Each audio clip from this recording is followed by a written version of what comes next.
check for the preview? How do I check the preview? In OBS? I'm at the manage the stream page where I see I have one stream upcoming. I click on that. Oh yeah, there's stream preview.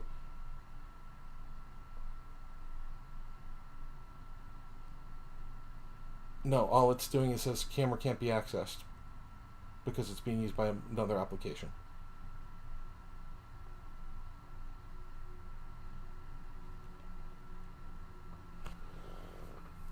This sucks. I'll be back in 5 minutes. Okay.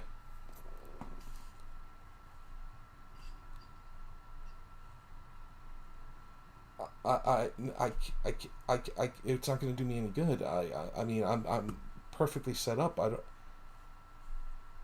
click. This is so bad.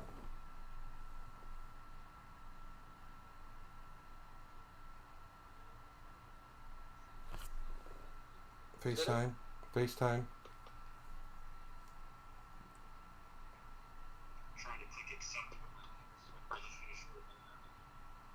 I wonder if it's just my bandwidth. Should I just like, you can see him streaming. This is my screen. This is OBS though. Yeah, this is OBS. This is YouTube.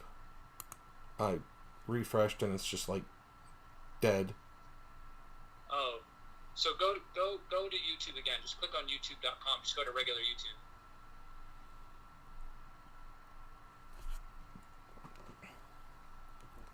Let me just close anything else that doesn't need to be open. Oh, so I came back to the studio. It's loading. It's just so slow. Why is it so slow? You got a lot of things going on your computer. You know, when Mark does it, sometimes it takes forever on his too because he's got so many things going. Okay, so no, that was it. That was the page. Go back to that, and then don't click on that. Yeah. One second. This. No, show me the left-hand side of the screen. The left side? Show me the left-hand side of the screen. And what are those options there? Where on the left side? Over... Yeah, there's only one left side. What are those sorry. Stream, webcam, manage, classic now. So when you click manage, you go into this area. Go to manage.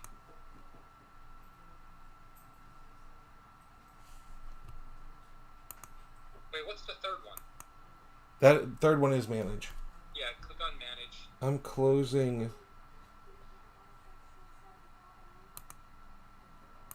Facebook. Closing this. Yeah, because when I click on go live, mine looks like this, right? Yeah. And the whole thing pops up from the last time. Okay, so then I click this. When I click on manage. Yep, it brings up the stream you have available. Yeah, it'll tell me the stream I have available, right? Okay, now I click. Oh, did you see it? Now click on that. Yeah, now click on that. Oh, it was bright, and then it faded out, saying the camera is can't be accessed. It's being used by another application. But my camera isn't being used in Zoom. My video camera is off. You know what the issue might be? What? YouTube might be trying to go live from your webcam and OBS at the same time. Why would it be doing that? I don't know. Like, because you're not clicking on, like, that. One second. The only thing that makes sense to me is that it's trying to access your webcam instead of OBS for some reason. Okay, Bill's trying to call me. I don't know what to do here. I'm like so disappointed. This sucks. I'm gonna end and accept. Hey, Bill. What's that? Justin was just on the phone trying to help me out, and I was going through all the steps that I should be able to go live, and it's just not. And I'm flipping out. Yeah, I know. I've never.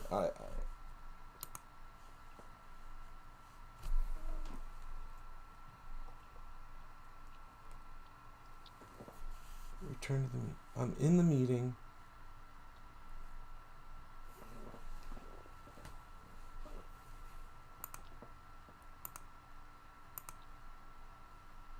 OBS.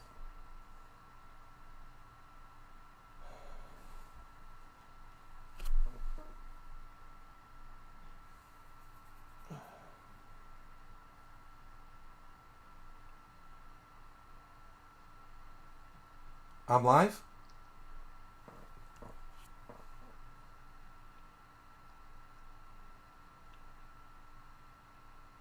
Oh. Hey, folks. It says I'm not live, but Justin just told me I am live. Hey, Mochi. Hi. Hey, we are live. Ah. And Justin just said he can eat you, see you eating. So I thought I was not live, but we are, which is good news. So, folks, thank you very much for joining us today. It's Memorial Day Monday here in the United States. It's Tuesday morning in Japan. Good morning, Tuesday morning to you, Mochi. Thank you for joining us. Good morning, Rory. I'm gonna just talk for just a minute, and then we'll get the match started. I'm gonna message the guys. 1 second, Justin's calling me. Yes, sir. Okay, let me finish my breakfast.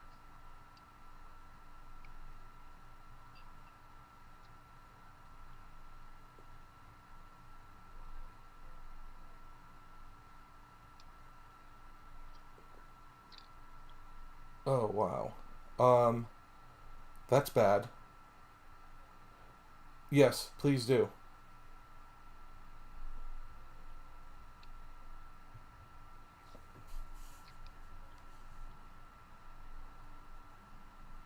So, but I'm on APBG though, right?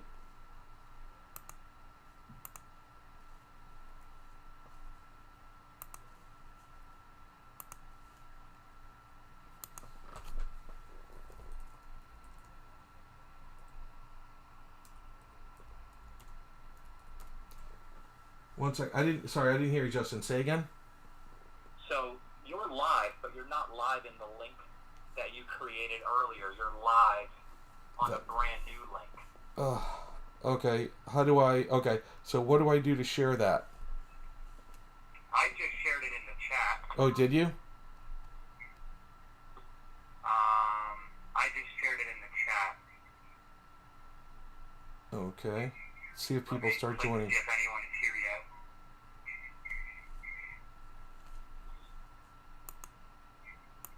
See.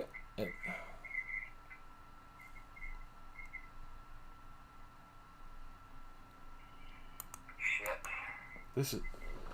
That's so strange. So they're still waiting for this link to start. You could cancel the other one and try to start it on the previous link, but this one is actually working. But this is what I set up. This is it. Oh, you can hear me. That sounds terrible. Shit. Yeah. Sorry, I wish I wasn't on speaker so I could use it. Oh, sorry. Let me turn the volume down. Oh, my pizza's here, buddy. Okay. Oh, dude. So did you give people the new link? Yeah, I sent it out, but I don't know who's clicked on it yet. I gotta get my pizza. Only in New York.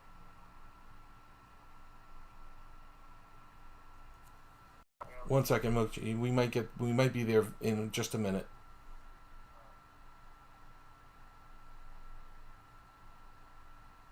Hopefully. For some reason, it's so strange that I went live with the link that I shared to everyone, but for some reason it went live on a different link, which makes no sense. Can you still hear me, Moch? Yeah. Okay.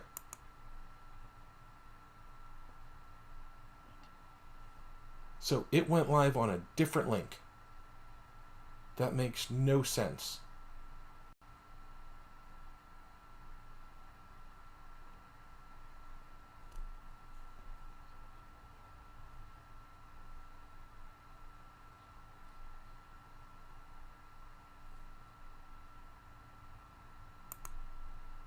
Okay, people. It looks like people are starting to flow over. We're at 0 now. We're at 7 watching now. Control C. No.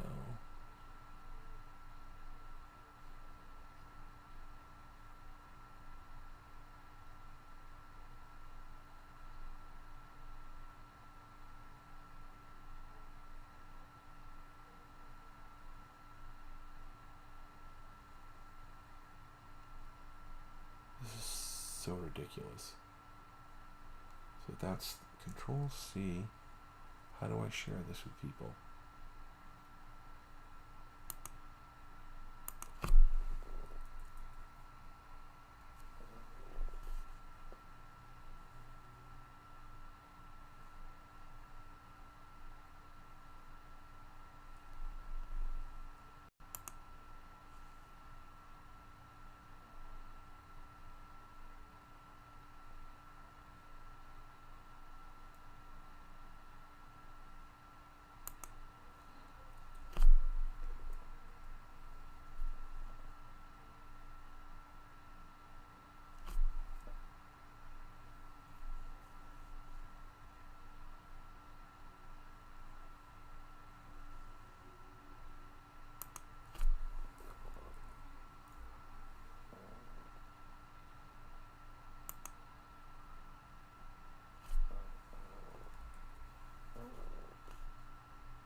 We should be up in like 3 minutes, Moch.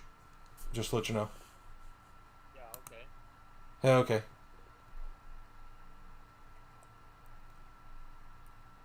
Hey, I shared the link with you also on Facebook Messenger, so please share. I don't know what happened. I went live and it went live in a different chat, in a different stream than the link I had created. Yeah. Okay. Okay. Ready to go. Okay, great. Thanks. Bye.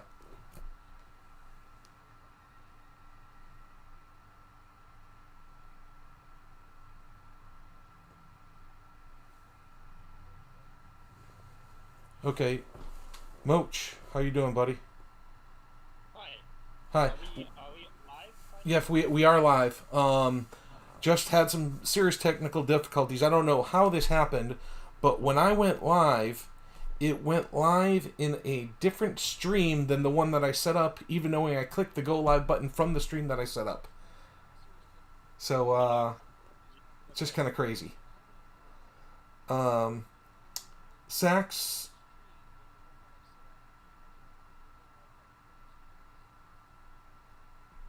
is in here, and we're waiting for Marty to get into Backgammon.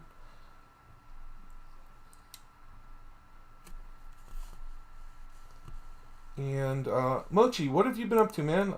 We haven't seen you much since this whole COVID-19 started. Until the match starts, why don't you talk a little bit about what you've been doing? Yeah. I mean, I'm playing a lot of backgammon actually. In the COVID-19 times, people like to play online sweat, and people like to take a lesson from me, and so I get busier actually. And of course, I have 3 kids. So, I get the 3 kids bit keep you busy.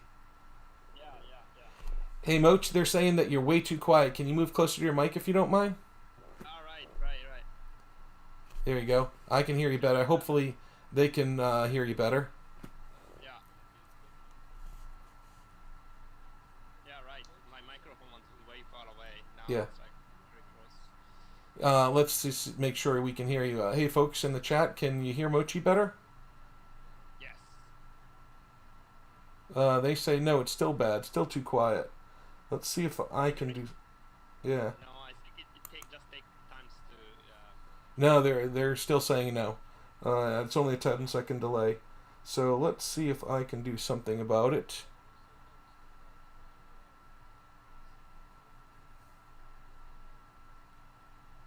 Test.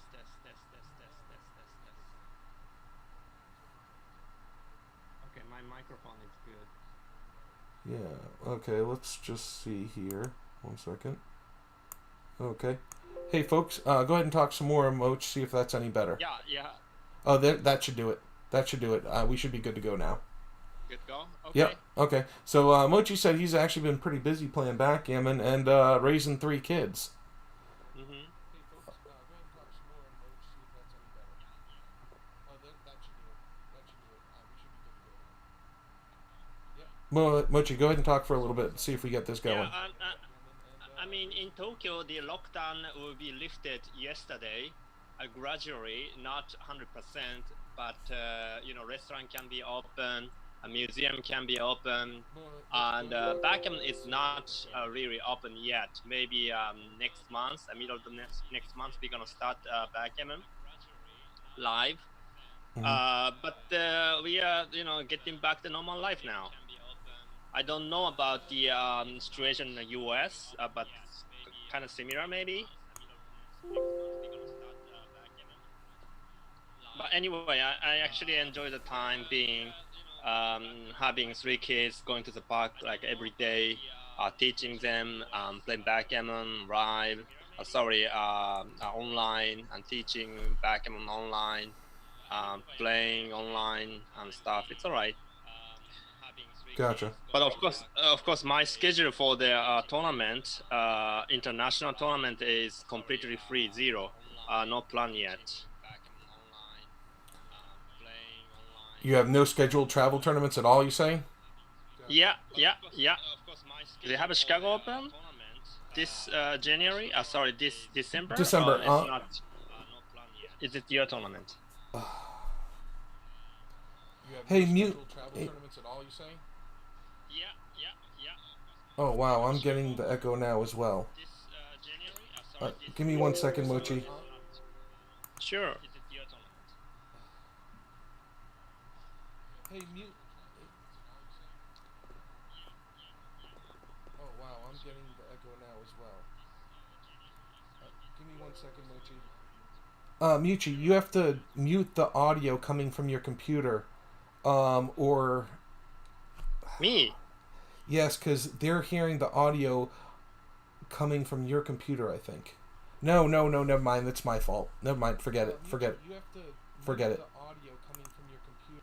Okay. Now it should be good. Sorry, guys. I can put on a earphone or something. No. You should be good now. Hey, folks, that echo just went away, didn't it? Sorry about this. I've been very comfortable streaming to Facebook the last 2-3 weeks. I've gotten settled in, and this is the first time I've actually tried to get someone else in on the stream with me, and I'm just learning. Sorry, folks. I'm really sorry about the technical difficulties, but I think now we have it fixed, and now the only problem is getting Marty on Backgammon. He can't seem to be able to log in. He's actually asked a couple people for their username and password, I believe, so he could log in onto someone else's account so he could see him play.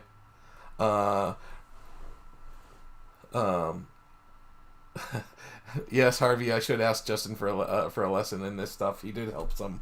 While we're waiting for, hopefully, Marty to figure this out on his own, Backgammon. Let me just talk about the Chicago Open and what we've had going on so far. So I've run 5 weekly tournaments on Tuesdays and Wednesdays over the last 5 weeks, except for this past week, because last week I had my ABT tournament. It's a Chicago Open ABT online. We had 124, I believe, total players, 68 in the Open, and 56 in the Advanced. We played one. Go ahead. So the ABT tournament means that the point will count towards the ABT, They or actually even though the it's online. the USBGF started a new discontinued the live ABT points race and started a new ABT online points Oh, I race. see. Okay, it Yeah, makes sense. yeah, and so it's possible that they'll restart the ABT circuit live, but at this point they've actually said that they've canceled the points race for this year. Yeah, But we just don't know what's going to happen. You know, yeah, 70 days ago, I yeah, stopped working, and you know, the world ended. It seems to some extent. I mean, everything changed, and now, um, you can play what's going to backgammon. happen? What's going to happen 70 days from now? We don't know. So we might be back Right, to live backgammon, but we just don't know. So the USPGF right. kind of put the whole ABT thing on hold, and so we're doing this whole online thing. Yeah, Uh, even Olympic is cancelled. Yes, the Olympics were canceled. I mean, all professional sports. Yeah, Tokyo Olympic is cancelled. Well, postponed to next year, I believe. Um, but Yeah, yeah, yeah. yeah, so Cancelled. Really. with my online tournament, the ABT online tournament, I had 68 in the Open. Neil finished, ended up lost the semifinal match to Brian Lonergan, and Brian Lonergan also beat Boris Dektier in the final to win the tournament. It was 10, ended up going 10 rounds. And then the advanced division, Marcy Cohen beat Stuart Pemberton in the final match. So it was a pretty great tournament. We played one round per day, Monday through Friday. It was scheduled at 5 p.m. Central, but people, if that time wasn't available for them, they could, with the consent from their opponent, by mutual agreement, they could adjust to a different time. And many people did play. Some played earlier, some played later. I had about 10 international players. Ari from Brazil was playing, Andrew Selby from the UK, Steve Nelson from Hong Kong. I can't remember the gentleman's name. It may be Noble, James Noble. There was a guy playing from New Zealand. Um, there were a few other players from Europe. I can't remember all the names right now. But it was great to have 10 international players among the 68 in the open field. Anyone have a status? Bill, do you have a status? Or Tara, do you know anything about um, Mr.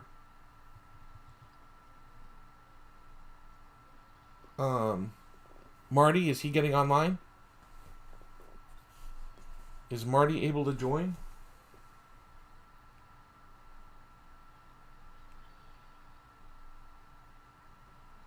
So I'm sorry for all these technical difficulties. This last one's not my fault.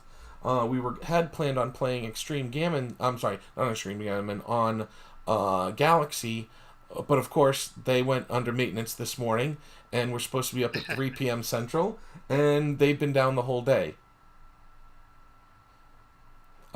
Actually, it says Bill says Tyra's talking to Marty to get him on right now, so we should get this match underway, hopefully within just a few minutes. Folks, I'm really sorry for all these difficulties, but hey, we're live with Mochi. When's the last time we had this opportunity? And actually, while you folks, I have you folks, your attention for just a second. If you look right up here behind me, there's a sign, and I had this sign made back in November, I think it was, and it was to honor my technical support and the woman that runs my stream and has built my website and does so much.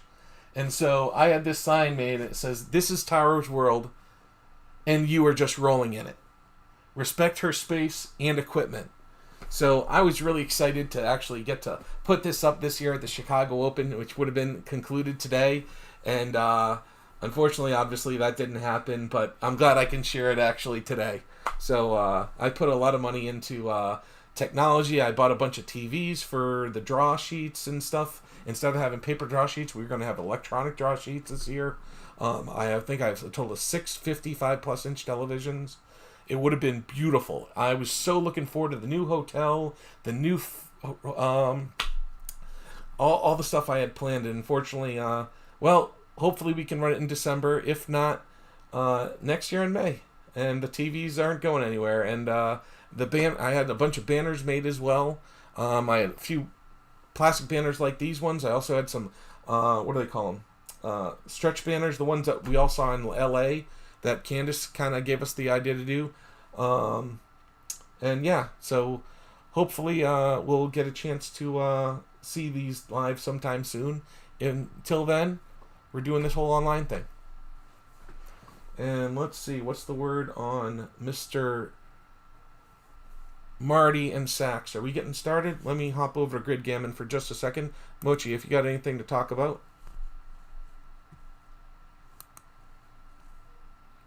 Hey, Bill and Tyra, is Marty on or not yet?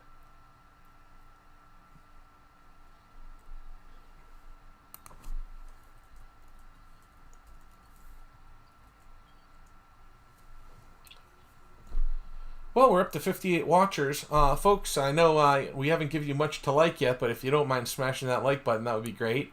And also, if you want to subscribe to this channel, there's going to be a lot more content in the future. This channel was just started, APBG was started by Tara, I believe in January or February for her tournament, I guess January. And the content in the live videos that are saved here were matches from her tournament and in the Texas tournament in San Antonio in January. And up to 63 subscribers this morning. When I subscribed, I was the 40th. And so since I promoted this whole thing tonight, it looks like we've gotten another 20-some subscribers and hoping to pass 100 tonight. Just waiting for Marty so we can get this match started. This is unfortunate that it's taking this long, folks. We're doing everything we can. Tyra and Bill, what you got? Okay, should be happening. Steam Sex and Ace Point BG and Steam Sax. Okay, I see Steam Sax. Marty is Ace Point BG.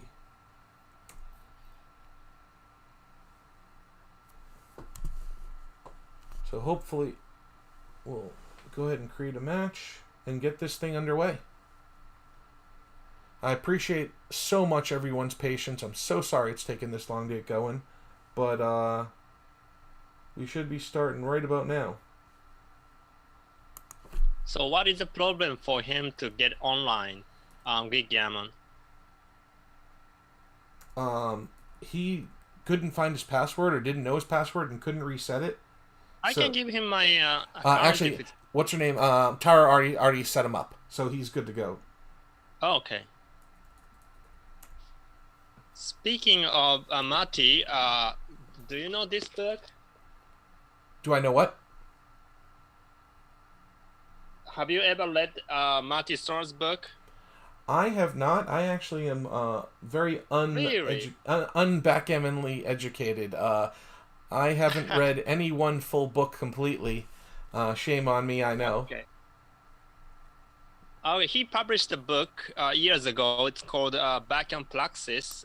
It's 2 volumes, and I really like it, and I recommend to everyone, every serious players. He analyzed the match of Malcolm Davis to very precise degree. And it's really educational and fun to read. That's why I get to know Marty. I have never met him in live, actually. I'd love to meet him one day. So I'm really excited to see him playing today. Okay. So you should. Are you in Gridgammon? You should. If you're in Mochi, you should hop into Gridgammon and view the match live. Okay. That way you're not behind on the stream because it's 10-second delay. It's going to be Steam. Just click on Steam Sax. He's like the 3rd or 4th one from the top. Yeah. We have a quick little 5-2 open standard split.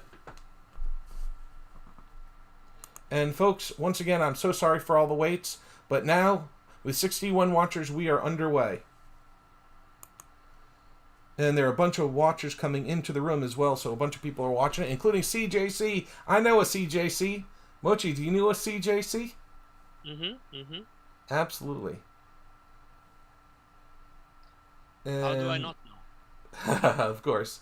And how do I know who's Team Sax? Sax is the... I'm watching, by the way. Okay, great. Okay, go ahead and play. Go ahead and play.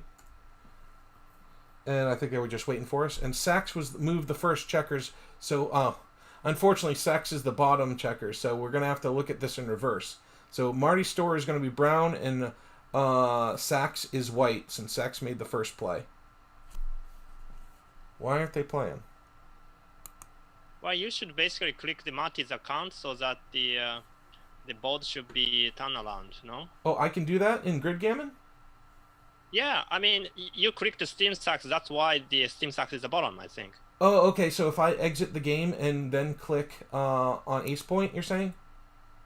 Yeah. Okay, excellent. Okay, I'll do that right now. Now, what is Ace Point's rating? Do you know? What?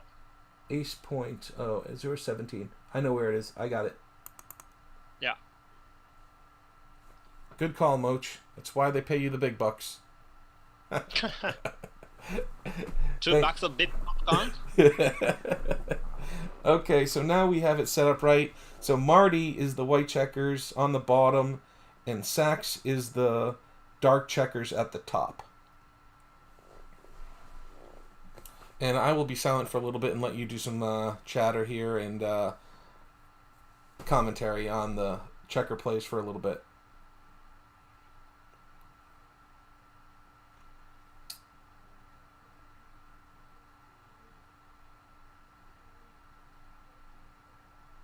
So This is interesting. you think he's thinking about a cube? No, maybe some lag or something, I don't know. I say it's interesting because should he fun, Steam Stacks might have a double, though it's easy take. Hey folks on the stream, someone asked me to add the pip count. Unfortunately, I cannot. It's when it shows up, because it's not part of the standard screen capture, I can't grab it. Actually, I might be able to adjust. I'm going to go silent for a little while, Moch. You go ahead and handle the chat, and I'll see if I can add it in for folks.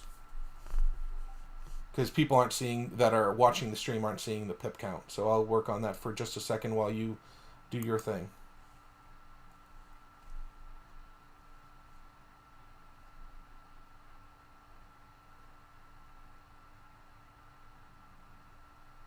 Okay, looks like a standard backgammon here. Red is reading a lot of pips, and white has one back. Red is a small favorite here. 6-5, he shouldn't come out, he should come down. Don't give him a free shot. And red doesn't have any sort of climbing potential, so he will be okay to stay back on 23. Red would like to roll a 6 or 4. 5-2 is not a good number. He has to play safe, yes.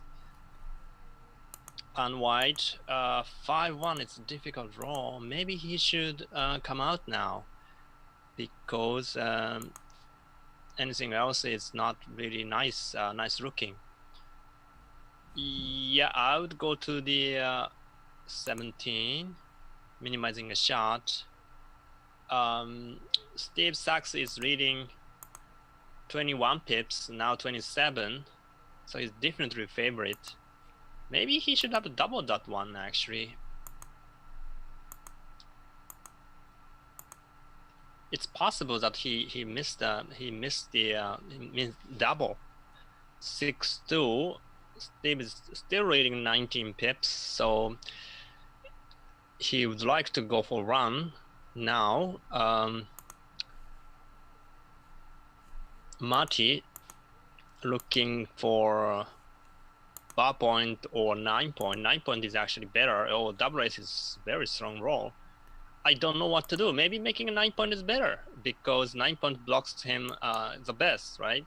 And 7 point looks nice too, because it unstacks the 8 point. So I'm not sure which is better, but I probably make a 9 just because it contains him a little better. This is okay, but of course 6 is wide open. Yeah, so any 6 is good. I was just gonna say I finally got to be able to respond to your question, and I think I like the 7 point just because of the 5 stack. It's just, okay. uh, it just feels more pure, quote unquote. I don't know if that's the right term or not, but Oh, what? Wait.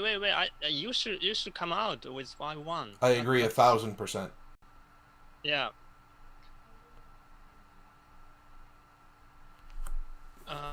Okay. I would come out because you're up in the race. Very simple reason for me.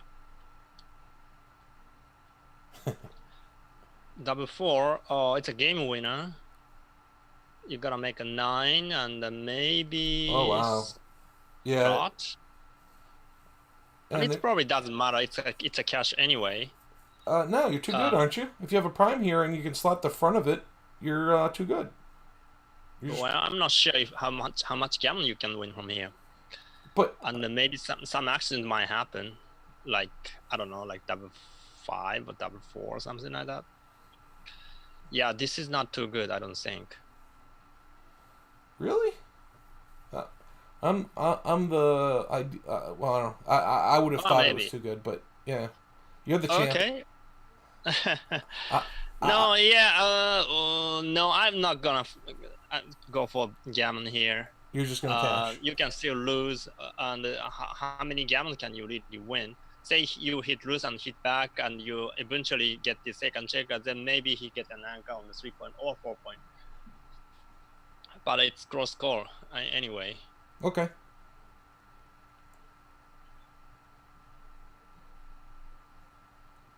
Oh, okay. Backgammon Galaxy is under the maintenance. That's why you play yes. Oh, you didn't hear me say that earlier? Yeah, that's what I said. No. I said that, but it does just registered into my mind. Actually, someone just told me something about I need to go to Backgammon and Control L. Where did it show up?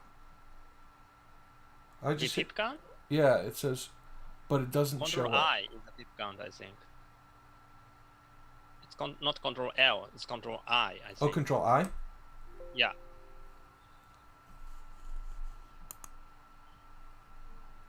I don't see any difference. So I'm going to close the pip count because I had it open. Now I hit Control I, it pops up, but unfortunately it's not. Double is 0.997, so it's close to not being too good. So Jeff Hall says the double is 0.997. So double by 0.003. Well, I think we knew it was going to be really close. It had to be. Who is transcribing the match? Jeff Hall is one of the guys that played in my tournament that I mentioned. There was a few people from Europe. I believe he lives in the UK. And he actually he's a really nice guy. I had a nice conversation with him earlier today. He owns a company that builds table games, and he actually has created a couple different table games for casinos. And so he played in my tournament this weekend, and he put some positions in the other day when I was streaming the final yesterday. And he said if he'd be on tonight, and he'd actually put some positions in for us. Cool. Yeah. So, this also isn't showing the match score because of the way I have the screen set up. I'm going to adjust that so we can get I'm going to adjust the screen so people can see the pip count and or maybe not the pip count, but at least the score. Right. But there is no way to show that. So, Moch, I'm going to be silent for a while I'm trying to figure out how to make some things show up, and you just take it away. I should probably be silent more often anyways. 6-2 makes 2 points. That's great. Another standard backgammon here. Race is really close. Steve Sachs is down 6 pips, 3-2. I would just reinforce 8 points. That's great. And White is looking into coming out, I guess, or unstacking the 6 point. So 3-2 would be maybe 6-4, 6-3, unstacking the midpoint. You could play 13-8 as well, but I like to start unstacking 6 point, but that's not a big mistake anyway. I would go 6-5. I see. Wow, this is interesting. Yeah, Marty chose to play safe. Oh, sorry. Steve Sachs chose to play safe. Looks fine. 2-1. Yeah. And step up. So Steve's 20 point is a little bit blocked. He wants to come out. 3-6 is not a good roll. He has to go to the deuce point and 3. That's fine. Now white 3-2. Okay, looks to two good things. Stepping up and makes a 4 point. 5-1. Okay, I think I want to come out because his 20 is a little bit blind. So he want to come out, and 11 point and midpoint is stripped. So even if you get hit, he will has to he has to break some of the point over there. 4-1, he should hit. 8 should be hit, and 4 I don't know what to do. Probably I go to the 14 because he has 2 blocks inside, so it doesn't need to play safe. Yeah, so I go for the maximum flexibility here. Also, the blot on 10 point and 11 point can be hit by 20, but then he has to break the golden point as well. So it's not too much risk involved anyway. And I don't really want to play safe here, play 10-6. I want to go for flexibility here. But I guess it's not really a big blunder either way. Yeah, this is what I like.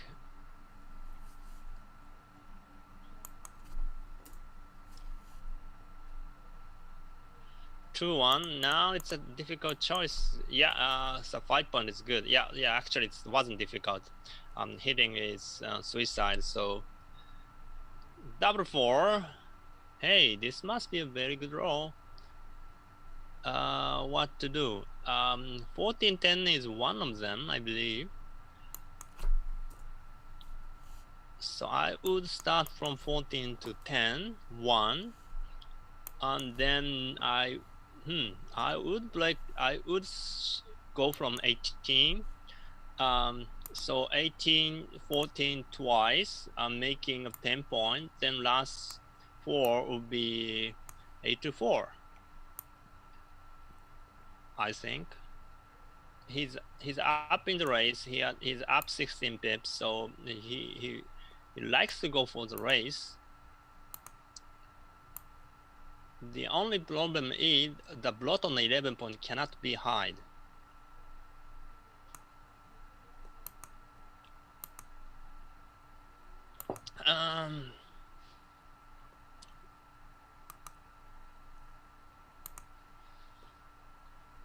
Interesting. Can he make 9 point and 10 point? But then, yeah, no, yeah, I like it. I like to go to the race. 18 point is kind of burden. You don't need it anymore. And the last one should be 8-4, I believe. Okay, it's a very difficult play. So he's taking some time.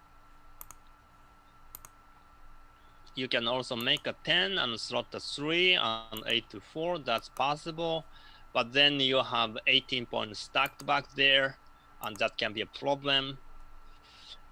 Since his board is not really ready yet, so I don't mind getting hit right now. I mean, I don't want to be hit, of course, but 3-1. All right, I will stay back for sure. So I'm gonna play 39. 2 builders for the 3 point. Marty is up 10 pips after the move.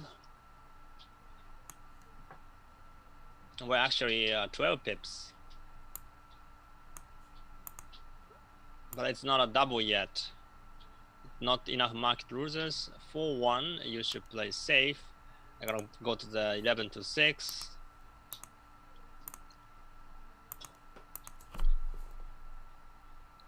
I'm almost there with you, Mochi. I'm just resetting things so people can see. the score and the checker play, some more information. Just going to be a little bit better for the players. I'll be with you momentarily. I'm almost done editing my transform. No problem, Lori. I'm trying to talk as big as you do. 4-1. I don't think it's difficult. I mean, I would just play safe. What I'm missing here. Okay, folks. I'm about to change the screen. You're now going to have the plays and the score on the right-hand side and the normal view that I had previously cut off. I'm going to switch over right now. And Mochi, you should see a slightly different... actually, you're not looking at the stream. You're looking at it. But folks that are looking at the stream will see a slightly different image now. And it should be much more visible or more information be available. And I just saw it go live on the stream. Ooh, it's a little fuzzy. So, by the way, Rory, in front of me, yes, I have a backgammon board, and my son is playing. Is that my good friend Hugo? Yes, it's Hugo. Hey, Hugo, how you doing, buddy? Good. For those of you that don't know, Mochi's son Hugo, who is now about 7 years old, maybe? Is that right? 8 years. 8 years old. He and I have a very special bond. Hugo, and when's your birthday? December 2nd. Hey, wait a second. That's my birthday. Yeah, so we kind of have a shared kindred spirit because we have the same birthday, and that little guy is just brilliant. Hope he's going to be like his dad one day. Just rule this backgammon world. Meanwhile, here Steve just rolled double sixes, and now he's up in the race. So now Marty is the one who would like to contain him. He's down 7 pips. 6-4 is good roll, making a deuce point. In case Steve downs, it's gonna be a double take, I think. Yeah, I think it's a double take now. He's up 5 pips. Marty's up 5 pips. Steve is on the bar. Marty has some rolls to make a 5-point or 3-point. I'm not sure. Maybe it's a little bit too early. What's the score? Okay, Marty is leading 1-0. It doesn't really matter. I would... Let's see. I would wait, actually. I would wait, but it's cross call, I think. It's a very small no double. That's my prediction. Based on the fact that his board is not nearly ideal. 5-point and 3-point is open. So I would wait one more roll. Let's say I roll like I make 8-point and he downs, then I definitely double. And it's probably a take still. 5-3, okay, that makes a 3. Now it's a double anyway. It's probably too good. I'm not sure. Okay, it's a cash. 2-0 to Marty, 6-2 for Steve. The viewer said the new view that I gave them was no better, so I'm gonna revert back to what we had before. 3. And the bar. And I will update the score by the players' names manually. So I'm going to start doing that momentarily. So you folks will see the score by the players' names, if that works.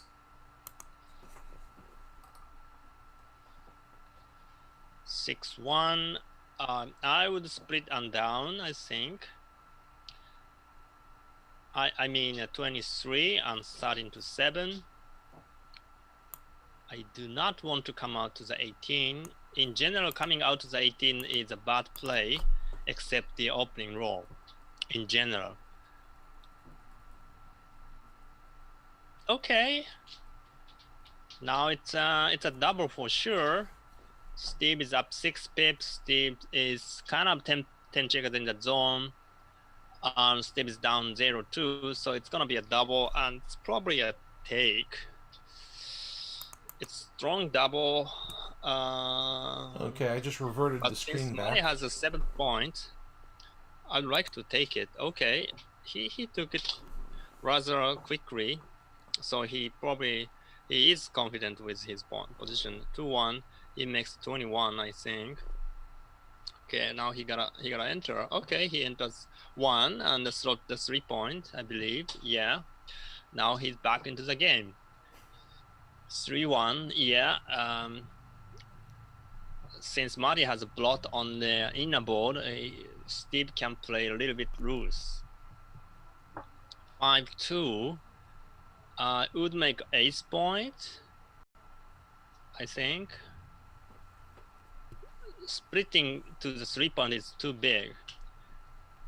I'd like to make a 3, but then I don't have any deuce to play. I don't want to slot. I don't want to break the midpoint. So I'm going to make the ace point and keep the spell as smooth as possible. There's no way. I was going to say there's no way slotting the 5 point is right because it's not duplicating the ace anywhere. If it duplicated the ace somewhere, it might be right. But since like if that checker instead of being on your opponent's your opponent had a checker on his 8 instead of his 9, or instead of that 6 was instead of the spare being on the 6 and being on the 4, where there's some ace duplication, it might be right. But in this instance, there's no reason for it. Correct? Yeah, it's just too dangerous. I think I wouldn't split even there is a duplication. He has like 11 checkers in the zone. No, I was saying slot on the 5 point. If slot in the 5 point. Okay. There's no ace duplication, but if the checker that's on your opponent's 9 was on the 8, or the spare that was on the 6 was on the 4, there would be some ace duplication that might make it right to slot the 5 at that point. Yes, whoever, GL Harvey, Marty is up 2-0. I'm going to be adding that just momentarily to which, actually I'm going to do it right now. Properties.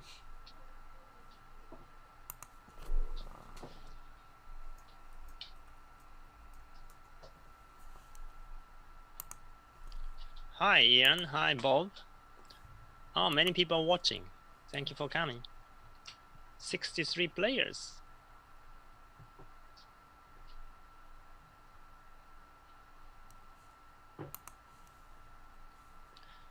Double ace, okay, and makes a 9. That's a great shot.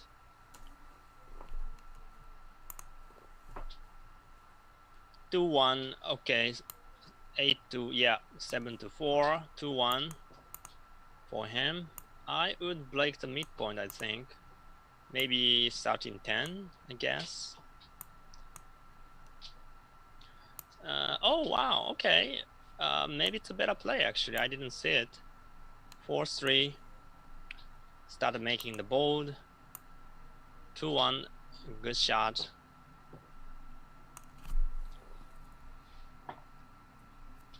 6-2. I still do not want to break the anchor because it's really dangerous. So I'm gonna break the 8 point, playing safe. Wow, you do that? You giving 4 and 3 and 6 against the 4 point board? And you do not have any. I mean, you have 3 point board, but you have a blot on the 3 point as well.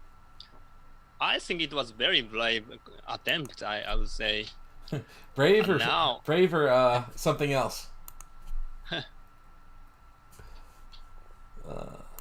Okay. Now folks. What to do with 3-1? I think I would fall back to the ace point. I'm not brave enough to come into the 3 point unless it's DMP. Hey, folks that are watching, if you'll notice in a few seconds, I've just added. Oh, and it's actually already up there. I've added this score to the stream, so the players have the score below their name or next to their name. Sorry, it's not on the board, but if anyone needs a pip count, just throw it in the chat and I'll throw it out there for you. Well, obviously Steve is up in the pip count. He's up like 14 pips now. Yeah, something like this. It's good. 5-1. You don't need to slot, I don't think. Right. Or 6-5. Ooh, 3-1. Makes the 3-point. Yep. No blocked. Ooh, not a particularly good 6-1. You agree with just going to the 2-point there? Yeah. Too risky to do anything. I didn't see it, but it looks fine. 6-2. You got a hit. Smackaroo. Yeah. There's small chance that he can win by 4. Looking for a fan. But he doesn't have a timing for the ace-point game. No, So he doesn't. deuce. Needs a 2 and a cover. 4-3. Okay. Do you make the 2-point or do you make the 5-point here? No, I would make the 5-point. I want to kill the 6. So oh, yes, of course. You're right. Now any deuce is good. 4-1. I would place. I'm not sure actually. Maybe 4-3. 4-3 is the best for DMP for sure. But maybe not the score. Maybe. I'm lifting. I mean, 4-3 loses most gammon, of course. Yeah. The problem with 2-1 is any 4 in the next shake will be breaking a point. While if you play 4-3, you can cover from 6-2. Oh yeah. Let's see. Yeah, I think I like this play. Yeah. You're a braver man than me. 3-5 or 3-6, Ooh, 3-2. That's a great shake. Do you hit Yeah, or do you advance anchor? Yeah, I guess this is the best play. Wow. 5-5. 1, 2, 3. Cover. Oh, that's covers. Okay.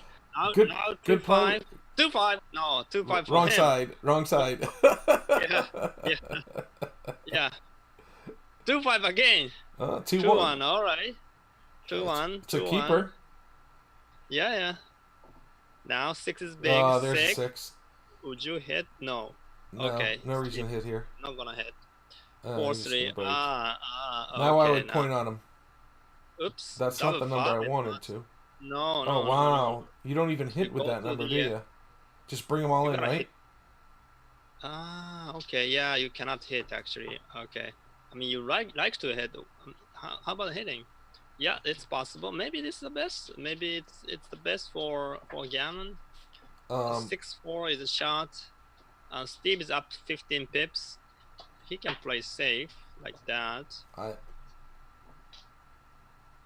think this is the play. I'd be surprised. Well, I guess not very surprised, but I think I felt like that was the play. You're not so much not convinced? No, I wasn't sure. 4 come out is forced, and deuce. I'm not sure if I want to stay back or not. I think I want to stay back. What's the race here? So no. Okay. I would have stayed back as you said. 2-1,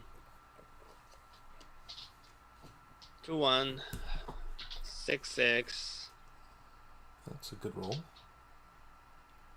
Opened up a few gammons actually. Yeah, maybe 10-15%. 2-1. All right. Oh, you just clear.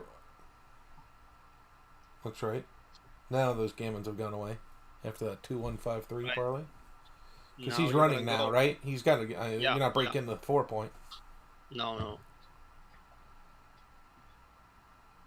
So 2-2. Yeah, the score is 2-2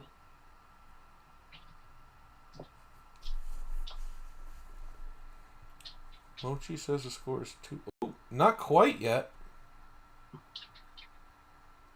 Not quite yet, but pretty close. Yeah. Oh no, that was. Oh, he still needs one more set. Oh, yeah. He said it. Okay. Never a doubt. So now it's 2-2.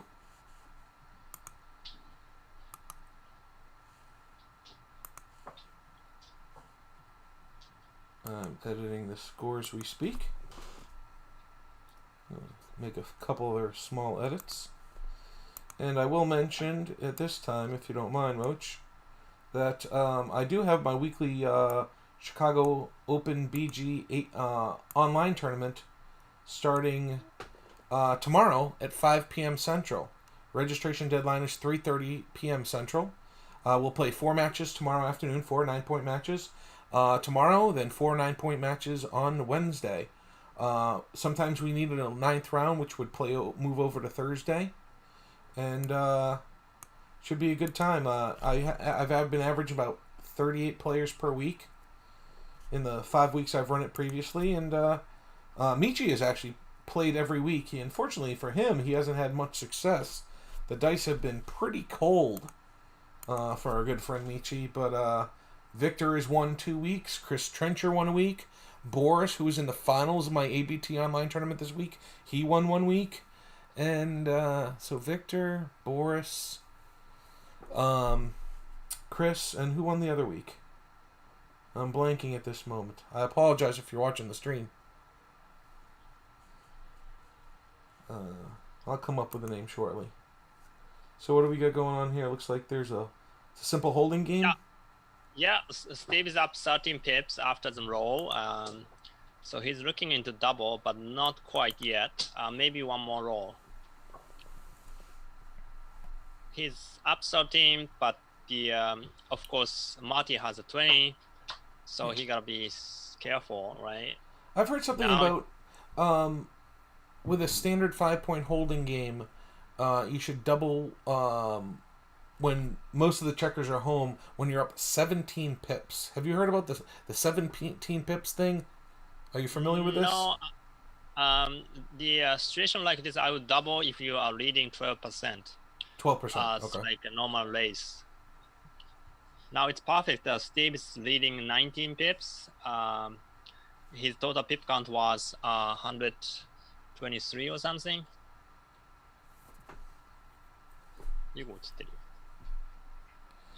Martin saying hello, Hugo. He did not realize that he is online. So. But he doesn't look to be running away either. Now my daughter came in. Craig Anderson, thank you. Stephen Douglas just messaged me. Craig Anderson was the gentleman that won the other week. Thank you, Stephen. Let's see some of the chat that's going on here. All right. Nothing serious is going on. Steve is just bearing in while Marty is waiting for the shot. The race is about the same. Steve is leading 18 pips. What is the name of that beautiful little girl sitting on your lap now? リオの名前は何って言ってる? Riona. Riona. Now she also hide. Good to see you, young lady. You probably don't remember me, but I was there in Japan visiting. Was it? No, she's under the table. Yeah, I was there about 2.5 years ago. We had a fantastic time. I went out there for the Japan Open with my wife. Went to Osaka first. Spent some time there with the Michi. Then we went up to Kyoto. Spent some more time with Michi. Then I met you and MCG down in Hakone. Went to the nice thermal hot spring. It was just a magnificent vacation.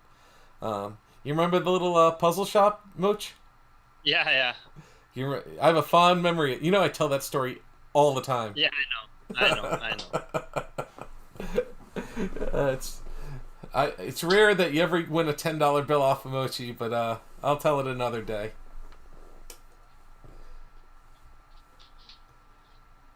Okay, finally Marty has to break the midpoint.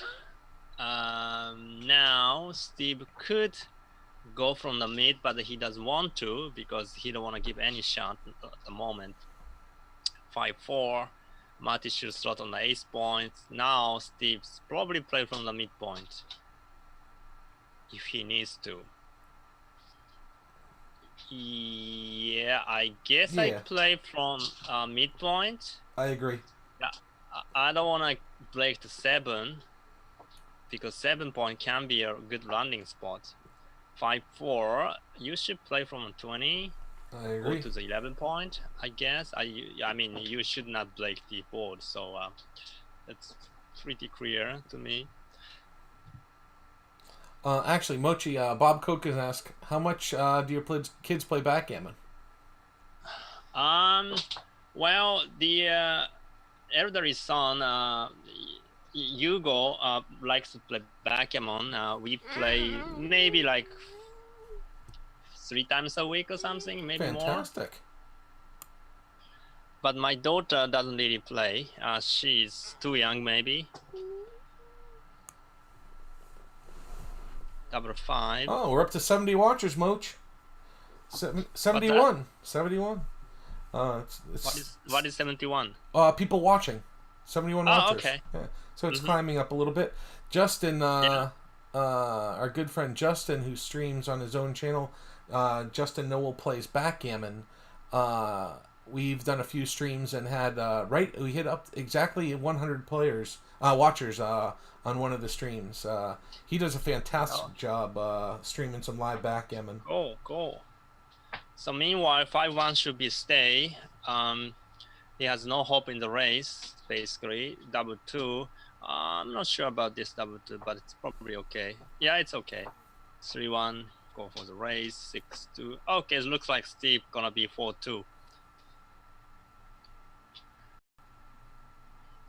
Okay, Dimitri asking, what is this? Yeah, you can tell me what is this, Rory. Oh, this What match. is this match?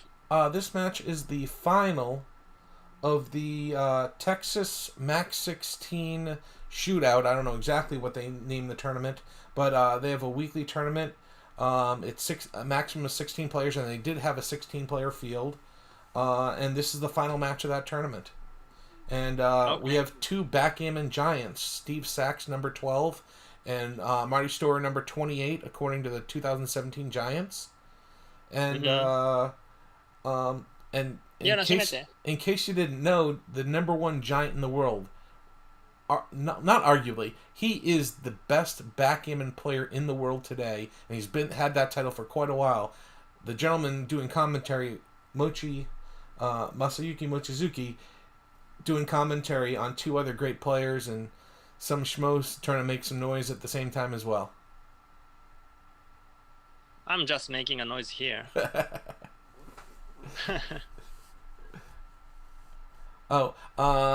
Texas folks did say it's a $100 entry fee tournament. I need to adjust the score, I believe. I will do that right now. And so, hey folks, before I make a change, someone suggested that I put the away score, since it's not showing it's a 17-point match. Shall I list the away score instead of the regular score? Why don't you write 17 instead of the away score? You don't have a place? Okay, just sure, I can put it in there. That will just take a few seconds. I mean, some people don't understand what the away means. So Sachs leads 4-2. So let me do that. 3-2, okay. I don't know what to do with this 3-2. Maybe I just play safe, start in 8. Or I could come out. You don't think killing is right? I assume. No. I hate to. I mean, you mean double hit? Yeah, I hate to double hit. It's not a position to double hit. Okay. I mean, you have only 7 checkers in the zone. And what's gonna happen the next check? The ace point, the blot on the ace point will be bad for you for a long time. Oh, what is this? Oh, he had 24, okay, 23, okay. 21. Oh, yeah. Yeah, he was just trying to. Yeah. 6-2. Go to the 5 point. Nothing else. A 3-1. I would go to the 9 point. Yeah, good play. Marty's way down in the race, so he has to take some risk. Sure. And Steve's looking how to play 3. Yeah, this looks reasonable. 5-6 dance, and I think it's a double. He's reading like 57 pips now, and he has a little bit better board. And Marty is 1 on the bar. I'm not even sure it's a take. Let me see. No, I don't think it's a take actually.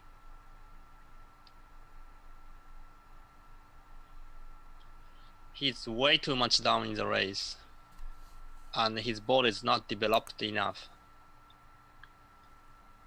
I understand that he's down to 4, so that's pushing him a little bit into take area, but it's not enough. I think it's just a simple pass. And he can get gammon as well.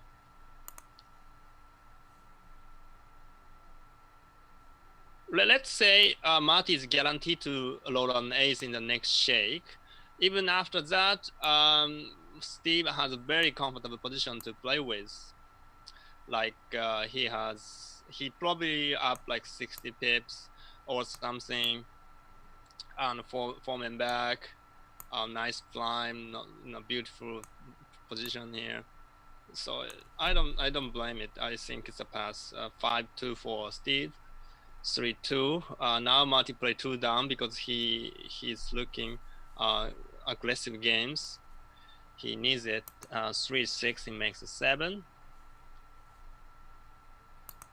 5-6. Nice response. 5-2 hits back, I guess. Yeah. Don't really want to break the midpoint, but there's nothing else. Nice comeback with double 4. 3-1. Now you have to slot. I'm gonna come in with a 3 and slot the 5 points. He's way down in the race, so I would take some risk. And he's down in the race. Plus he has 4 men back already, so getting 5th man back is not as fatal as used to be.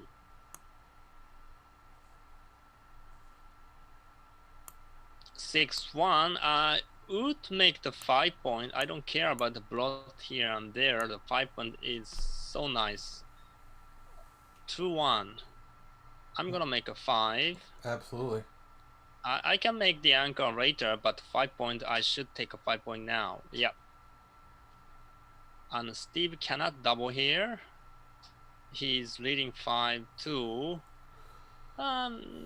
Yeah, I think it's a little too early.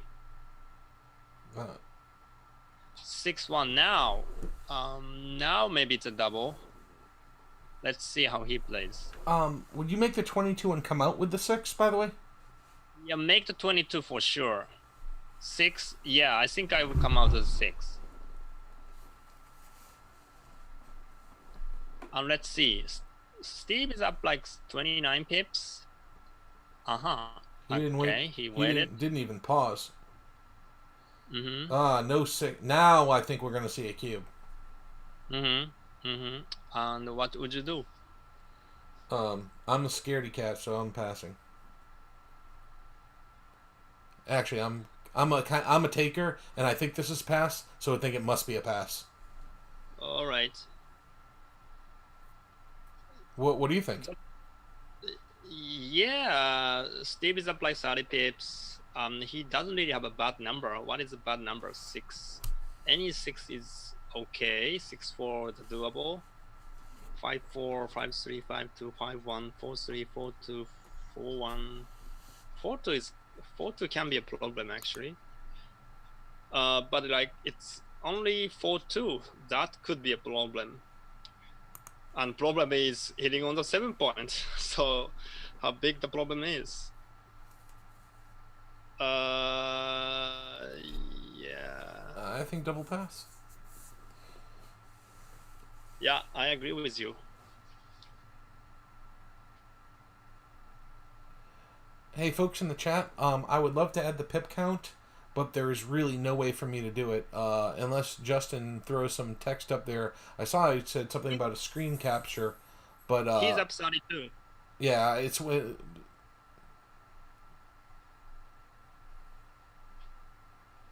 yep. Right now the pip count is one. Well, right now the pip count's even. It was double pass, so it's now 6-2. Yep. We'll change the score and I'll be right back with you. 4-3, maybe 2 down.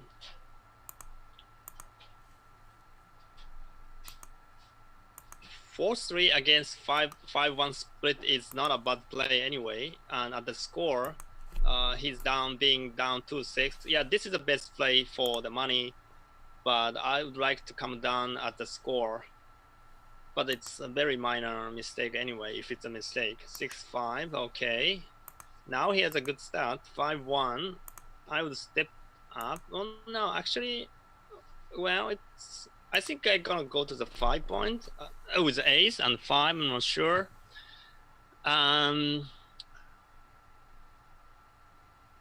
Yeah, I like this come out. You like to come out? Yeah. Then maybe I don't know. Maybe that makes the slot wrong because it's hard to hit back and cover when you cover unless you roll some kind of doubles. Yeah, I know. I would have played 13-8-6-5. Yeah. Okay. 65. You could make a deuce point, or you could run. Yeah, I like the deuce point so that you can make a 3 point. You could anchor up the 3 point. He is leading by 5 pips in the race with that 2 point, so that may be a little bit of justification. No, actually, if he was winning the race, I would tend to think the run would have been right.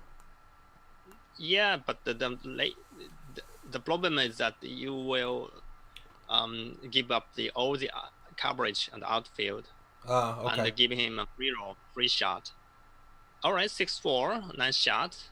He needs a 3 or a deuce and 3. 2-5, it's not bad shot. You make an anchor and throw the 3. And Jeff says that was a big pass. It was a 1.145 pass. Yeah.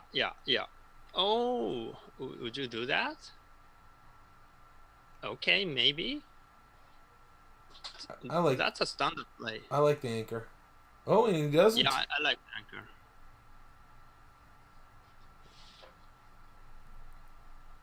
It's kind of inviting a cube, but obviously there's not enough here. At least I don't think there's enough here, even knowing you're down 6-2. Oh, he thought there was enough. Maybe that's why he did it. Maybe he thought he would entice a improper cube, possibly. If it's improper. What did you think of the cube? It's cross. It could be double, just because of the score. Plus the fact that he has some market losers, like Polygon and bad entry could be market loser. No, don't do this. I don't think it's necessary. I mean, you make a 5-5 without any shot. Yeah. And race is okay. I don't think you need to go crazy here. You're actually up a dozen. 136, 124 after the play. Yeah. That's what I'm talking about. Oh, I'm sorry, 130. I read the pip count on it. It's a 6 pip race. Yeah. Now he's up 3 pips. Steve is up 3, so he got a run. Of course. And if he doesn't make the 4 or 5 point, I assume he's probably going to try and bring 2 down here. If he runs, which I don't see any reason why he wouldn't run.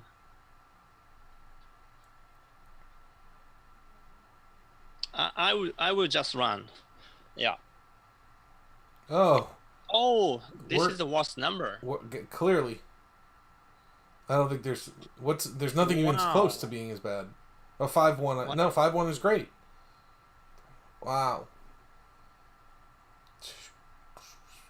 Do you just bring it into the 6 point? Yeah, it's so nice. So, or break in the 10 point. Playing 10-9 and 10-4. Yeah. I mean, this looks much more beautiful, right? Oh, we're up to 78 watchers, Moch. It's climbing. People hearing about us. I posted everywhere on Facebook. I don't know if you saw how many times I tagged you, but I posted in a lot of the groups that we see a lot of strategy in and other things. Posted in Backgammon Strategy, that group. Backgammon Republic, Backgammon BG Quizzes, BG... what's the other one? I can't remember all the groups I posted in. I posted into my Chicago Open BG page, the ABT Facebook page, So you are spamming everywhere, huh? Yeah, I wanted people to come out and see. We haven't seen Mochi live in a while, so I thought this was a good opportunity. I don't spam too often. Does anyone think I spam Wait. too much? He's just thinking No, about this I don't song. know. I don't know about it. I didn't see your advertisements anyways. Oh. I would break the 10 point. 10-4, 10-9 maybe. Yeah, the 3 that hits is duplicated in that instance. Yeah, it's a duplication of one thing, but I also want to start something here. And 13-6 is a safe, but oh wow, this I wouldn't do. I think it's a little bit too much. That's all. But if you Oh get away wow, with okay. Yeah, now it's the best play, of course. it. The 1-ply rollout. 5-3, yeah. Come up with a 3 that way if he needs a 6 to cover. I like that play. 3-1, do you hit or do you just come down after you make the prime? I think you just come down, right?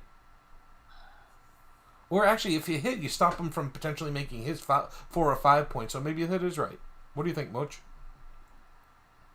I would just come down, I think. Okay.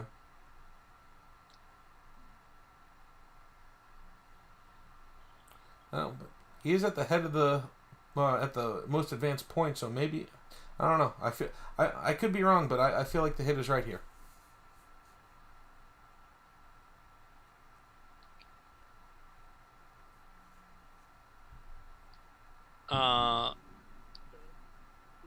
The concern I have from hitting is you can get hit back, then you will hit something back, then he will make the 4-point anchor. That is my concern. Okay. So if you just bring it down, you have so many rolls just to make the 4-point purely on the next roll. Right. Dimitri's saying she should hit. And Phyllis Shapiro had a nice, interesting comment and said she missed. I missed posting to the St. Louis Club website when I was spamming everyone. I forgot to hit the St. Louis Club website. Sorry about that, Phyllis. I'll make sure I get you guys next time.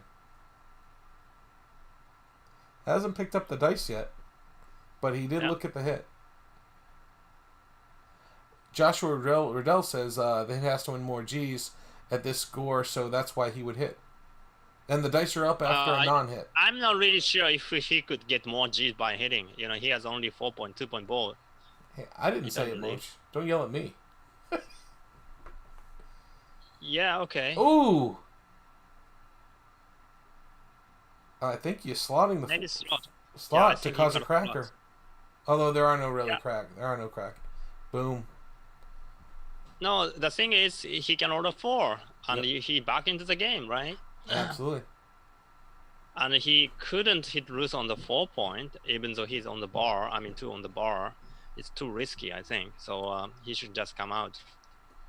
There's some people out there saying we need a clock, and Coco chimed in with the fact that he thinks they're playing at actually the pace of a typical clock match. And I think there are times when the players have taken a bunch of time, like that 3-1 just a second ago, but I think that was a really tough play. I haven't really felt like the plays have been very slow. What do you think, Moch? Reasonable pace so far?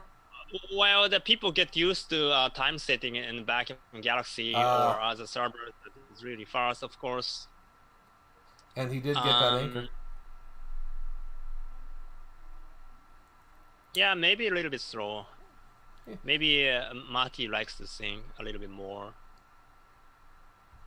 But I mean, to me, it's really doable. And with speed setting on Backgammon Galaxy, I hardly ever comment anything. It's impossible. Yeah, it's virtually impossible. Yeah. Even though normal setting, I've done a lot of streaming. When I say a lot, I've probably done a dozen matches or so in the last X number of weeks. Whether it be by myself or with tag teaming with Justin. And I remember the first match I did was the final of one of Artist's tournaments. I don't know if you're familiar, but Artist running some great tournaments with about 100 players, and he's having his eighth tournament is this week, and I've done the commentary on this final match, I think solo 5 times so far, and he's invited me, and I offered the first or second one, and he took me up on it, and he's been offering ever since, and I only missed 1 or 2, but I remember after the end of that first week, or when I did that first stream, I was completely out of breath. I was gassed. It was about an hour and 10 minutes, and it was just so fast. Mm-hmm. It was crazy. But it was a great experience. I enjoyed it, and I've been having fun doing Arta streams. Actually, Arta was in the chat a little while ago. I don't know if he stepped out because it's so late in the middle of the night there. But if you're out there, Arta, continue what you're doing. I look forward to seeing what your new adventure is. He's running his 8th and final stay-at-home series tournament this week. And he has something new coming next week. I'm excited to see what it is. You have any insight to that, Moch? Do you know what he's going to be doing? I think he's gonna run higher stakes tournament, like €300 entry or something like that. Oh, really? He asked me about it. You're generally a person. Us tournament directors kind of throw things by you to see what you think. Oh, there's Arta.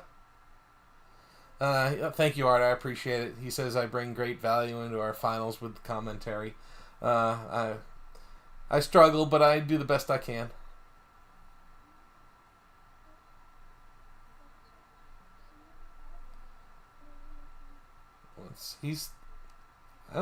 I think I just kill the checker, throw the checker to the ace point, and keep the prime for another roll. What do you think, Moch? Right. I think you're just supposed to play as slow as possible. Let his board crash, correct?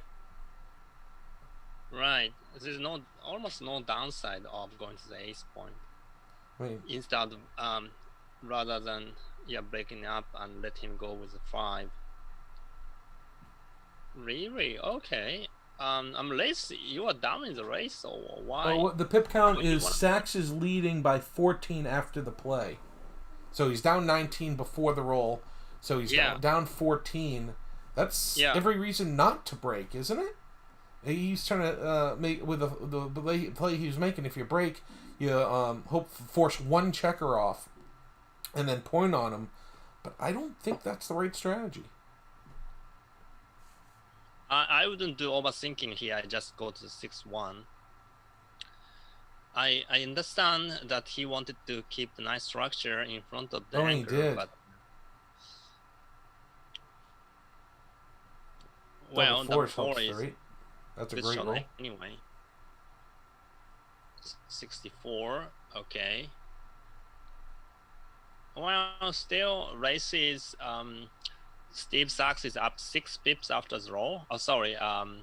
Marty gonna be up 6 pips after the roll. So it's very close. I like making the 2. I'm not sure what's right, but I like making the 2 there. What else can you do? Oh, you go to the 3 point? Yeah, no, you just bring them both in and keep the spare on the 6. Right, understand. Because now double 6 is obviously the one number, which clearly better if you hadn't. But I don't know. This just feels more correct. This feels right to me. Yeah. I could be wrong. What do you think? Which one did you prefer? It was cross call, I think. Now it's better. Now he can hit and make. You definitely hit and make, I think. You can't let him go. The race is so close. Yeah, it's only 5 pips, so I think you're right. 5 pips, and he's on the roll. But this actually exposes 3 checkers. Yeah. There's actually some Sachs actually wins a few gammons. Obviously, he has dead checkers in the 6 point open, but he comes in with the 4-3. Well, first of all, he has to roll deuce, which only happens 30%, and then he has to dance. So not too often. Then he has to. Yeah. No. He had to cover with the 2. It was a 4 that came. Yeah. So I mean, he has to roll a 4, but anyway, he didn't. He danced. Yeah. No, I think it's 6-5, right? You cover and play 6-5. 6-5, I think. Oh, Jeff Hall says breaking the 9 was best, followed by breaking the 10, followed by playing 6-1.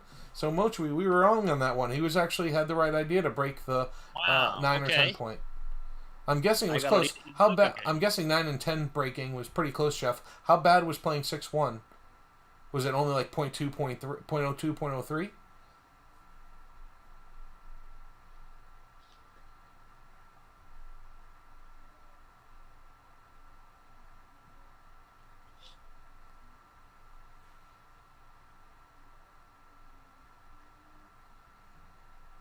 (6 to 1) would have been an 05-2 error, Jeff says. So that's kind of surprising. Yeah. I gotta learn something from it. That's the last thing we need to do is teach you more. You know plenty.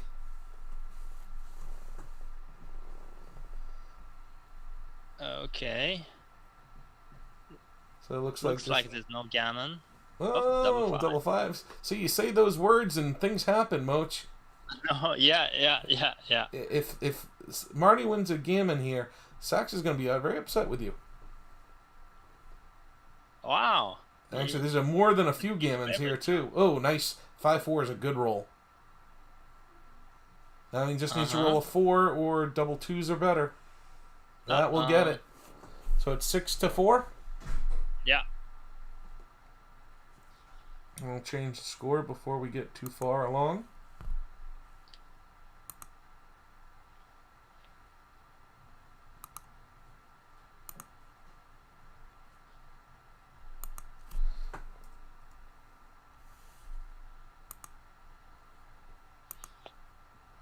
And there's the score change. And now we're back to the match. Ian Terry Chite messaged me directly on Facebook. Not on Facebook, on Grid Gammon saying, good match so far. I agree. Sorry about all the technical difficulties as we were trying to get this thing rolling. It was my first time trying to stream to YouTube. And it was my first time trying to stream with the Zoom as well. I know my good friend Justin is an expert at such things, but it was I had some real difficulties getting it going. But we are live now, 78 watchers still, only 17 likes. Smash that like button, folks. Smash that like button, please. What do we got going on here? A little advanced anchor for Marty out of the gate, and now an advanced anchor for Steve. I was not sure which point to make. I would end up making a 4-point maybe, because he was down in the race so much. Now what? Double 2 from the roof. He comes in, makes 11, I think. Makes 11 heavy.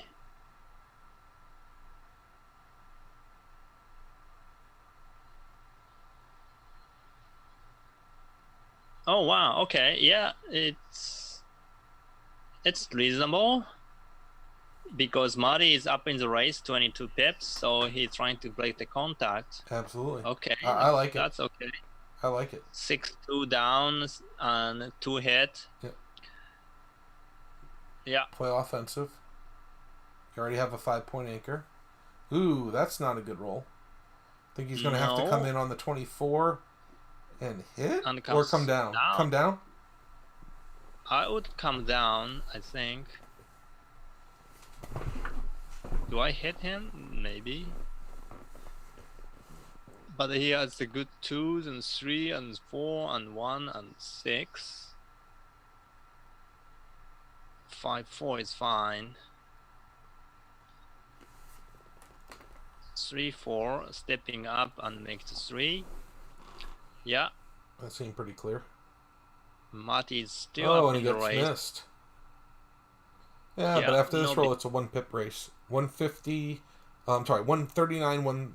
I don't know what I missed. 7 pips. It's a 7 pip. He's up 7. So now 16 13. with the race. 16 A now. hit, Yeah. and he takes the race lead actually here. Right. Oh, and a 6-5. Ooh, the 5's kind of ugly. What about the 5? What about the 5? You go to the 8-point, leaving a bunch of shots. If any, I think going to the ace is no good because it doesn't dupe anything. Do you go to the deuce? No, I'm sorry. You have a 5 to play. 3? Then that doesn't dupe anything. You can go to the. Wow, is it possible that not hitting is correct? Because the 5 is just so bad. It's possible. This is so scary, giving up there. Hey, Klaus, unfortunately, there's no way to get the pips to display here. Before the... I would go to the 8, I think. leaving ones, twos, fives, and fours and fives to hit back. That's right. Okay. But this leaves a lot of shot anyway. I mean, and you taken away the variable builder on the 6 point, right? A 5-1 Oh, and a get double hit. twice. That's bad. Now it's a huge race advantage for. I think hit was a must. I think I'd like to hit. Actually, Jeff, what was right with that? I know you got XG open. Jeff, what was right with that 6-5? That was an awfully difficult play. So twos and fives. Maybe actually you play 7-2 to dupe. No, I don't believe it. I don't believe that giving up the 7 point is the right play. You don't. Jeff says 1 minute. He's going to put it in. So how much do I get if it's right to slot the deuce? Oh, it's a jar of honey, isn't it? How many jars of honey do I owe you, or do you owe me, and how many bags of popcorn do I owe you? By the way, Mochi and I have a little. You owe me nothing. Double twos we're looking at makes the point. We got 2 more to play. I don't think I clear those 2. I think I would have played down. Oh, maybe this is right though. What do you think? That was fine. I probably do the same. Now I gonna break the midpoint. Yep, nice structure. Meanwhile, Marty kept rolling something awkward. This gonna be wow. Yeah. Piling up the 3 point, that was nice. But do you want to shift from 4 point to 8 point? That's what you want? Maybe? I think you have to. You just can't put 4 5. Maybe you should it's just no, you gotta you make it the point. You don't just throw it down there. It's just like never right to put 5 checkers on 1 point, unless you're bringing one into the 6 point. It's just like never right.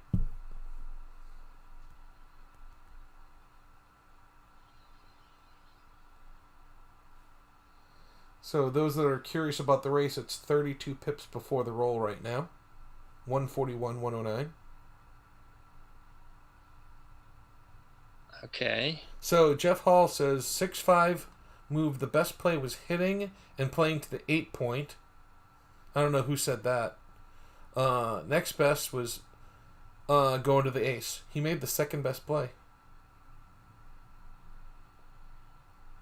1 to make the deuce point, I think. Or actually you could come out as well. Put some pressure on Come the out with what? midpoint. No, I meant you could shift from 20 to 18. It's a possibility. No, I don't do that. Yeah, just now any 6 would be great for him. Yeah, 6-1 points and every other 6 goes. Could this be Could this be a cube? No. He's up 32 pips and trailing 6-4 in the match. Are you sure? I don't double this. I mean, here's an anchor. Ugh. This is a disaster. Oh, whoa. Oh, God, this is awful. Now, maybe Steve gonna double. That's so gross. Yeah, really. I mean, what can you do with this 5-3? Down and in is all you can do, I think. You can Down and in means leaving a shot. Yes, but okay, it's not a double. Okay, I admit it. Yeah, but it's a very good roll. 5-6. 6-5, All just right. 2 out. Now it's just a Mahuruza. Yep. Ooh. Oh, not yet. Ooh. 1. But what is this now? You hit loose? Well, where are you gonna play? Where are you playing the last one, Moch? If you're hitting loose, you're slotting the 5 point as well. Yeah. So you just gotta bring 3 in, and maybe he forgot about. Maybe he forgets that there's a cube out there. Yeah. I mean, he'll be cubed regardless, I think.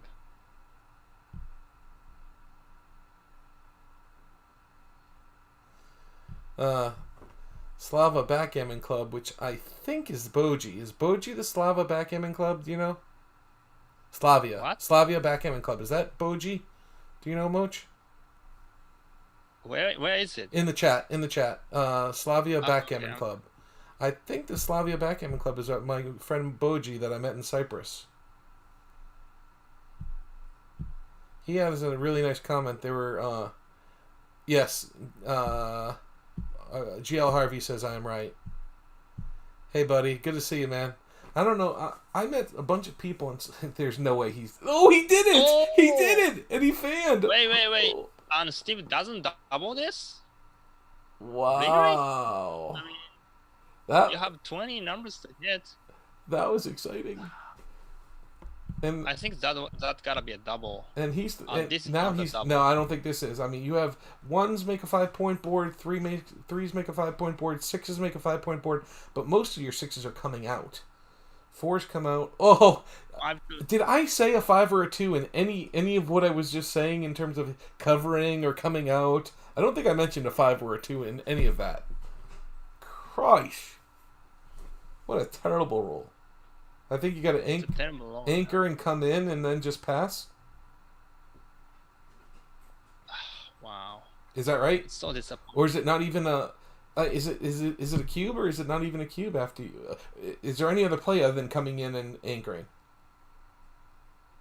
I would anchor it. Yep. Yeah. I would anchor And now, is this a cube? Is it a take? Is it a pass? I never run into these kind of silly positions because I definitely cover or roll something other than a 5-2 in that position. That was just sick.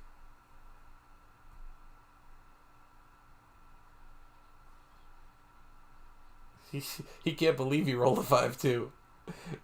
You gotta make an anchor. I think it's just too dangerous not to have an anchor here. You get hit 55% of the time, right? Justin Owl says missed cube from the roof, which is what we thought. It was a point. Wow. Oh, actually, Jeff Hall says it was a .033 no double before the 5-2. Yeah, it was the roll before. We think Marty missed. I'm sorry, Steve missed the cube, not Marty. Okay. Right? Now it's a pass. Now it's a big pass, I think. Yep. There ain't nobody taking this. But what about the double after 5-2? Could it be double or? I think I would have put the cube out there. So now it's 4-7. I'm gonna go put that point in, and Yeah.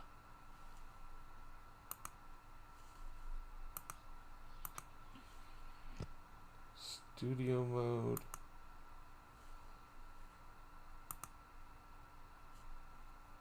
Right click. Properties.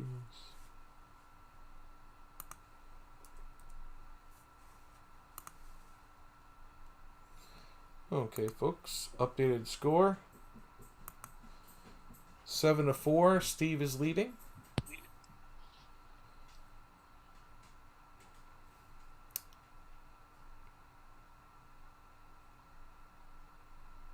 Oh. Bill and Tyra suggesting that I mention to people that they should probably either hit the subscribe button or the like button, or maybe even both. We have 81 watchers, only 63 subscribers, folks. Hey, folks, we have 81 watchers, Moch. We're up to we broke 80. Hit the button that says subscribe. It doesn't blow up the world. All it does is inform you in the future when they go live and they have another video. So you will get a notification that says the APBG Live is going live and showing some more backgammon matches like this one. It won't hurt you, I promise. And also click that like button. So what do we got going here? Oh, Steam and Sachs is just trying to race home at this point. He has a 12 pip lead. 3-1 and leaves a direct shot. People make the like button and make Rory feel better, okay? That's a good thing. And you get one more spam per week. Do you like the 4 point slotting the 4 or just hitting and going to the hitting and actually hitting and going 8-7 maybe. It's only a couple more shots. Ooh. Or this is 11, 12, 13. That's 15 shots. Go to the deuce point. It's 12 numbers to get hit. You just really want to get missed. This is only 11. But it's the least flexible. That's why I wasn't sure. Yeah, right. If you come down to 10, then how many? 13, 15 numbers? Yeah, this looks reasonable. I mean, only 12 numbers. But the problem is, this is the problem. He could get into the 24, and that caused the problem. Well, your 4's 5-2. We've seen a 5-2 good and bad before, haven't we? 76. We have 76 watchers. It fell a little bit, but we're up to 84 subscribers, folks. Tyra asked me if I could get her up to 100. We need 16 more. 16 sweet more subscribers to get to 100. And Tyra will let me go to bed tonight. She'll feed me dinner before I go to bed, is what she said. Right, Tyra? I get dinner if I get 100 subscribers? Is that what you said? Please? Ooh, double 5. What do you do with this? After the double 5, he's still... actually, race is close. Yeah. Almost even. 116 to 117. 1 pip leading. Yeah, so that looks natural to me. 6-4 is bad shot. He has to go to deuce point. Oh, yeah, sorry. Yeah, that's the best play. Sorry, I didn't see it. Yeah, you gotta play 2 down, of course, leaving 8. But it's better than go to the deuce point, I think. Oh, wow. Really? I would have gone to the 9 point. I wanted to have sort of containment here. Yeah, I see what you're saying there. I would step up with 3 and go to the 4 point. So why do you step only up with the 3? Why don't you step up all the way? I think the 5 point is the point that he wants to hit the most. That's why. And the likelihood of coming out doesn't really change from 5 point or 4 point. Does it make sense? I don't want to go to the 5 point because he can play safer, right? Oh, okay. I see what you're saying. He doesn't have really many good 2s if you come up to the 21. Because two double 2s, 2-1 isn't good. 2-1 makes a 5 point. 2-3, 2-4. So it's only 2-5 and 2-6. They're not that bad. Oh, actually, but 2-5 and 2-6 are not good at all. So that's part of the reason why you'd like to stay back. Well, I mean, you can come out from 20 or 21. It doesn't really matter in terms of freedom. Sure. But you can cover more. You can cover more of the field by staying back a little bit, 1 pips further. So, Jeff, this is kind of an interesting 4-3. What's right here? If you can throw it into XG and let us know. Is Mochi right? Come out to up to the 21 and into the 4?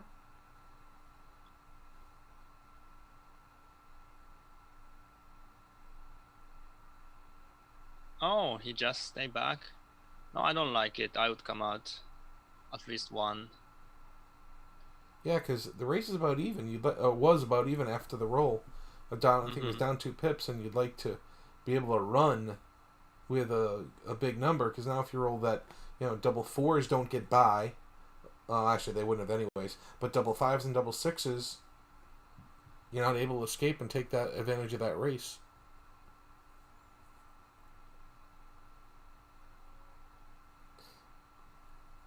Now, in this position, all of Sax's doubles play really good. I see no reason not to make the ace point, right? Because you can make an interboard point, it's not right to step up here.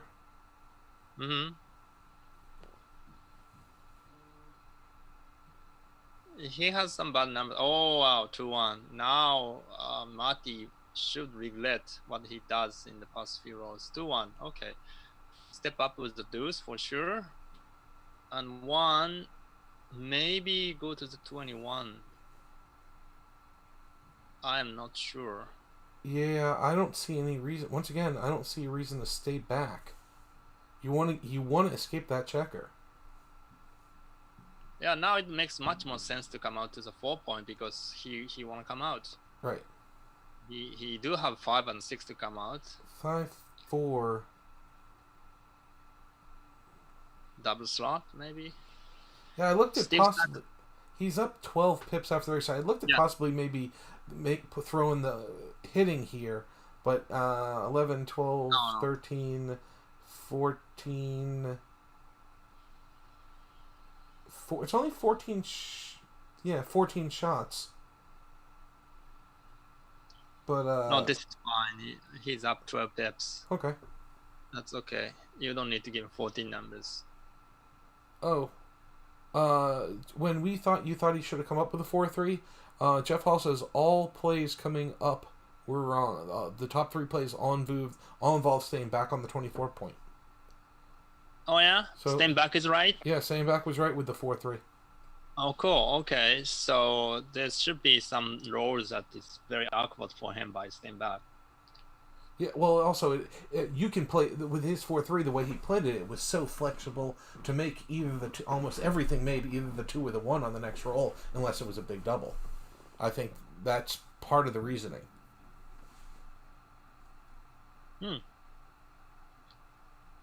obviously, he made the 1 instead of the 2, but still, when you're looking at getting attacked potentially, if you can hit a fly shot in return, obviously best to have a 5-point board instead of a 4-point board.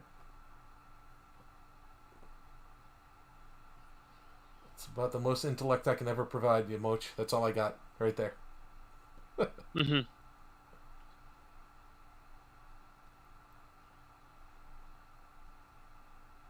What? What I'm seeing here? He has a 4 shot, and he's up 8 pips in the race, and... No, why double? I mean, Marty double, it's crazy. He miscounted the rate. Yeah, and maybe Wow. Oh my god. Is it allowed to see the pip count in this tournament? Of course, or yeah, it's not allowed? yeah. I mean, because the pip count is, when we play online tournaments, pip counts are always visible. I think what happened is that Marty doesn't know how to see the pip count, maybe. And miscounted. And he miscounted. Well, that's... I would call that a double blunder. What do you think?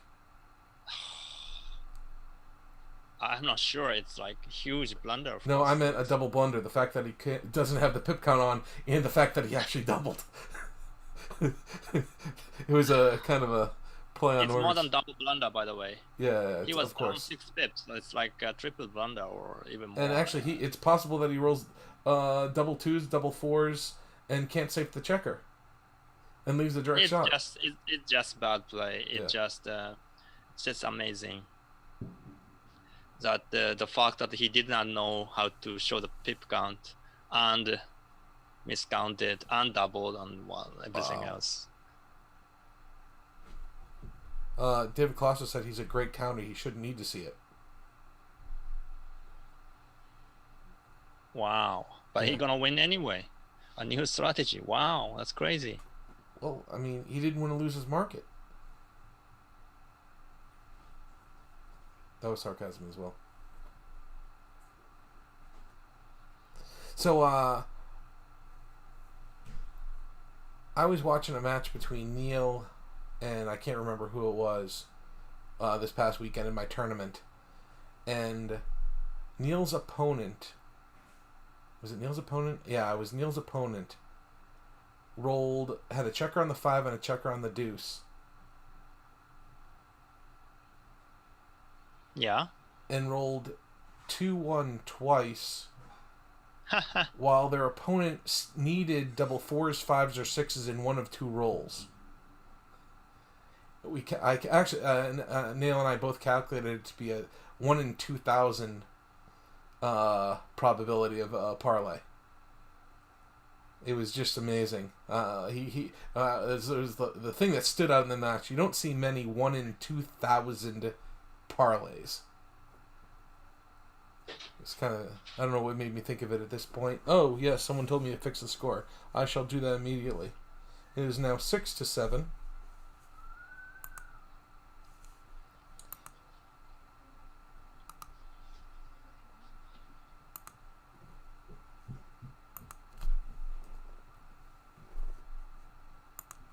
Okay, Marty's down 6-7. He just rolled double 5. It looks like a market loser actually. You think it's a market loser? You said? Maybe not. But it's a great shot. Oh yeah, you just gotta bring go 2 around the 10 hook, point right? and 11 points. Yeah, you just bring them around. Yeah, it's probably not a market loser because the race is so close. Yeah. He'll be up like 9 pips after.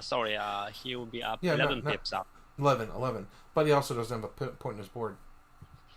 I did. I did make the score 7-6, right?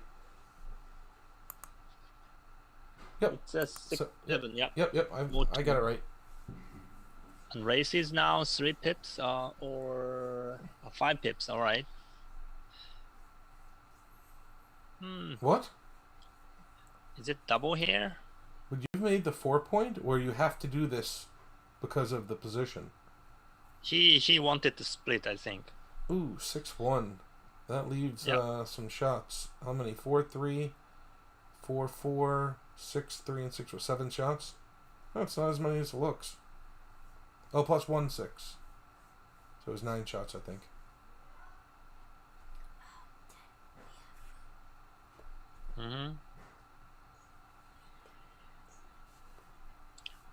Maybe break the 11 point. Midpoint. Say that one more time. I would break the midpoint. I wouldn't do this, giving 6-1 and 6-2.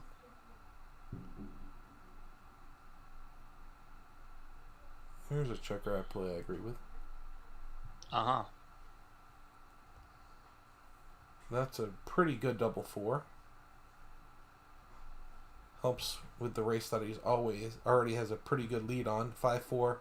So when you're up, this is going to be 30-some pips after the shake. Do you clear that point now? Or would you have played like 8-4 and 7-3? Do you think it was right When to clear? I am up, of course, I would clear the midpoint. I would clear the 9 point. Okay. Yeah, go back. He was up enough to clear the Noi. Right. How much is up enough to clear the back point, not play? Because preparing to clear and just putting those checkers inside without breaking that back point has benefit. 6-4 ribbon shot. Oh wow. So how much do you need to be up? What percentage do you need to be up to be clearing the back point? It's hard to generalize, but I always think that say he was double 5, am I still up in the race? If answer is yes, usually like to clear from the back. Okay. Like 20 pips. After the roll, after your move, you're up like 20 pips. If you're up only 10 pips, you would like to think more, right? But if you're up 20, it's usually right. So your rule of thumb is somewhere around 20 pips. Okay. Because if even after double 5, I'm still up in the race, so okay, I can clear the back, and it's hard to generalize it because the position is different.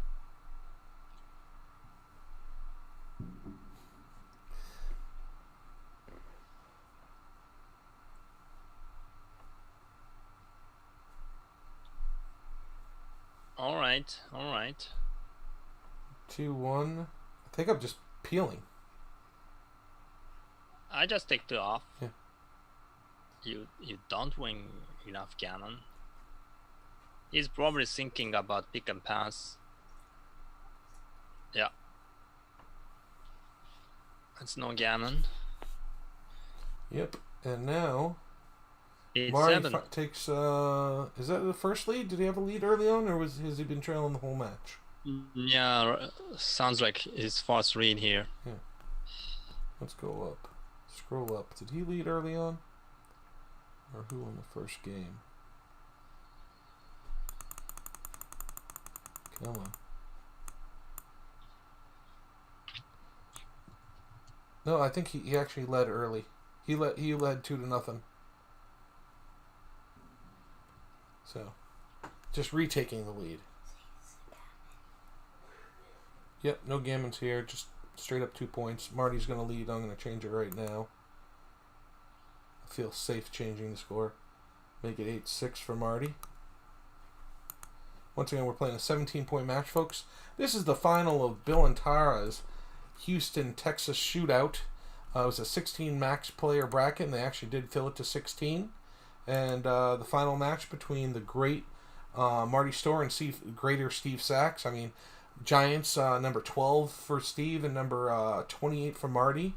Here on commentary with myself is the great giant of the world, Backgammon, Mochi. Thank you so much for joining me, Moch. This is a treat. My pleasure, Rory. I've enjoyed doing commentary, some solo stuff. I've done some work with... We had a bunch of interesting plays already, like Harakiri play, 5-2 hit, leaving 4 blocks, and still no double. Yeah. All right. That was kind of crazy. And that was such an atrocious 5-2. And we also saw a very strange miscounted race cube, which is very unlikely for a player like Marty. I was like shocked, you know. You actually saw that this is his opponent that made a double, but in fact... Yeah, exactly. I thought it was the other guy. Yeah, I also thought the same way, you know. Oh, it shouldn't be right. But that's really funny that it could happen in the online backgammon. Hey, kid. My daughter is making her way into the picture. No, I was just trying to see what it looked like from your angle. Okay. That's Mochi over there. Hi, Mochi. Hey, Can what's you hear up? me? Yeah. Yeah. My daughter's name is Amelia. She's 11. And she's been starting to play some backgammon. I don't know if you saw my post on Facebook, Moch. Mention it real quick. Right before COVID started, there was the Cleveland tournament. Actually, was the first tournament on the calendar canceled because of COVID-19.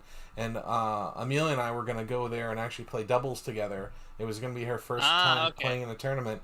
I actually bought us matching T-shirts. It's a fun little math T-shirt. I saw Amelia's piano concert. No. I streamed her a couple times playing the piano as well. Yeah. She's learning just like Hugo, I guess, has learned the piano as well. And so, it was unfortunate that we didn't get to go. So Amelia's looking forward to this whole thing being over so we can go to a backgammon tournament together. I cried when I found out I couldn't go. Yeah, she did. Oh, Tyra and said Amelia had to go. Rory, you have a message on the Facebook. Can you check it? Yes. On Facebook. I will go to Facebook. Yeah, I just sent you a message. Oh, okay, sure. 1 second. Yeah? Let's go. Sure. Enjoy, guys. Have fun time.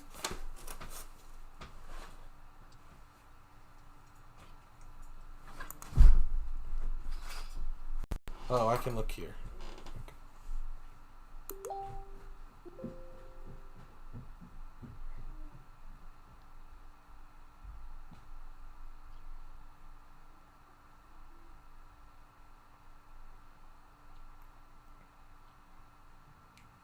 Okay. Gotcha, Mooch. 4-1. Right. I would play safe, I think. You are still leading in the race. I don't want to take any risk, right? Maybe you cover and step up. Okay, coming out with 4. That makes sense too. Yeah, I like it. More flexible. And getting hit with 3 is not a big deal. Okay.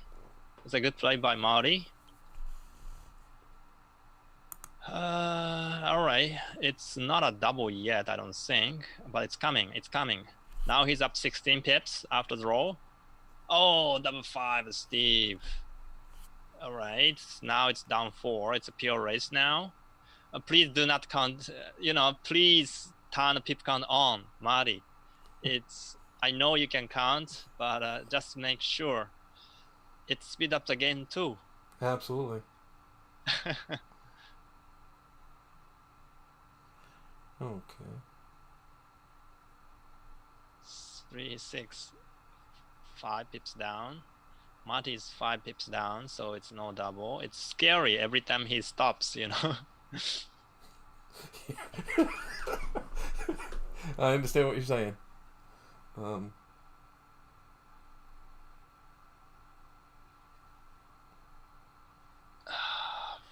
Okay, even race. So Stevie is okay. 4 is very small number. Now it's really even. 6-2. He has to keep the 14. Now Steve is down 4 pips. Now it's quite even again. Yeah, he keeps the midpoint so that Marty's ace and deuce will be bad. It's a good tactics here. Now 6-1-6 to leave a shot. 5-1-5 to house breaks the 5 point. So it's very good. It's no double. It's even pip count. I would go to double ace. Maybe make the ace point. Actually, it's the same same strategy for Marty. He wanna stay back so that make Steve's deuce bad, like 6-5 to 4-2. He has to play inside 4-3. Okay, finally. Oh what? Yeah. Okay. Wouldn't you come down there? The race is 3 pips only, so it makes Yeah, but you're putting checkers deep. Sure. I know. Wow. It wasn't very clear to me, but it wasn't very surprising if it's the right play. 5-1. It's probably a pass anyway. He just rolled double sixes.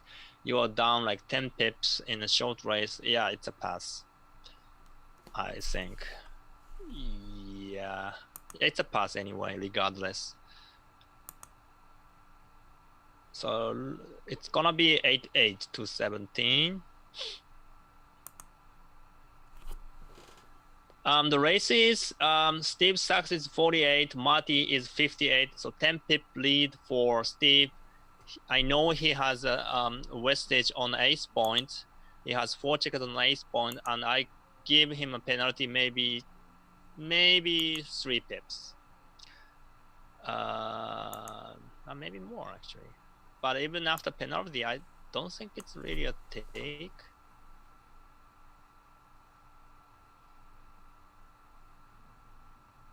Yeah, I would give a 4 pip penalty actually. So 10 pip lead is not really 10 pip because of the 4th checkers on ace point, 3rd checkers on ace point. So maybe he's reading 6 pips out of 48. Could it make a take? I don't think so. Yeah, it's probably a pass. It's a small pass, I guess.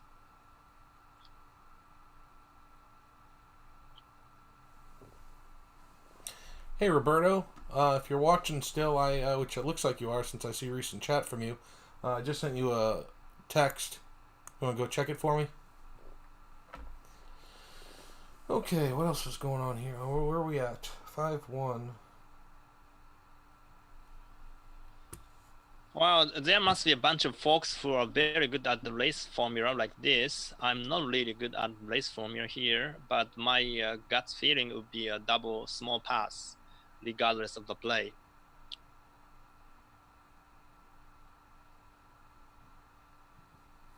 Marty is still thinking about the ace.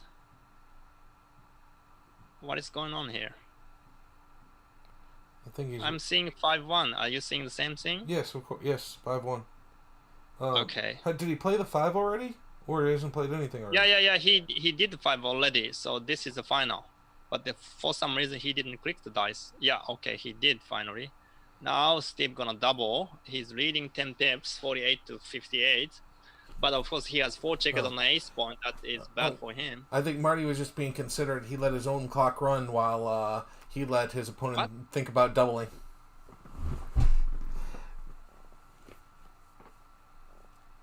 All right. Big pass, Jeff Hall says. Big pass.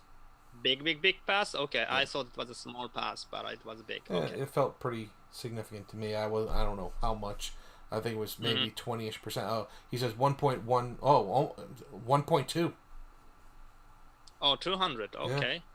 That's a big pass. So now we are playing a 9-point match the rest of the way, it looks like, as it's 8-8.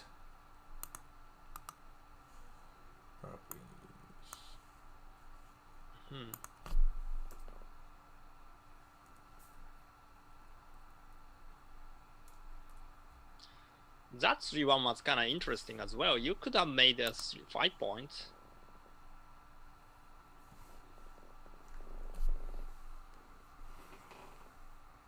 I actually think I made a 5 point was the best play with 5-3. Now it's a lot of mess here. 5-1 double hit. 4-2. He has lots of good numbers. 6-3 hit and coming out, I guess. Yeah, makes sense. Go to the 14 and hit on the 9 point. Yeah, I mean, yeah, looks pretty clear there. Trying to make a 9. He has 5 shots from the bar. And many other numbers are good. Yeah, Justin like said the 5. Justin said the 5 point was much better, by the way. Oh, okay, 3-1, right.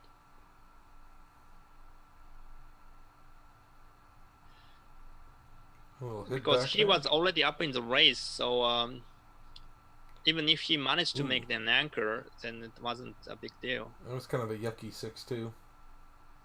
Doesn't get to come in on a high point and has to play. You can't hit on the outside. 6-4, he made a bar, that's good. 5-4 is kind of difficult play here. I don't know what to do. Marty is down 17 pips before the roll. If he wants to hit, of course, but then there's no 5. Would you go to the 4 point and just slot it? I think it's the play. Yeah, I think that's a play he wants to make. Wow. Okay, double raise. Now it's probably a game winner. 4-1, it's kind of good roll. It's I'm not sure about the ace. Okay, it's probably right. So it's a double, and I think it's a take maybe. Not entirely sure. What's going to happen?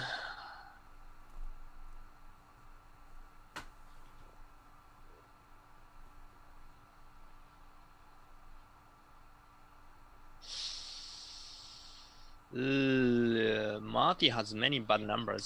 6-5, 6-4. 6-4 is fine actually. 6-3 is fine. 6-2 is bad. 6-5, 6-2 is really bad. 6-1, he can jump out. That's fine. 5-4. Okay. Although race was really close, his structure wasn't really nice, so he chose to pass. It's probably okay. 5-1. I'm adjusting the score now. 6. Maybe just run. Maybe just run to the 14.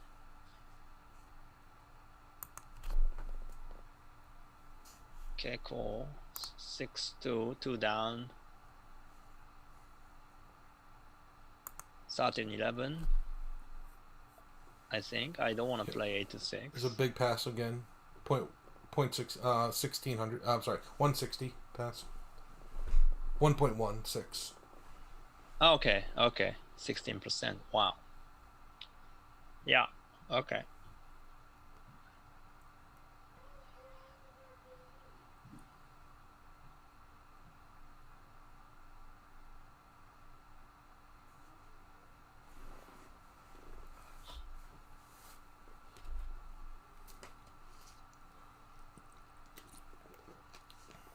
For 1.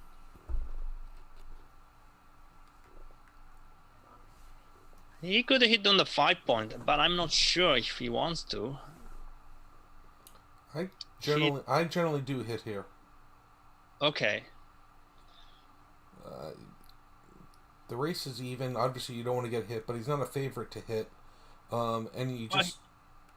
He's up 7 pips after the 4-1. Yeah, that's why. Which is close to even. Yeah, right. But he's outboarded as well.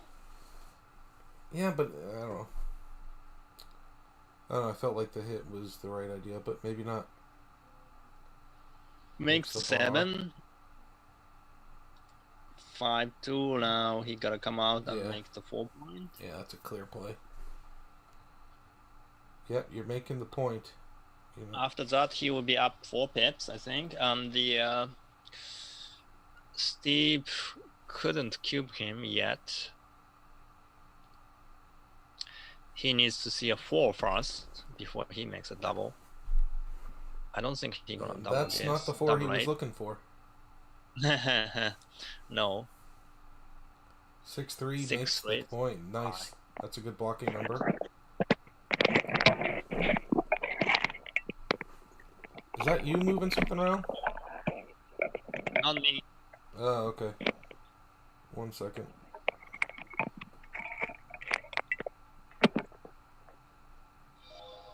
Oh, wow. How'd that happen? We got our... 6 I didn't expect that to happen, but our good friend, what's his name?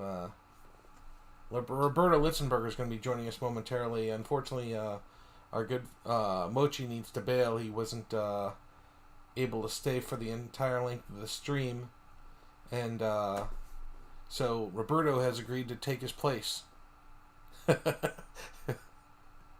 Yeah, Josh Riddell's... Unfortunately, I have some commitment from now.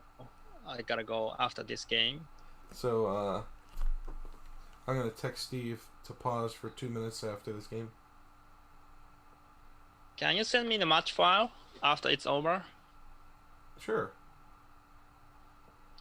I'm very interested to see some of the games. 2-1 came in, 6-1. Still even race here. Marty is down 4 pips. Now it's even again.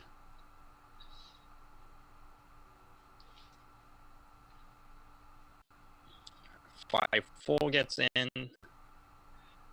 Steve is up 9. 6-3 to win. Double 3, 1, 2, 3, and 4.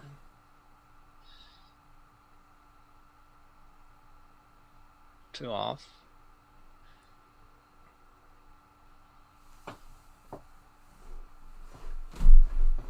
6-3.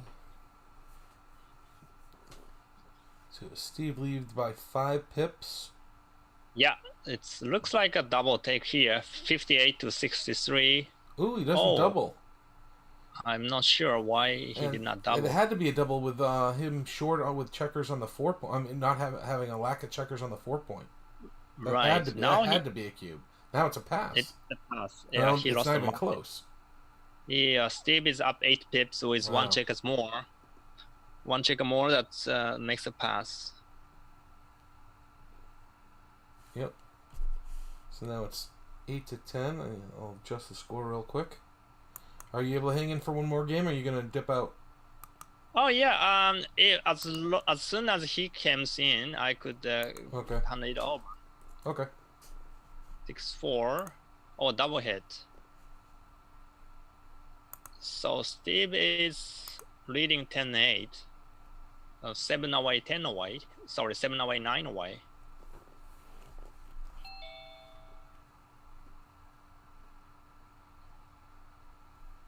Somehow game is stopped. Okay. Yeah, no, they paused because I texted Steve to pause so we could do a tag you out. Oh, sure. Okay. So they're pausing for us. Mochi, thank you so much for joining us. I really appreciate it. I'm sure everyone out there Actually, if you Thank like you. Mochi, you should hit the like button right now before he steps away. That number should just blow up from 30 to 80 in instant. And I just did it. I hope it helps. we got one more, just like Mochi liked himself. And we have our good friend Roberto Litzenberger stepping in his place. Should be some great commentary with Roberto. Thank you so much for Mochi for joining us. Sorry we got so much started late. If we hadn't, we probably would have been able to finish it with him. But he needs to step away. Don't forget the popcorn, Lori. You owe me. I owe you some popcorn. I will bring it. Chicago Mix, baby. Thank you. I'll see you soon. Hopefully I'll see you live at a tournament sometime soon. Yeah, thank you for asking me to do it. Absolutely. Let's And next time we'll be a little more efficient and hopefully it will go a little smoother. That's fine. It's fine. Thank you, buddy. I appreciate it. See you. Bye. Absolutely. Bye, Take care. everybody. See you, Mochi. But don't go away, folks. Mochi's leaving, but Mr. Roberto Cafe is in the hizzle. How you doing, buddy? I'm doing good. How you doing? I'm fantastic. So will I be watching this on Gridgammon while we comment? Exactly. Yeah. Absolutely. Okay. Okay, so I have you full screen now.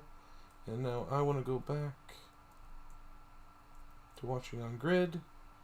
And does I'm kind of like a single A replacement there for the major leaguer there, but I need to get your video in there. Happen People aren't fun. seeing your pretty face yet. Give me a second. I need to do a little fiddling with the settings. I don't know if that was the right word. But your face is about to show up right there. Little blurry. If you can get your camera to focus a little bit, you are just a little bit hazy. Usually if you take your finger right into the lens and then pull it back slowly, that's how I get mine to focus. And it looks like we are good to go. And I'll tell them they can resume. Thank you for pausing.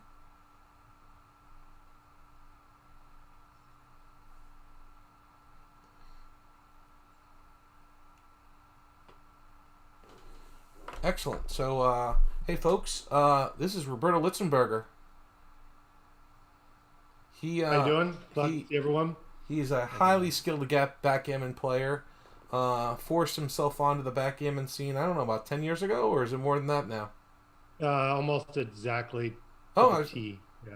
Yeah, and he, at one point in time, I remember I thought this guy had no game, but every time I played him, he beat my ass, so maybe he had a little more game than I thought. It took a while for me to get off the schneid off of you, I think, and I'm probably not the only one to claim that they beat your ass every time they play you, but probably not. Actually, there are a few. I'm very happy to say Jonas Sewell was one of the guys that used to beat the hell out of me all the time, and I finally got off the schneid in my big Texas tournament this past January. I had a bad Thursday and Friday. I think I went like 4-3 in 7 matches or something like that, and then on Saturday and Sunday I went 12-0 to win the consolation and win Speed Gammon. It was pretty awesome. And I got off the Nice. schneid against Mr. Why aren't they playing? Let's go. Maybe I'll continue. let me see if I can. Oh, I can't change the light here. Okay. Okay, so they should be continuing any second now. We still have 40. Oh, good. Our number of likes went up. Our watchers is up to 82. It's about where we've been. I think I saw as high as 84. And they are now playing. And how many subscribers we got now? I'm still only seeing 84 because I'm not refreshing. But how many So subscribers those do that we can't got? see on the board, it's 7 away, 9 away right here.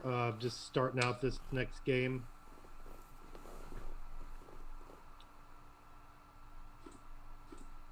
Ooh, nice hit. So this is going to be a big cube here. Ooh, yeah. All those checkers on the ace point and one on the bar is Yeah, not a good recipe. There's only 1 point, only 8 in the zone over there for Marty. It's not too good. I mean, that's obviously what he's thinking about. But it's just a cube here. Yeah. Standard challenge. Can you mute the sounds on your backgammon board if you don't mind? Do you know how to do that within Grid Yeah, Gammon? yeah, Shut absolutely. it You go off. up to options, backgammon settings, and then there's a tab for sound, and right away there's a little dialog box that you you uncheck for enabling sound. Okay, backgammon. Options. Play options. Settings. There's a sound tab under backgammon settings. Oh no, that's the wrong setting. I'm sorry. That's wrong setting. Sorry. Under general properties. Sorry, it's one above where I said. So options, general properties. Then there's a sound tab. Sound. Wow, he took this. He took. Well, it could easily be a take. I mean, he does have the anchor. Checker back. There's a lot of play here. He only has 8 in the zone. And he can bring it around if he comes in. You know, it's a double anchor game, basically, is what he's going to be looked at doing. But that dance killed him. 5-2. Do you make the 8 or you just bring 2 across? I bring 2 across down here. Well, no, you can make the 8 and bring 2 across. That's fine. Well, yeah, but do you leave the 2 shot above? Is what the question. You make the 8 point. I don't know. I would bring 2 down and make the 8. I think the 8's better than the risk of leaving that extra shot. But double fours. I could be wrong. Yeah. Double fours is major if he rolls 3 it. blots in the outfield, if not, and the 8's a solid point to have. It's part of the prime if this turns into a priming game, and it very likely will because it's not a blitz game, because he has a very solid ace point there. So he is looking to prime more than to blitz. He's taking his time thinking about it. So those are the 2 viable plays. And what you don't do here, it's going to bring up your last checker. When you have your game plan, the guy in the back stays there while you're kind of figuring out your game plan on that, on the front end there. If you figure that's your game plan, that's what you're going to do for now. We're at 80 watchers. We now have 90 subscribers. I need 10 more of you folks that are watching to press that subscribe button. It will not end your life. What it will do is provide you information in the future when APBG goes live. And if, in case you don't know what APBG is, it's the Ace Point Backgammon Club. Not good. Yeah, you pointed out that's a second straight fan on that 2-point board, 3-point board, right? And it is, yeah. This is the right play there. He gets lots of numbers to make that 4-point, which is exactly what he wants. Oh, all right. In this case, he'll make the bar. Yep. The priming game is intact. He has to step up with the 2. Go for a play to make that 4-point. And Roberto, you're right. It was a double take. Jeff Hall says it was a .921 double take. Wow. That's interesting. I did not see that as being a take. It fits, if you break it down, it fits in the early advantage criteria of being a take. But, what does it do double here? Threes. You just hit and make the ace, but you're playing an ace-4 back game. Ace, when you got 4 checkers back, is not a point that you want to have. Right. At all. So it's not going to win going forward. Actually, do you bring 3 down and make the 10 and slot the 5? Make 2 points. I mean. Oh, he does do this. No, don't pick up the dice. Play. He's not going to do that. No, he'll back it up. Okay. I didn't see the just make 2 points play, and I think I like that best. But you can bring 3 down blocking, making the 10-point and slotting the 5. Yeah, but you're not going to contain him now. Containment is not part of the game right now for that. Oh, no, he does this. Play. So he did make this skedaddle to the ace. That's Sachs making that play, right? Yeah, I mean, It can very well be right. I mean, if it's a game transitioning play, it's not what I would have done, but it can very well be right. But his game plan just kind of changes now. I don't see how it can. Well, it has to make some adjustment, but I just don't see how that was right. No, now he's going to hit. It's hard to see how he completely contains, but he's trying. 5 in. Just when this fails, he's too far behind. Like this. Now, the best case scenario, he pretty much has a weak 4-point holding game here when the other guy already has the bar point. Hey, Jeff Hall was right. What was right with that double threes, if you don't mind? And was the making the ace point really bad?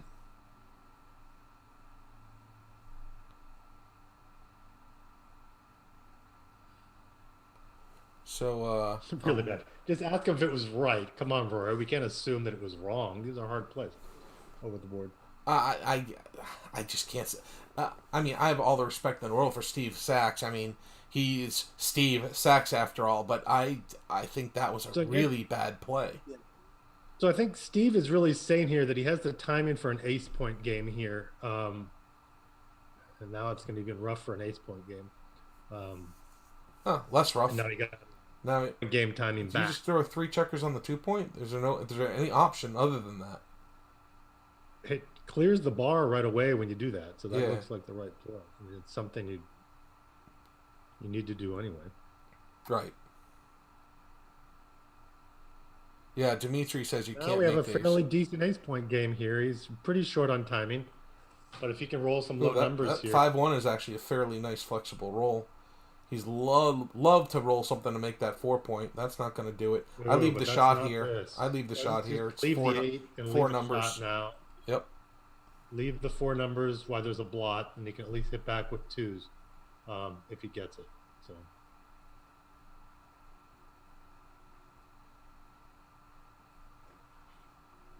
5-1 is just going to cover.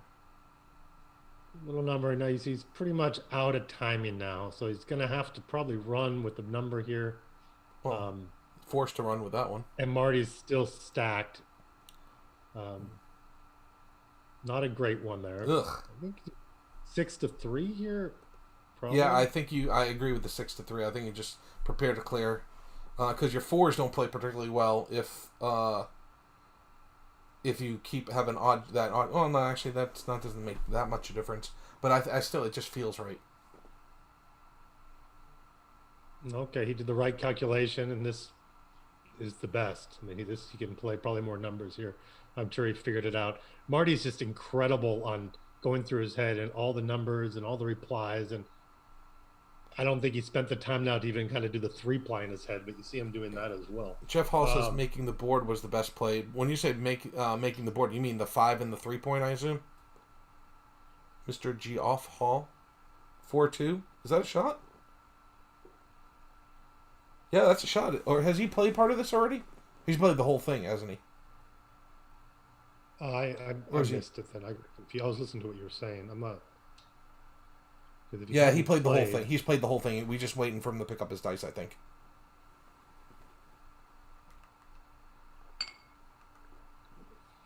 Making the ace point was a .07 error. Well, I guess he sticks around for a roll. Yeah, breaks his board. And now, I guess he runs now. There's not a lot. It's hard to win when you have a 4-point board. Yeah, but you're not getting He's going to Backgammon stick around, so I'm sure it's right. Yeah, I actually would have stuck around. He just too many checkers to bear off. I mean, 6 4 5 6 4 5 4 are disastrous. Look at this, Marty. Very interesting. Was not afraid at all. Knew he was going to have to go with lots of numbers. Left possible shots because he knew that Steve was going to have to run, and made him tense. That was a really interesting, strong play by Marty. I think a lot of us would have just ripped and played what apparently seemed safer there. But he made aggressive play because he mitigated there actually was not a lot of risk.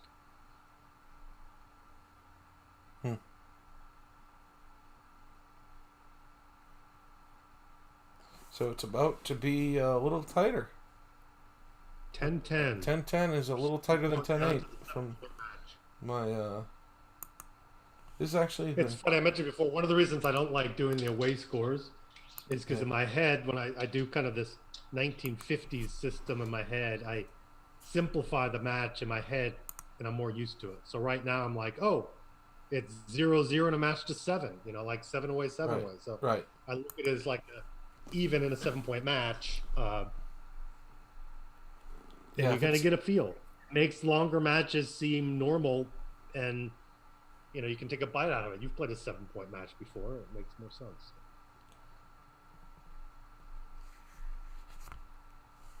I think I know something about 7-point matches that not that many people know. I'm going to share a little knowledge. Mochi and I actually did some work together. It wasn't a whole lot of work, but he shared his data with me, and this is maybe 10 or 15, 8 to 10 years ago, when I was putting together the Backgammon Olympiad the first time, which I guess was 9 years ago. So a little bit more recent. And he looked at PRs. We looked at all. He looked at his profile, and I looked at my profiles and I looked at all the profiles together, and looked at all the segments by match length. And the highest PR of all matches was 7-point matches. 7-point matches have a higher average PR than 1s, 3s, 5s, 9s, 11s, 12s, and so on. For some reason, there's something about 7-point matches. It's not significant, but it was clear in thousands of matches. Both his database and my database had the same thing. 7-point matches are slightly more difficult than the other length. I guess 5s can get complicated, but often they're really fast. So at 7-point matches, you're guaranteed to see a lot of the strangeness of a lot of the close, interesting scores. Yeah, and so in the Olympiad, where I had the part of the thing, I had the way where you were playing 3-way, 6-away, and 2-way, 4-away. I had the DMPs, I had the speed gammon, and I was going to have 9-point matches, but it was a better idea to play the more difficult matches, in my opinion. Have the players play the 7-point matches, and they were slightly shorter, so it was a little less time for the players, but a little more difficult. Interesting 4-3 there. Coming played up by Steve with both. I don't know what that equity is. It's not the standard reply. I know that. But often the non-standard reply, there's actually very little difference that I might not be aware of. Only time I ever really see that play with a 4-3 is after a 6-1. I know it's very, very close. I gotta go mark the score. Sorry, I'll be with you in a second. So he stays back with both in slots. I guess he's doing the aggressive kind of in your face, build his board, while Marty's board is kind of just in shambles right here. So he'd really like to make the 5-point here so he can kind of Steve would. And now he probably will. Will he play in your face and just make the 5-point here? Yeah, love it. I like this kind of style is kind of daring him to attack. And that's going to be Steve's game plan. Now you might run one to the mid here. That's what I thought, because it duplicates 4s here. Or not. There's less pick and pass. It dupes the 4s. It's hard. So he keeps the 2 back instead. So he can play with an anchor so he could possibly get it. By the way, 5-1 split 4-3 up is correct for money. Start of this game.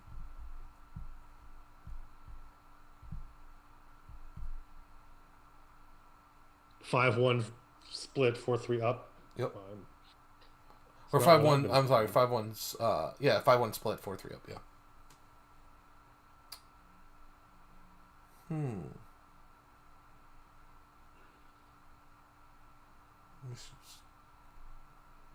Here we go. Gotta leave a shot, so you're just gonna make the 4-point here. There's nothing else. And Well, then he can make the 4-point, or he can just play awfully. No. Like, you can't just. You might. This might not be a take, but the other play is clearly not a take. The other, maybe. Well, this is the play because he needs to hit. It puts the pressure on. Right. And so now Marty can cube. Can he? Yeah.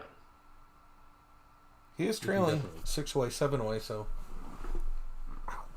It's scary. It's scary to take on 4-point boards. I mean, look, he's got 1 to covers, 1s and 7s. And then also double 4s, double 3s, and double 6s. That's a lot. That's 11, 15, 16, 17, 18, 19 covers. I mean. Gotcha. And he doesn't cube. So now he hits in cover. I mean, if he hits in covers, it's way too good. So he's playing on after this. Then I mean. Yep.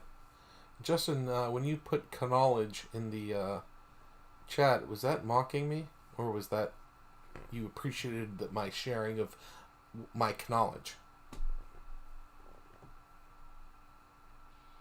So this is a tough play. You can only leave a shot either way. So which one do you cover? I do this so he doesn't anchor. You know, if he's going to hit you, make it clear what's going on. And he does hit. Ooh. So now it's tough. So now Steve's the one leading here, but this definitely favors white in this Heavily position. favors white. And it could easily be a cube here. Yeah, and he does send it. No, is it a Thank you, take? Justin. I mean, God. So that was one of the few times Justin actually wasn't mocking me. This is a hard one here. I'm Actually, kind of disappointed. Yeah, I agree. This because a lot of ones, even if he gets a 1, a lot of those ones just bust, and he's got stuff all over the place. Isn't this just a 5' versus a 5'? So it's a take. It's an unusual 5' versus 5', but essentially that's what it comes down to, right? Well, 5' would normally a take, unless things are unusual. There's a lot more gammons, and there's definitely a lot more gammons here than normal. If he comes in with any 1 that's not double 1s or 1/6, he's just destroying the board.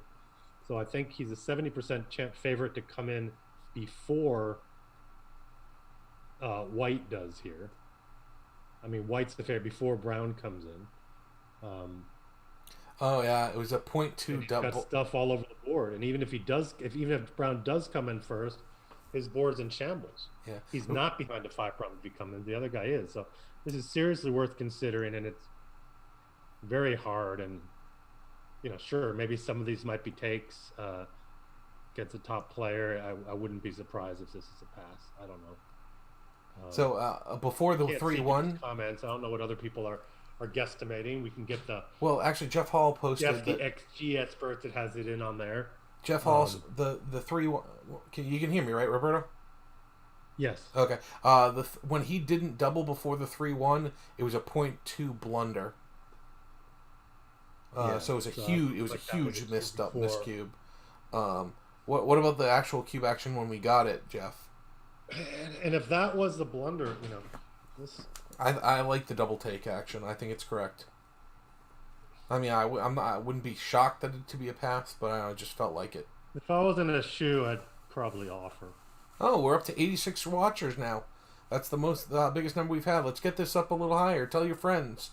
Roberto and Rory, the dynamic duo. Something like that. There it is. Marty took. He said the cube can keep going up exponentially now, and he's right. One person doesn't come in. But this is what I meant. He comes in, and now he's going to have to break somewhere. So if he comes in now... I love this. This has got to be right. Lots of G's. Oh, this is so 6. Now it's 5-1, 5-6. Well, if Marty took, it's a take. He figures out, and Marty did and I don't think you're supposed to hold the cube. I think you're just supposed to send it back right now. 4 play in his head, basically. Yep. And I don't see this as being a take either. Too many gammons. I think this is a clear double pass. Yeah, that was a huge swing. So he got his 30% coming in. And, he said it was a double take, by the way. So the cube action was correct. We liked it. And what about... it would have been a 0.6 error to pass that 5... Wow, really? It was a monster. So how big was the double? He says it would have been a 0.6 error to pass. That's crazy. Those are right. Prime versus prime for takes, and it had stuff to do with it. Yeah, I could have easily let it go. Yeah, and it would have been like the PR of the match. This is tough. I mean, I let this go. I can't imagine that this is a take. Can Just Sachs, because you have the ones to hit. Can Sachs really take 6s and 1s and 8s and I mean, wow. And if you give this up, it's simply 5 away, 6 away. Oh wow! Robert, are you saying this is a huge take, or the previous one was a huge take? Jeff, was that a big pass right there? Or a pass? Was that a pass? Oh, I gotta score it. So now Marty wins too. Takes a 12-11 lead.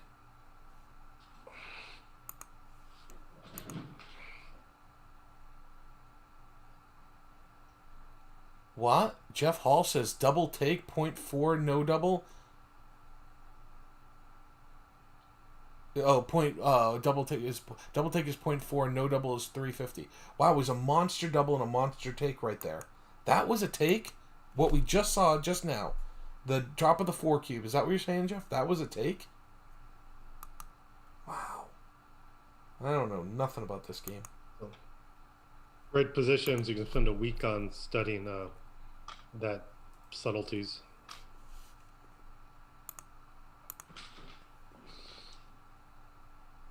Oh no, he's saying previous one. He didn't put the. That wasn't the actual cube, the redouble. It was the previous cube. Oh, thank God. I mean, I was like, I thought it was a clear pass, and I thought he said it was a .35 take.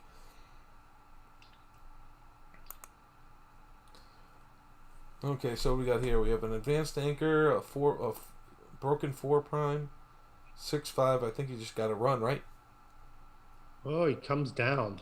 Interesting to shake it up. He really wants to fight for advanced anchor here. Didn't want to be abandoned there on the ace point. Wow. And now he cubed. That's kind of rich. And this is a clear cube, and he just quick dropped. So looks like he wasn't happy the game whether he jumped out or came down. Yeah. So now Marty takes a 2-point lead and is leading 4 away, 6 away. It's the classic reply with the double 4s up and down to the 5-2. 4-2 goes up, makes the 5. The golden point. They both have golden points now. Perfect. Double 2s.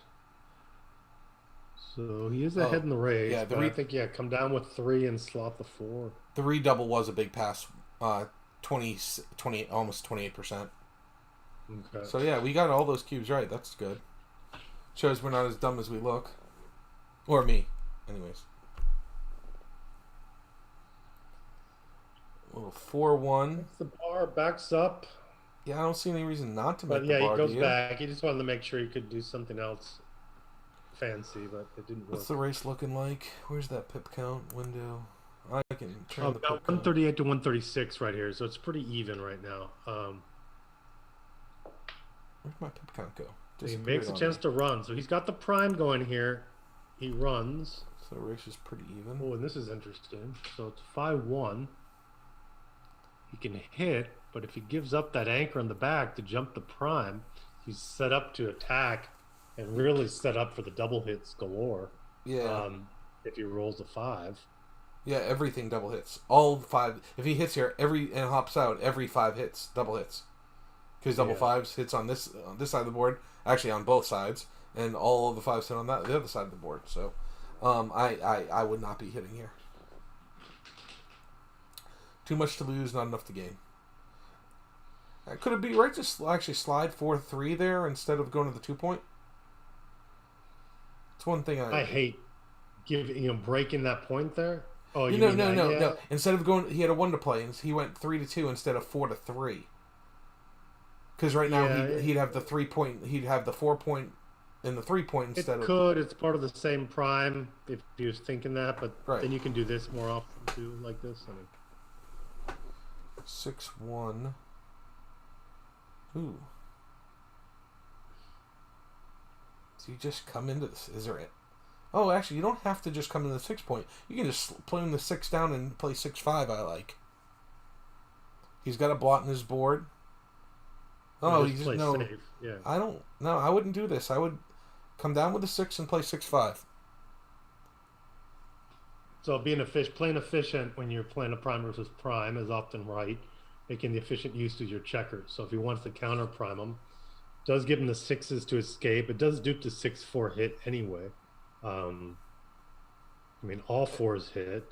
And then in the end, white does have a prime, but he has a 2-point board with a blot, and you have an advanced anchor, so something has to give. So that could very well be correct. Yeah, I'm really surprised. Hey, Jeff, throw that one in if you can. I'd be really surprised if that my play wasn't right there.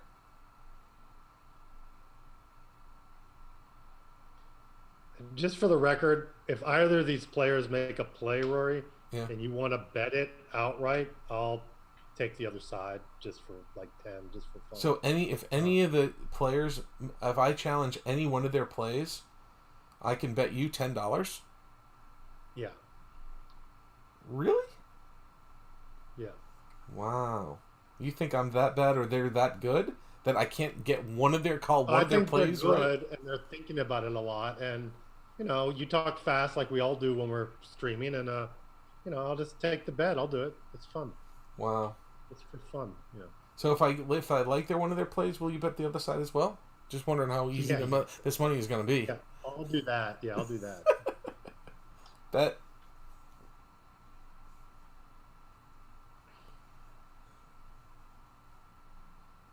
Yeah, the stream seemed to like your comment. Burn, shots fired. I don't know who's burning who, though, because I'm going to win some money today. I didn't know I was getting paid to do this stream. I don't know. If I had known this was going to happen, I wouldn't have invited Mochi in the first place. Oh. Look at this. The Prime versus Prime battle. What's the race? On. He's losing the Classic race, so that's why he game. does It's this. 80 to 89. Yeah. I would run with double both. Fives, and now Bring it's it in. on. Bring it in. Perfect. 11 pips in the race. 2-1. I see a cube coming right now. Right, this is a double. If he doesn't double, I'm betting. This is double take. I will. This is double take. 71, 81 to 77. 69-77. 69-77. I'm doing adjusted. Yeah. 69-77. I normally do Keith count in my head here. So Keith count. Red would have 71 divided by 7 is 10, so that's 81, and it's 81 to 77. There's no correction on Steve ends, and that is an initial double take, according to Keith count, and that really pretty much nailed situations. I don't do much more calculation than that. So annoying when you just agree with what I said when I said it in like half the time, or actually about 10% of the time. Damn, I wanted to make some money. You were just going by feel. I'm trying to get paid. No, I saw it was an 8 pip. It was an 8 pips and was 69 to 77. It's a double pay take. Do you ever account for wastage and stuff like that or not? There wasn't enough wastage to be accounted for, or there wasn't enough on one side versus the other for me to make an adjustment. But I've always never, worth looking. I will say this: I have never read a backgammon book from beginning to end. I've read parts of some, like 3 books, but I'm a very pure feel backgammon player. That's why I take too deep sometimes. Yeah, she's not getting any of the rolls here. So I hate it when you're in your race and you're throwing 3 2s. So we're going 2 away, 6 away, are we? 3s. Kind of all numbers below average here. Yeah. So you're not going to win like that when you took. So. Okay, man, we gotta get some bets in, dude. I need to make money. Classic 2-way 6 away. 2-way 6 away. We got 19 and 95%, around 20% here for Steve. 4-2 makes the point. He's not doubling this. He's gonna run. He's 3 runs. He's going for the running game. He's gonna get hit. 6-5 is also a run, I believe. Or do you just come out and halfway? This is up and down. No, I would think that play is not the run. I think the right play might have been. Oh, it was Marty. One second. Against him, but you said there if was something to say for 24-14, 13-8 in that situation. I guess not since he's leading in the match. Maybe not. 2 down here. If he had made the 5 point instead of the 4, it's definitely 24-18, 13-8. You coming up with the 2 here? I think I would have just brought 2 down. I'm not sure. 2-1, slightly ahead. Playing 6-3. It's a race. Okay, so this is going to be a boring game here now. These are the games where I excel. You excel at these, I'm sure. Yes. I'm gonna my checker play, my cube play. I mean, I do really good in these type of games.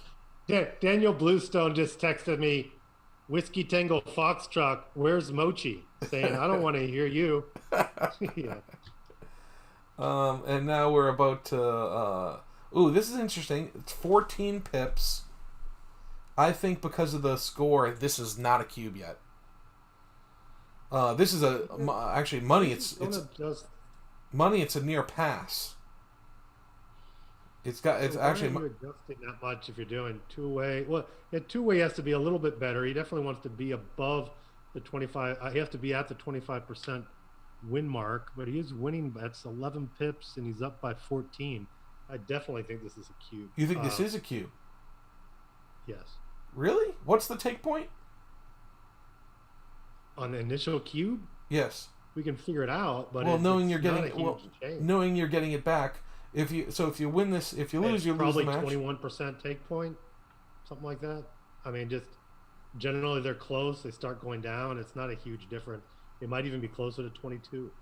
It gets to be pretty close to money at these many away scores.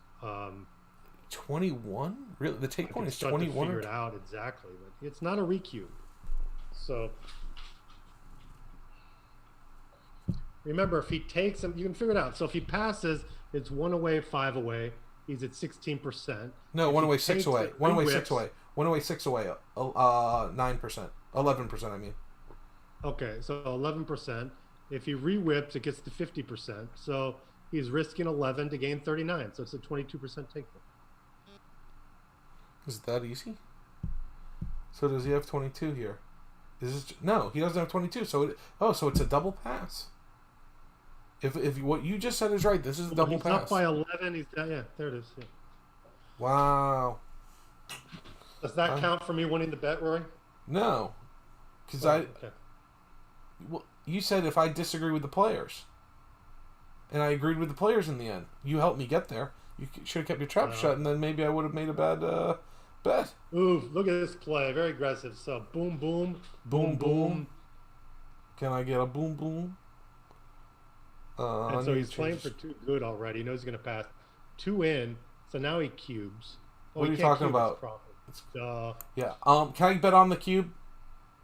Duh. Oh, look at this play. I want to see that. What? No. No way. He did that for the audience. He did that for the audience. I think that was that was happy bait, surprise bait, or whatever it's called. Yeah. Click bait. But we're not See, that's no fun in Galaxy. That's why they're playing on grid, because you don't ever get to see that. Oh, this is a great switch play. You gotta love it. Yes. I love giving up my 6 point because you can just remake it. Look at that. Play like a pro. Double one switches 6 to 4, and then gets the double threes just to make both points. Well, that's That the was right. That's sweet. That's how you're supposed to do it, right? Yeah, this is sweet. So the 2 points are valuable here at this score. It will get him to the 2-away, 4-away score, which is great. So his gammon value is, normal-ish. I think it's a little higher than normal, like 0.55 or something like that. I might be wrong. But it is important. The G is good. And, of course, there are no Gs for red here. Well, I don't know what colors other people are seeing, so I should say Marty. I don't know what way people are seeing. We should all see the same colors unless. Oh, I guess people change them in their settings. Oh, 2-1. Comes in, but there's lots of numbers that will hit back again. That's not a number that hits back. No. So he'll make the 5, come down 13, 11 here. Yeah, unfortunately, there's roll a 6 to come out, or a 1 to hit, or a 3 is to that hit. Marty's number? Did Steve? Oh, dance? I'm sorry, on the wrong side. Oh, Steve danced. Yes, he did. 6-6. Sorry. Yeah, on grid that's really fast, and you miss it. I didn't. No, I saw see it, and that I and still. saw the number. So Marty's thinking what to do. Maybe a 6-4 in here. Keep that back. Keep the 18. Go 13-8, 6-4, just to give kind of more diversity if he comes in low. Sorry, folks. I changed the score, but it didn't change on That's the. definitely a possibility gonna for come in this a couple seconds. play. I don't think he wants to leave dots all over the place. No, I'm playing down and in. I'm sorry, not down. Down. 8 and 4 is my play. 8 to 4. That's illegal. 6 to 4, you mean? Yeah, no. 13, 8, 6, 4? 8 and 4 is what I was saying. 13, 8, 6, 4, yes. Okay. Yeah. I was 8 and 4. Playing 2 to 8 and 2 to 4. So we are in agreement. Your sound kind of muffled for me for a second there, Rory, so I don't know how you're hearing me. I can hear you okay. I think maybe I just slurred a little bit. Sorry. The score is 1 away, 6 away. Someone's saying 1 away, 4 away. They might be saying after this game. Oh, okay. Gotcha. Yeah, Gammon is worth something here for Steve for sure. Yeah, I might have misspoke before. I think when it's a 1 and 4, I was like, it gets to 2 and 4. No, but it gets to the score where you cube and it's a gammon go. Yep. Automatic recube, gammon go. Next game, if he picks up the gammon here. So it's an important. Justin asking why is this a hard play? I think he's trying to figure out. He wants to play 6-4, but maybe to be flexible. Wow, and he fanned again. Another dance, and he gets out 6-4. That was devastating. And three fans in a row on a 2-point board. What's that? 1 in 9 times 1 in 9 times 1 in 9. That's 700 some. Right? Wow, 6-6, 4-4, 6-4. I guess Right? he's One has in another 6-4 to go to roll all of them. That's 1 in in a 729 or something. So he's considering hitting another checker, making the 3-point. He doesn't need the G. What would you do here, Rory? What's the pip count? Let me get the pip count real quick. 138 to 107. Oh, it's a So huge each pip point count. is behind. So since he's behind, he's got to hit. He has the whole thing to play? I'm I believe confused. so. I'm confused. 5-1 for white. Yes. I didn't see. Was there another play? Oh, he could have slotted the hit and slotted the bar. Well, he can now just make the bar. And bring it down. Yeah. Oh, this is huge. Wow. Really, what a turn here. What a This is turn. gross. This is vicious. I mean, Steve was going for a Yeah. Do you big make the 3-point G. here? Do you make the 3-point? Almost assured. Yes, I make the 3. Especially helpful if he comes in on a low number here, like on the ace. Yeah. You need that 3-point for There's builders. a nice landing spot here for other big numbers. Wow. That's just terrible. So he still has race equity here. You know, it's not all lost. No. But it was just And gross. that extra checker actually gives him a little bit of timing, so he's not going to have to bust right away. But he needs to get out of there, get out of Dodge fast. Perfectly Steve's with- definitely thinking race here more than he is getting the shot. 4-2. I'm not Marty's making the definitely 2-point. gonna I'm bringing the 6 in. Just bring it in, And right? not leave a shot. Yeah. And not need blot either. Just bring it in. 12-6. Since the race is close, I would bring it in, but Marty sees possibilities and is looking about if he slots it, he gains some timing, and he's not really wasting anything yet with that. Oh, wow. Double sixes, so the race Wow. is Look on. at this. That gives him a 13 pip lead, so he's going to lead by 5 after the shake. So he's probably a 60 mid 60% favorite. Up 5 and on the shake. Yeah, at least, yeah. It's just Wow, that made it a little bit closer. Now it's a dead even race. Back to 11. Better distribution on the top side of the board. Just slot that ace point. Great Mathemagics. stuff, great distribution. The great Art Benjamin just joined the show. How you doing, Art? Well, I don't actually. I see him in the grid gammon, but I don't see him in the chat. Let's see if I can paste the link. It's because 5-1. you This is can't going to be down to the put- in wire. chat, I mean, it doesn't tell he's you still a what's big in the favorite, but any big that's, double will shake like this up. classified information. Steve just rips 2. You know, obviously, tit for tat, checkers off for checkers off. Steve's going to win this big time, but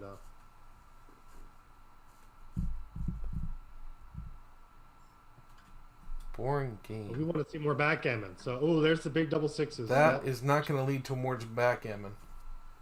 They want drama. That changes things a lot here. Yeah, this is looking very Wow. much over unless it's going to take double fours or better. Double fours or better. It looks like. Oh, Or there's another or an ace. Need an ace or here an ace. to continue. Sova. No, that's it. Good match. We're gonna try to get these guys on, I just and I'll wanna step out. say You to- interview them. You said you want. No, you can interview them. People like that. Okay. Get Marty. Okay. Interview Marty. See if we People get like Marty. talking to the winner. They like hearing the winner. Let me You talk. can go over the match. See if we get Marty in here. Hey, folks, we have 88 watchers. Oh, wow, we're up to 88. That's a great number. How many subscribers do we have, Miss... what's her name? Tara, how many subscribers do we have? And I will bring up the match, and we'll look at it in just a little bit. Let me try and get one of the guys on the phone. Oh yeah, I have the my match dad- now. I can can you immediately guys download hear it me? and throw it into XG here. Yeah. 1 second. Contacts. 96 subscribers. 96 subscribers. Oh, we need 4 more, folks. I Come told on! Tara said I'd get no dinner if we don't get to 100. I need 4 subscribers or I'm going to bed without dinner. Please, please, please. Please, please. Oh, 97. I just see 97 subscribers. Please get me 3 more, folks. I'm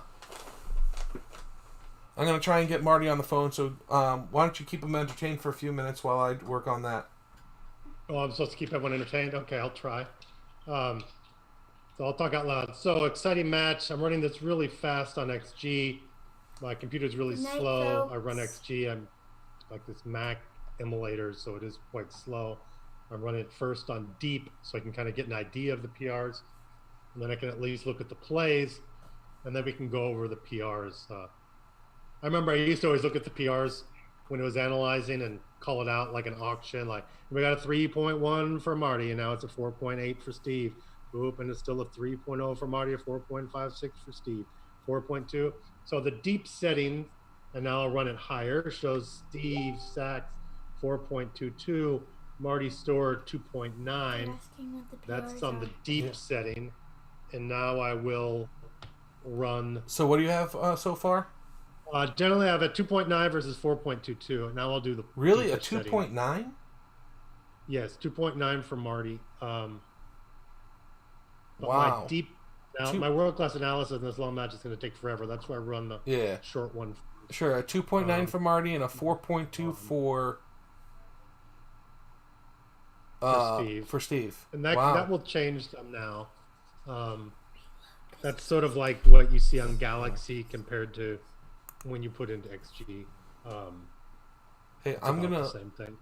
mute myself for You pull it up and we can go over the plays, or how are you going to do that?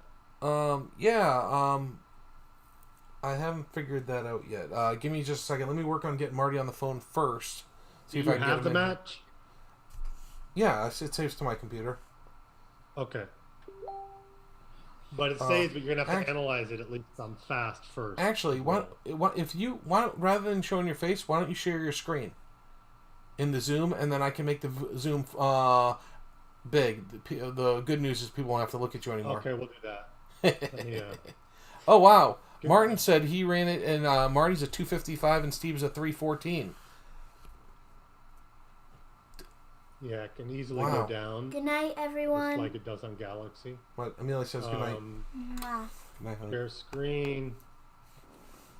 Okay, do you see the screen? Not yet. Nope. You got. 1 second. I'm not looking. Sorry. Give me a second. Yeah, I do. Okay. So now I have your screen zoomed, shared. So I need to go and make it big for everyone else to see, which I will do right here. Boom. Yeah, I am not going to be able to do the deep analysis on any of the positions while it's running this other analysis, which for me would take forever. But we can go over the plays and look if we get Marty on. So I did that. Give me a second, folks. So this was the first cube decision here. Video. Where's So he's shooting at a 5 here before this play. We have Steve. I guess we're used to seeing Marty in the bottom. Do people want me to switch it? So Give me just a second. How are people watching? People aren't seeing it yet. Give me a second. Oh. I'm trying to. Okay, well let me switch it so we'll at least see Marty on the bottom because that's what people were seeing. Correct. Is that what people were seeing in the stream? Marty on the bottom? Yes. Okay. Yes, Marty was on the bottom because his face is on the bottom. He was on the bottom. Yeah, so I'll switch it so that's the way we see it on the XG. Okay, I'm going to cover my ad up a little bit. Okay.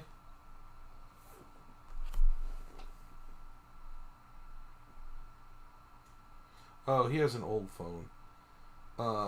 So, can you send actually the link that I sent you to Marty? Do you have his email address? The link that you sent me to Marty. Yeah, the Zoom link. Can you send Marty the Zoom link? Okay, I will do that. See if I can forward from the message you sent me. Well, you remember you emailed yourself, or did you not? No, I didn't because it didn't work at the end. Oh, coming in Messenger, I'll tell him. I will do that here. Oh, hold on, Marty. And while we're waiting for Marty to join, we'll just go ahead and start going through it. Oh, I didn't make it visible for everyone else. Sorry, folks, it is visible now. So just in a few seconds, everyone will have the stream. So I'm sure everyone's disappointed. As soon as I said I would bet plays, you stopped saying you'd do a different play. You kind of got, how do you say, mush on that end of the. Well, that clearly end of the they started side playing there. better at that point. Look at the PRs. Yeah. Okay, let's go through some of this. Did we hit 100? Are we short of 100? Let's see. Okay, so this is game one. This was a cube here at the beginning. Here we see Steve shooting here at the 5 point when he has a 4 point board, even though he has one guy back. This was a early cube there with his 15 hitting numbers that he has. That was step one. We're looking to get Marty in here. Yeah, he's going to join the Zoom shortly. He did recognize the fact that I said you sent it his way. Justin Noel says this was a very interesting play with several options, and it turned out to be pretty big. We'd have to plus this. So here, this is a 5-1 for Steve, and he opted to make 5 point, and he just had to jump out. Here, he's way ahead in the race.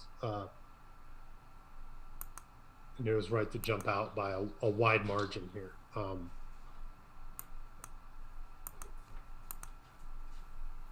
Clear double pass. No one was surprised about that.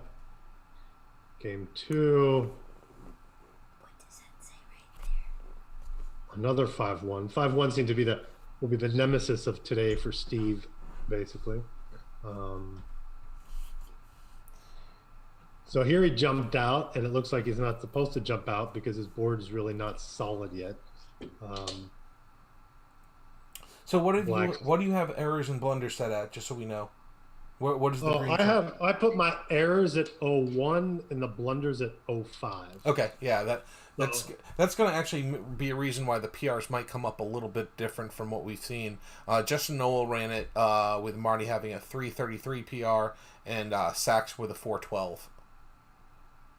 Well, mine's still analyzing. It was analyzed at this low thing early. That should not change what the error rate is, because it's based on equity. It's not based on how I mark what a blunder is or not. It's the equity lost is still the same amount. No, but when it on the second plot, when the second pass is, when you adjust the settings from 0.02 and 0.08, which is the standard, it adjusts when on the second pass. But So Justin has it of even lower settings when he runs it. I don't know what Justin's So you don't settings know are. even what his are. Justin's settings is 0.002 for an error and 0.05 for blunder. So it's even okay. tighter. I know that because I was just talking to Justin today about that. So double four is always hard. This is Marty's double fours. I would just 06 error on a double fours with blots all over the place. I just skip it, go to something more interesting. Dimitri just commented, and I won't offer to make a bet or anything. We just said Roberto was wrong when you were saying the thing about the equity and not affecting the PRs. It does affect the PRs because of when it triggers a second pass on the analysis. No, I'm saying equity affects PR. The settings that I have it on aren't affecting the PRs. Yeah, well, they'll affect the PRs analysis. are going to be the same when you run it. No, if you have the error set at 0.02 and a blunder set at 0.08, and you run the analysis, and then someone else has their settings at 0.01 and 0.05, like you just said you have, the PRs will come up different because the .01 and .02 errors are the second pass doesn't happen as often on the .02 errors, because any error that's made between .01 and .2 is analyzed on a higher level in one on the second pass and not on the other. Dimitri, am I correct? Mm-hmm. And so that's why there are variances in PR, even though some people say, well, I ran at world class and I ran at world class and it's the same, and they're getting different PRs. Even if it's on a gigantic interval or a normal interval, but yeah, that's nerdy. No, it's nor here nor there. Okay, so let's go through this a little bit more while we're waiting for Marty to join us. So here, there was a 5-3. He's up. Steve's on the board against a 3-point board. Marty has a modest, pip count lead. He missed this cube. Actually, I believe Mochi actually thought this was. Actually, I think Mochi agreed that this was a slight non-double. So, but .02, nothing to worry about. Yeah, what about the next one? But then he makes a point and then dances, and then it was actually slightly too good here. Wow, that's crazy how close that the one tossed it. Yeah. So the reason why something like this is too good is because there's just not very many sequences that will lose the market. So even if next turn, for example, Marty gets an average roll, doesn't make a point, and black just comes in, it's still going to be a double pass. Because he's ahead in the pip count and he has one guy stuck back. So it's really hard to kind of regain the market here, so to speak, for Steve. Let's move on. Okay, folks. We now have 47 likes, 53 watchers still hanging in there. Hopefully Marty will join us shortly. And we have 99 subscribers, folks. I don't get dinner. Tara said she will not feed me. She will send me to bed without dinner if we don't get 100 subscribers. I need one more person that has not subscribed to please. I need dinner. I'm a big man. I am hungry. Please don't make me to go to bed hungry. Thank you. Sorry. Go ahead. Here's a big cube, big take for Steve here in this game 3. Again, Marty's on the bar against a 3-point board. It's another block back on the 8th point. Even though Steve has 2 guys back, but Marty doesn't really have a board yet, although he has, 11 checkers down there in the zone. Still a double. Clear take. How'd this game pan out here? Ooh, this was that prime. This is, if you can hop out with a 1, starts busting. Split. Really, this game was played perfectly. Yeah, it's pretty amazing. Just kind of ended lost. Perfect game. 4-1 here. What to do? Look, we have the answers on the side. I wish I could move it so we can also kind of guess. What's going on here? It's early, 4th roll of 4-1. This is often a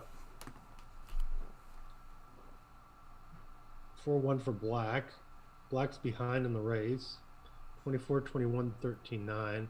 I might have slotted here, actually. I'll have to run that after. Where's that play? It's this one down here. Looks like the play I would have done, but I'm not going to be able to analyze anything on this screen. Oh, it did. So my play would also be a small error there on this plus setting. It's 22, 21, 13, 9. So really step up to make actually a lot stronger anchor. And still likes the 13-9. That 9-point builder is just gold. Yep. It's the gold. It's the golden builder, let's say, to make future points, because you can either make the 9-point itself or use it to make, the 7, the golden point, the 5, the 4, or even if you get a lousy number, make the 3-point. If you end up getting that 6-5 or something. We were at 99 subscribers. We would have been at like 105, but a bunch of people unsubscribed to benefit me, so I would go on a diet. I'd be forced to go on a diet. You are a bunch of bastards out there. I hate you all. So here we see a clear double here for Steve. Just a classic holding game double. And he has lots of timing to get those doubles to clear. He only has one checker behind the anchor, so it's just he's up 19 pips and has plenty of time to clear the checkers out there on the midpoint.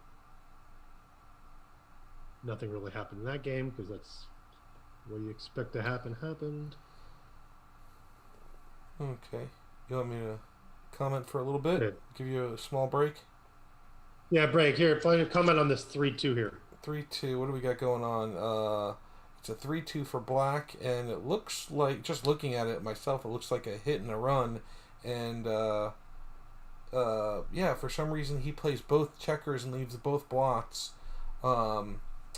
Which, yeah, it seems clear that the right play is to just give and go, hit and go, and save up the blot. Might have been thinking of duplicating a little bit the fours. The 4 to come in, but yeah, it's just not worth it. Yeah, but the other way, it's just it's one less blot basically. Yep. Like Okay. a play, and the next roll he hit, he danced, and it was And double double pass. pass. Next game, All clean. all clean. Was there an issue with this? Did we talk about this play? No. We talked about whether or not this was a double. Show this to them later. What? And then flip the page. Well, it's clearly a double. We know that because it was a pass. So it's always when you have those extra checkers, you're saying, are they assets or liabilities? And clearly, So, at this point, if you don't mind backing up one, look at the cube at where the previous roll. It looks like it's right not to double, but we discussed whether or not we thought this might have been a cube. How close to a cube was it? so before this roll, Yeah, right there. Hit the yeah, cube. it looked like it should be a cube here. Oh, you're just pausing to look for yourself. No, I didn't. It's I didn't really, say so. really close. It's borderline. 1-2. Now at this point, I have to look in the corner here, see what the score is. Thank you. It's slightly- I'll take you up on that, Robert. Dimitri says, just send Rory to do his buffet at his tournament. Yeah, I'll put on a few pounds for that thing for sure. Okay. After you can run this, and I can run it higher on plus. I like keeping things like this.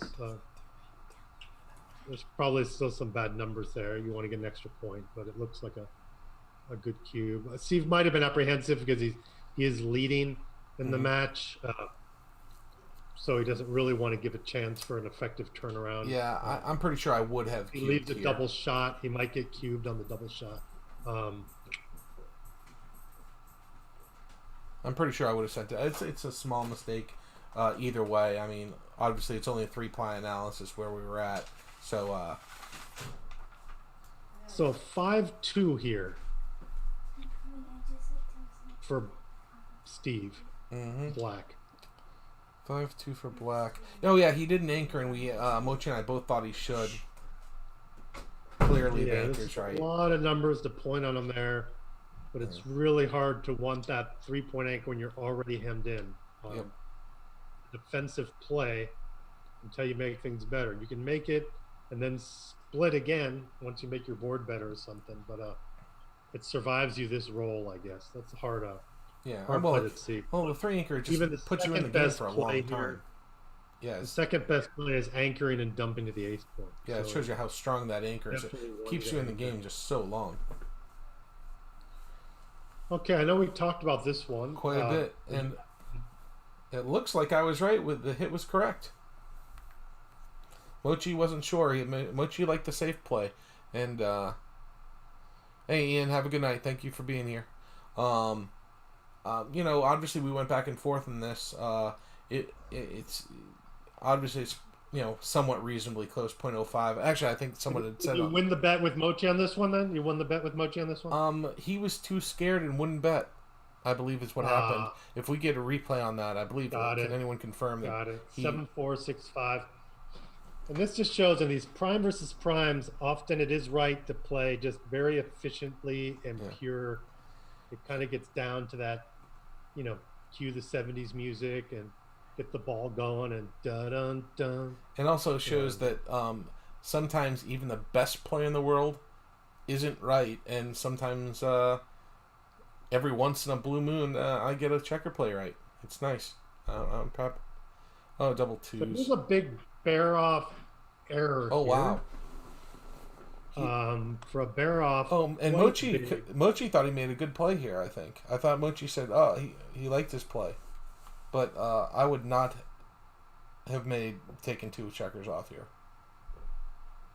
You would not have taken 2 off? No, I would not have. I'm sorry, I would not have cleared the 4 point. I apologize. And I don't understand What would you why have done? I would have cleared from the back and taken 1 off, it looks like. So what my play is 5-3. That's also a big mistake. Well, So right here, it looks like it's ripping 3 and playing 3-1. and playing 3-1. Wow. Just very aggressively keeping the 4-point board, ripping 3 checkers. Is definitely winning more G's here. Yeah. The win's almost assured. You're risking very little. The safe play, you are right. I mean, that safe play ripping 1, you're then winning almost all the games, but you're only winning 10% G's. And when you rip aggressively, you're dumping those G's all the way up to almost 17%. And you're only risking it really is. about It's, 1.5%. it's 9.9. Okay, so here it is. This is what I got on my final analysis. It took forever. 3.23 to 4.16. So now I should be able to run pluses or look a little closer on all this stuff. Yeah, Martin says Fine. when the 6 point is open for your opponent, you can be more aggressive in your bear off, and not many huge market losers. Oh, 1 second. I just heard a beep. Could that be someone entering? Okay, 4-2. No. Play for Steve. He had the big dilemma here. Does he step up? He's behind by a lot. So I guess the problem here is if you're behind by this much, you'd almost rather have the further back anchor, especially since there's that blot in front of it, and start building his board immediately in case he gets a hit after. Did Instead you of jumping up to the more desirable anchor. did you send a message to Marty on Facebook, by the way, on Messenger? The link? I sent him a text message. Oh, I thought you were going to send it on Messenger. That's where he's been looking. I can try to do it on Messenger. I don't. Because that's where I sent it to you. That's where I thought you got. I thought that's how you got in on your computer. Because I sent it to you on Messenger. You sent it to me on my phone, and then you sent it to me on Messenger. Right. Yeah, you sent it to me both. Sorry, I thought. Okay, I just sent it to Marty again on Messenger, so you should get it that way. So yeah, this is a tough play. But just make the board. You're behind enough that 3-point anchor could be valuable and build your board.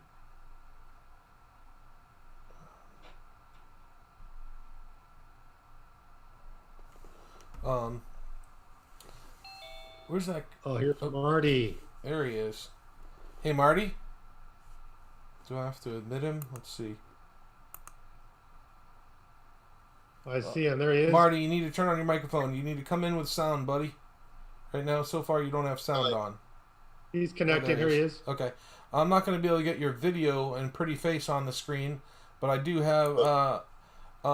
so, right now, I don't know if you have opened the match in XG or anything, but... I haven't. Okay. I have not. If you'd like to, you can throw it, open an XG real quick, and you don't need to worry about the analysis. We have it already done, so you can just comment on the plays as we're going through it. Oh, all right. Is this being streamed to the world or something? The entire world. All right. All right. I don't have the match. Do you need... I'm very new. I was very new to Backgammon, so I didn't. Oh, gotcha. You want me to send it to you, Marty, really fast? Yeah, if you could email it to me, that would be great. Hold on, let me do that. Well played, by the way. You played, what was it, 312? Was that it? Oh, okay. Yeah, it would have been better had it not been that for that cube error. Yeah, what happened there, by the way? I reversed the pip counts. I was using the pip count window. I thought Steve's pip count was mine, and vice versa. So Gotcha. I thought I was ahead. I was too lazy. I shouldn't even. But I'm tired, and I was using the stupid auto pip count, so I screwed up. So you actually were you? We thought you were counted on your own and got something wrong. Maybe you were off by 10 or something. And it was the fact that No. I've done that in the past. I'm sort of getting flaky these days, but I apologize for everybody listening to this. It was a tough weekend of hard backgammon matches. So yeah.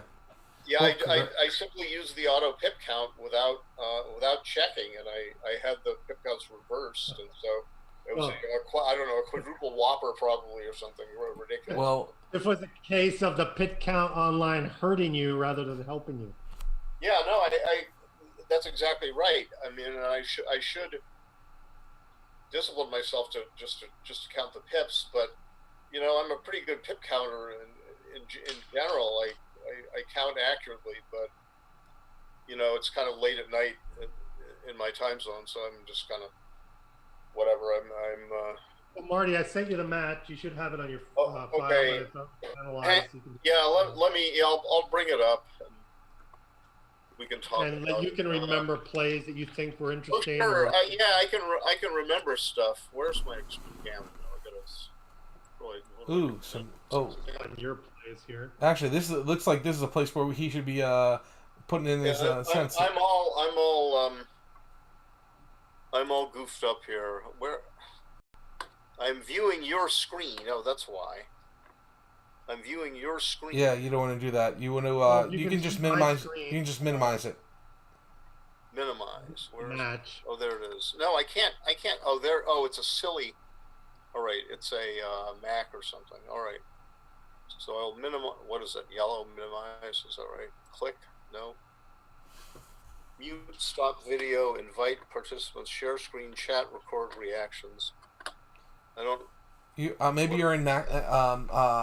What's it called? I don't have any. I don't know how to use this. What kind of computer are you on? Windows 7.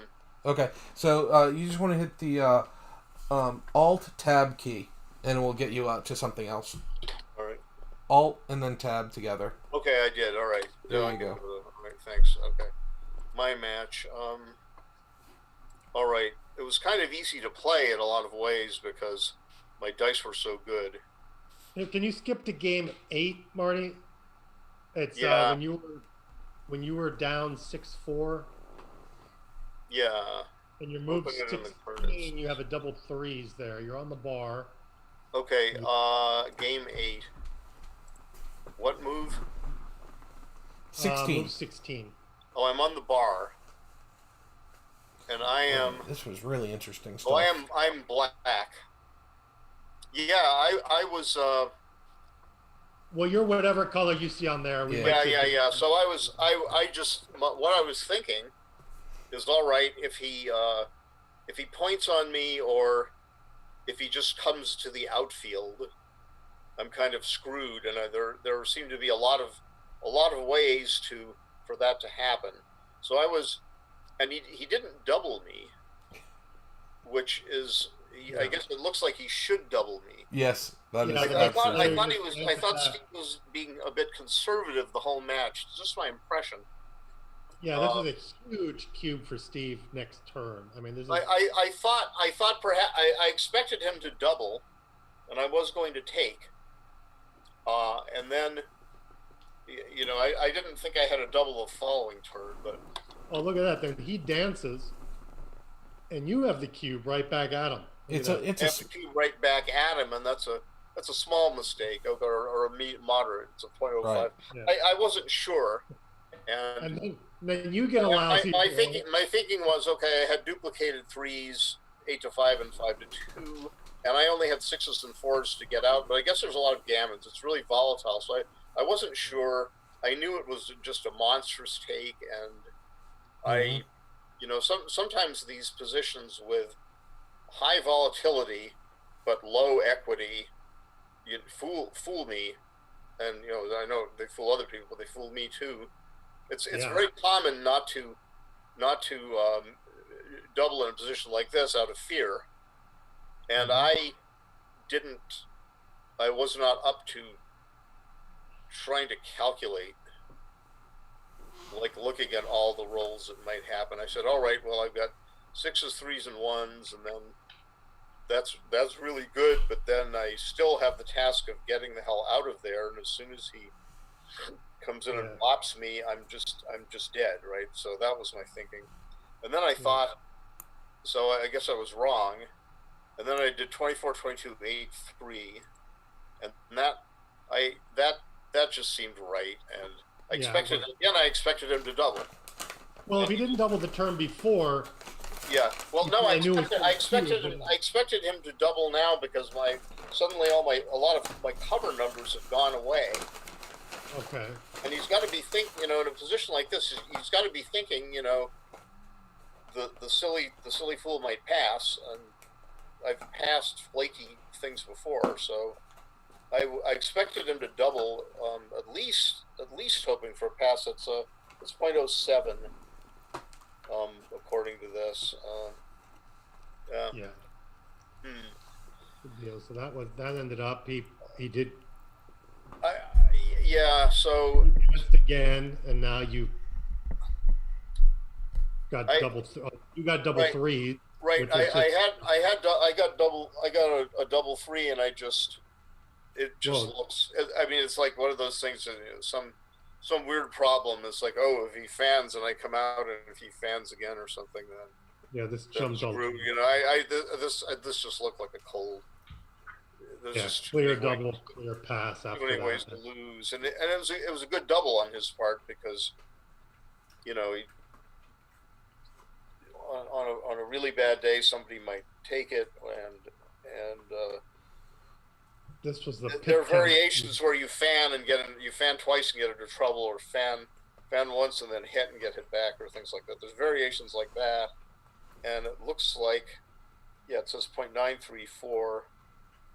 So this is the pip count cube. I pulled that off your PR, and it dropped you down to 255 here. No, that's. I mean, that's just the way it goes, and you don't know what the universe is like after I play the cube correctly. I mean, I might have made worse decisions later in that universe, and who knows? The agents, you won it. He didn't get to the point to be able to win. I mean, you basically were able to cube as a dog, and it didn't hurt you. I mean, you got the big double. I wasn't thinking about opponent factor anything against Steve Sachs. I mean, I'm just trying to make the best plays. Okay, so there was another cube.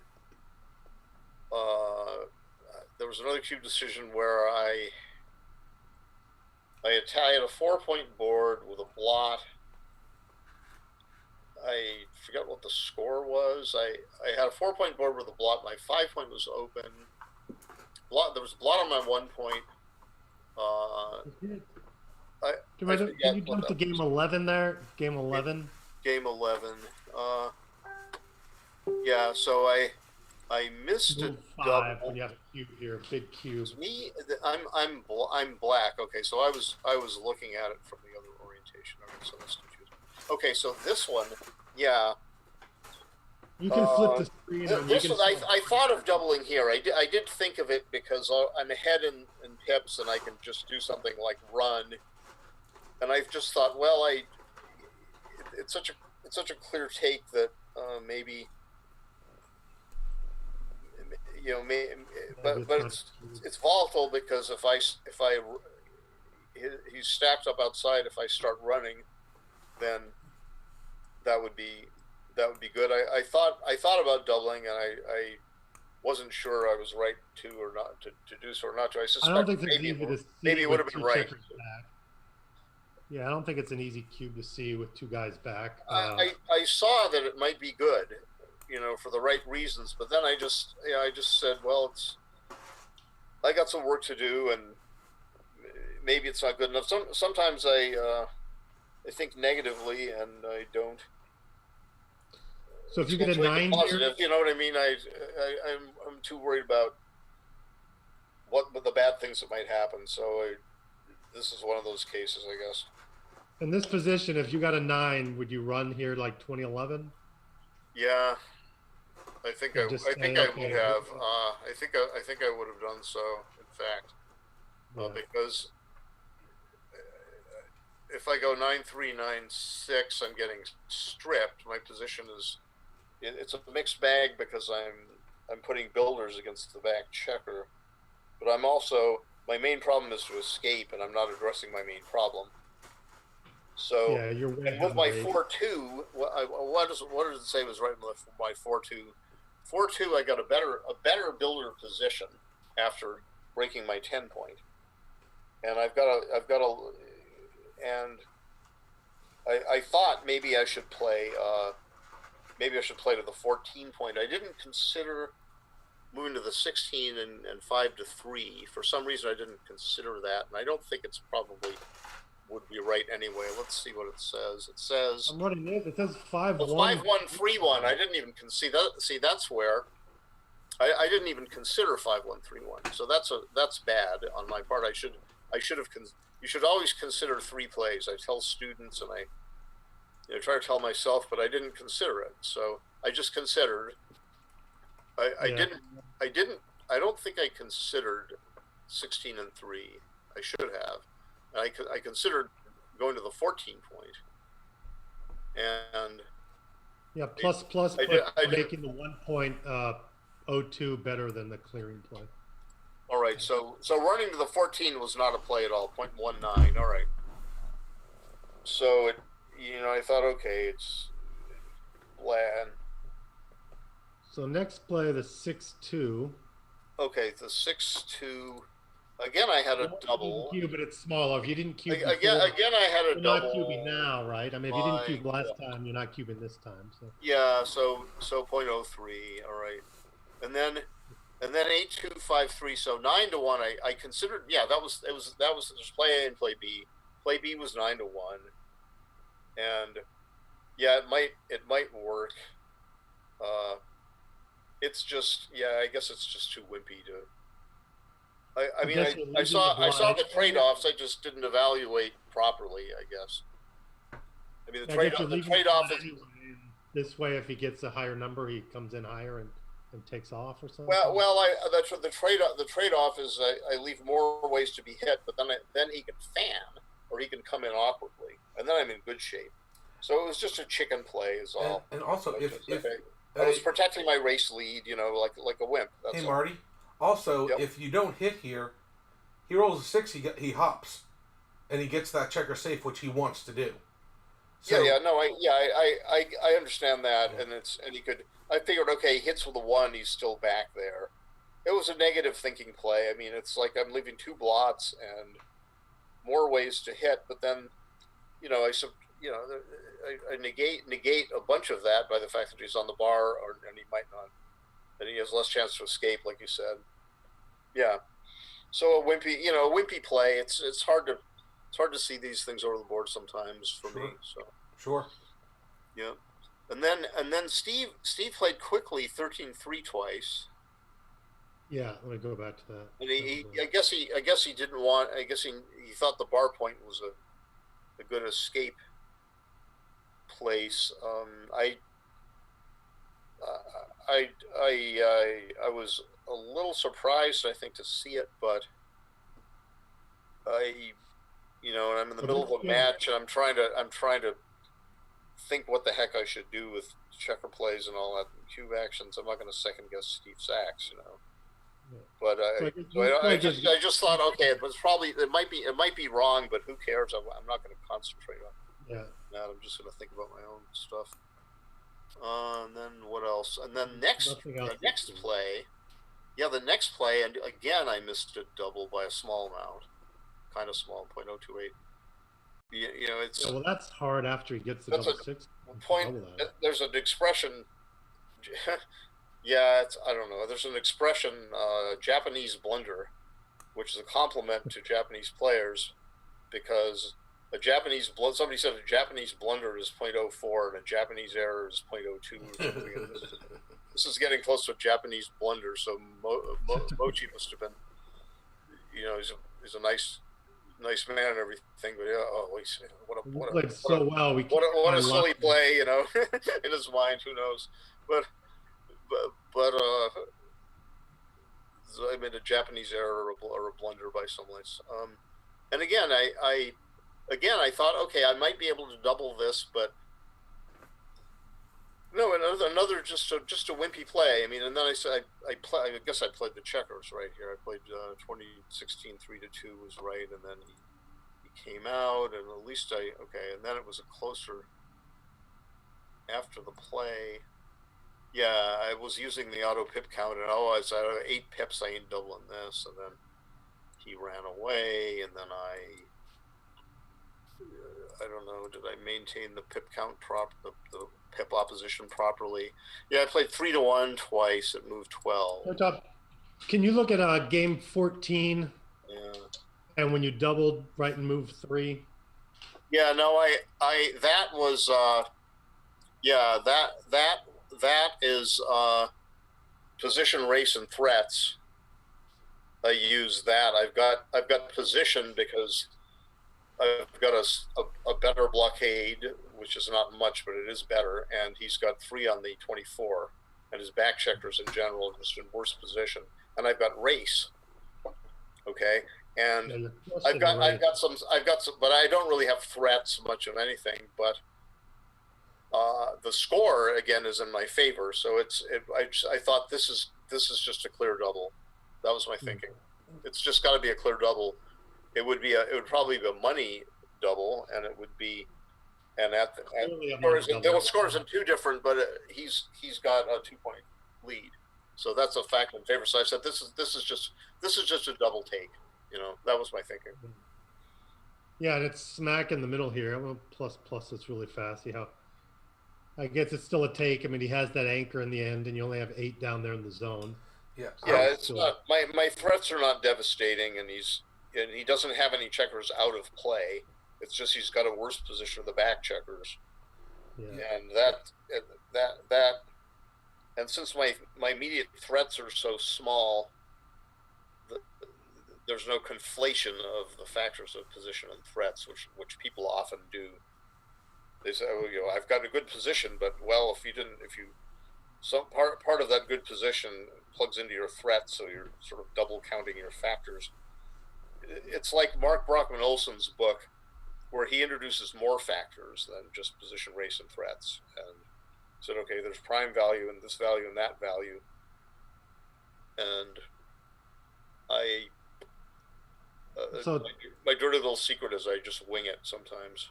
So let's go to this game. Game 16. Yeah, there was some interesting stuff that went on here. This is probably the one I was thinking of. Okay, game 9. This was. Yeah, I was thinking this might be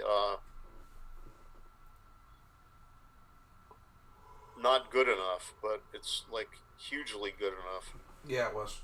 We were quite surprised you did not double here. Yeah, this is I was in negative thinking mode for some reason. It's like, okay, if I maybe I was thinking it might be too good, or it might not be good enough, and I'll compromise or something silly like that. It's like, oh, I'm not a big favorite to cover the. Am I a favorite to cover the 1 point? Yeah, I got almost. I got 3s, 4s, and 6s cover. That's 3. That's half the deck covers something.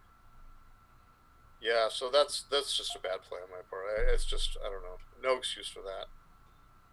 Again, it's high volatility, and the equity isn't.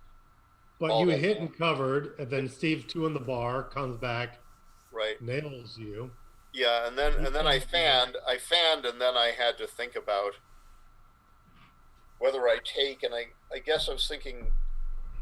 There's some figure floating around in my mind, 59% he gets in first. And if he gets in first, then I'm in some trouble. But 5-1 is a bad entering number. And so that mitigates. That tilts the scale a lot. Yeah. Gotta look for those. Not all entry. You know, in the shoe the other day, we had exactly the same kind of thing. There was an entry number, the 5-1, and it busted the board, and you have to lift the checker and leave a blot. Yeah, I didn't see that over the board when we were thinking about this position. Right, and my next question is, when he found and I came in, did I have a redouble? That was a big question. Again, I was like, I'll scroll down and see.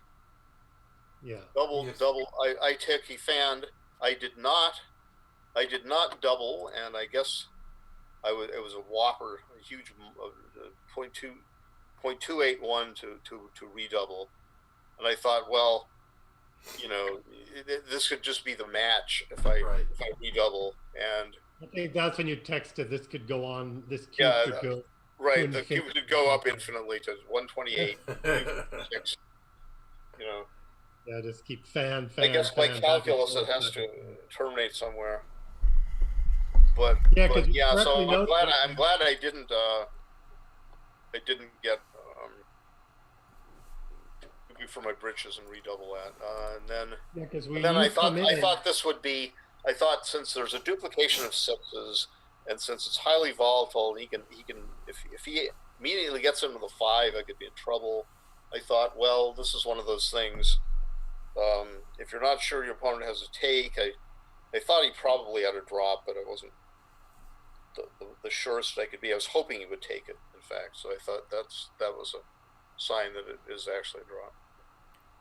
Yeah, I mean, you're hitting them with 1s, and you have the 6s to even pick and pass there. Exactly, and I can do things like I can go 5-3 hit, you know, and then we can have another infinite cube sequence, you know, whatever. Yeah. All right. Great, exciting play there. It was a really important game in the match. Yeah, what was my luck factor? I want to look at that.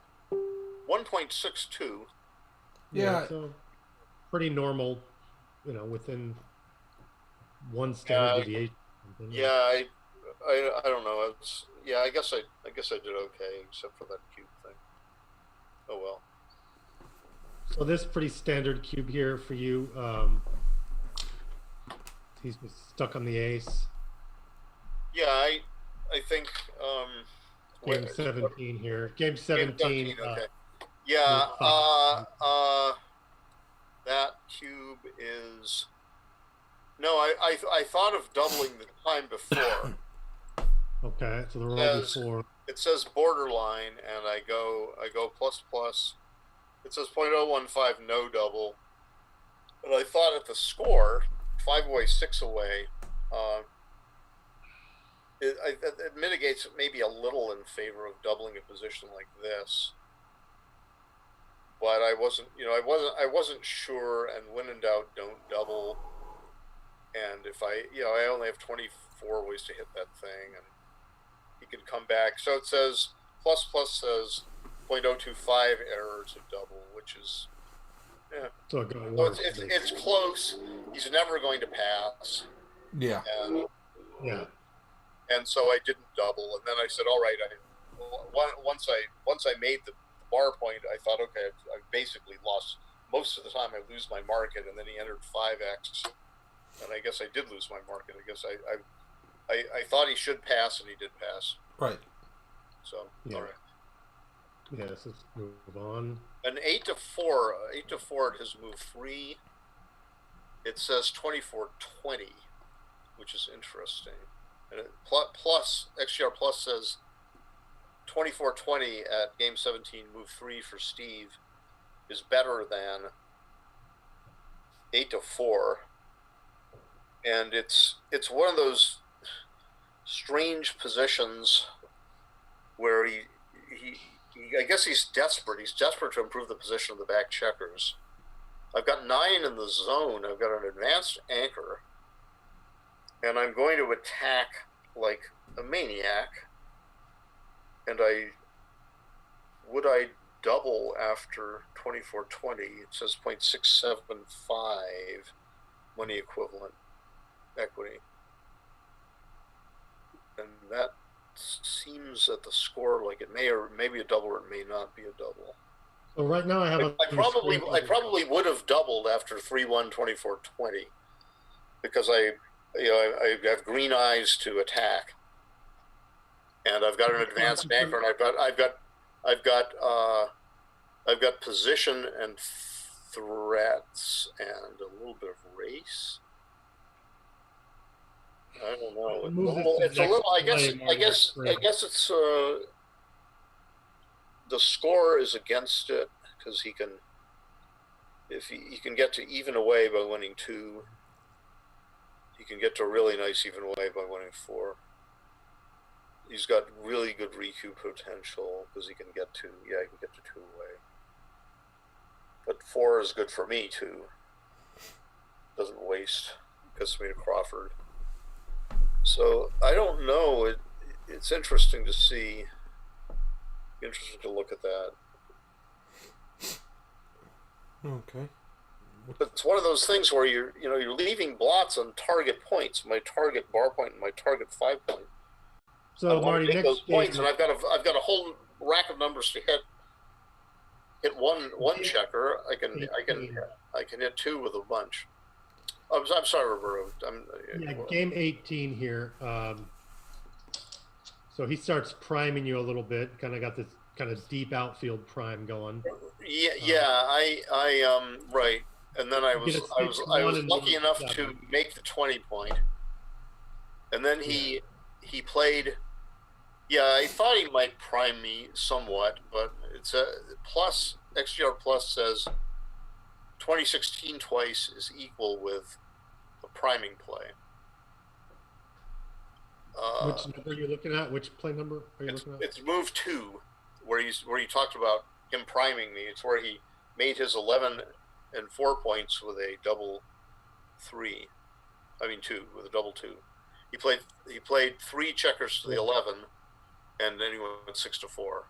I was thinking he might even. I was wondering if he was going to try making the 11 and 4 points. I concluded in the back of my mind that he should not, and he did. In fact, he did not. So his play and just race when you're a little bit ahead.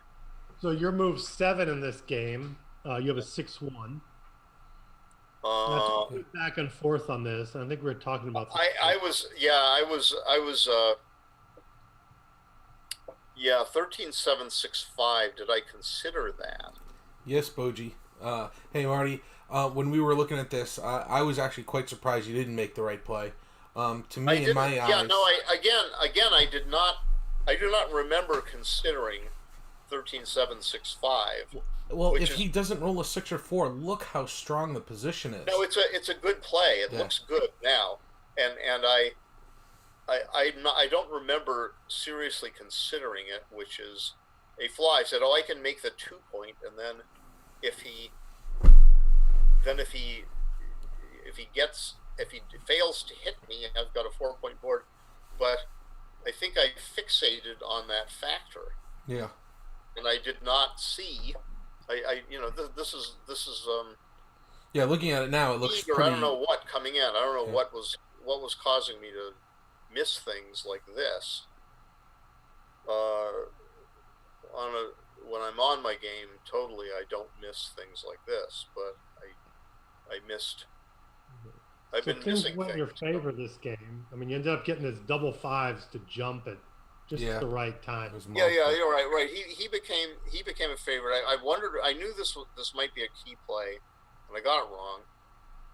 But I wasn't thinking 13-7-6-5, and then 22-11. Okay, and then double 4. I make a slight error. 6-2 twice. I'm not convinced it's a slight error. So let's look at his cube. Actually, you cubed him and move 11, and this is actually a pass here. It's interesting that it is a pass because by a Keith count, it's a take. Now the Keith count, I think so, but the Keith count applies to money. I'm at 4 away versus 6 away, and that is a score that sort of it actually biases the trailer to pass sometimes, right? Like in races, because I think the key. What is the Keith count? It's weird because he'll get to 2 away 4 away, which no, he'll be 2 away, Yeah. 6. Well, right. He can give up, and I'm at the magical 3 away 6 away. score where no, if he gives me a point, I'm 3 away. Right. 3 away. It would be 3 3 away away. is a 6 lot away. worse than 2 away. Yeah. And by the Keith count, it is a redouble. There's no overage for me on a redouble. I mean, I could if I win 4 points, I win the match exactly with no overage. So that is good for me.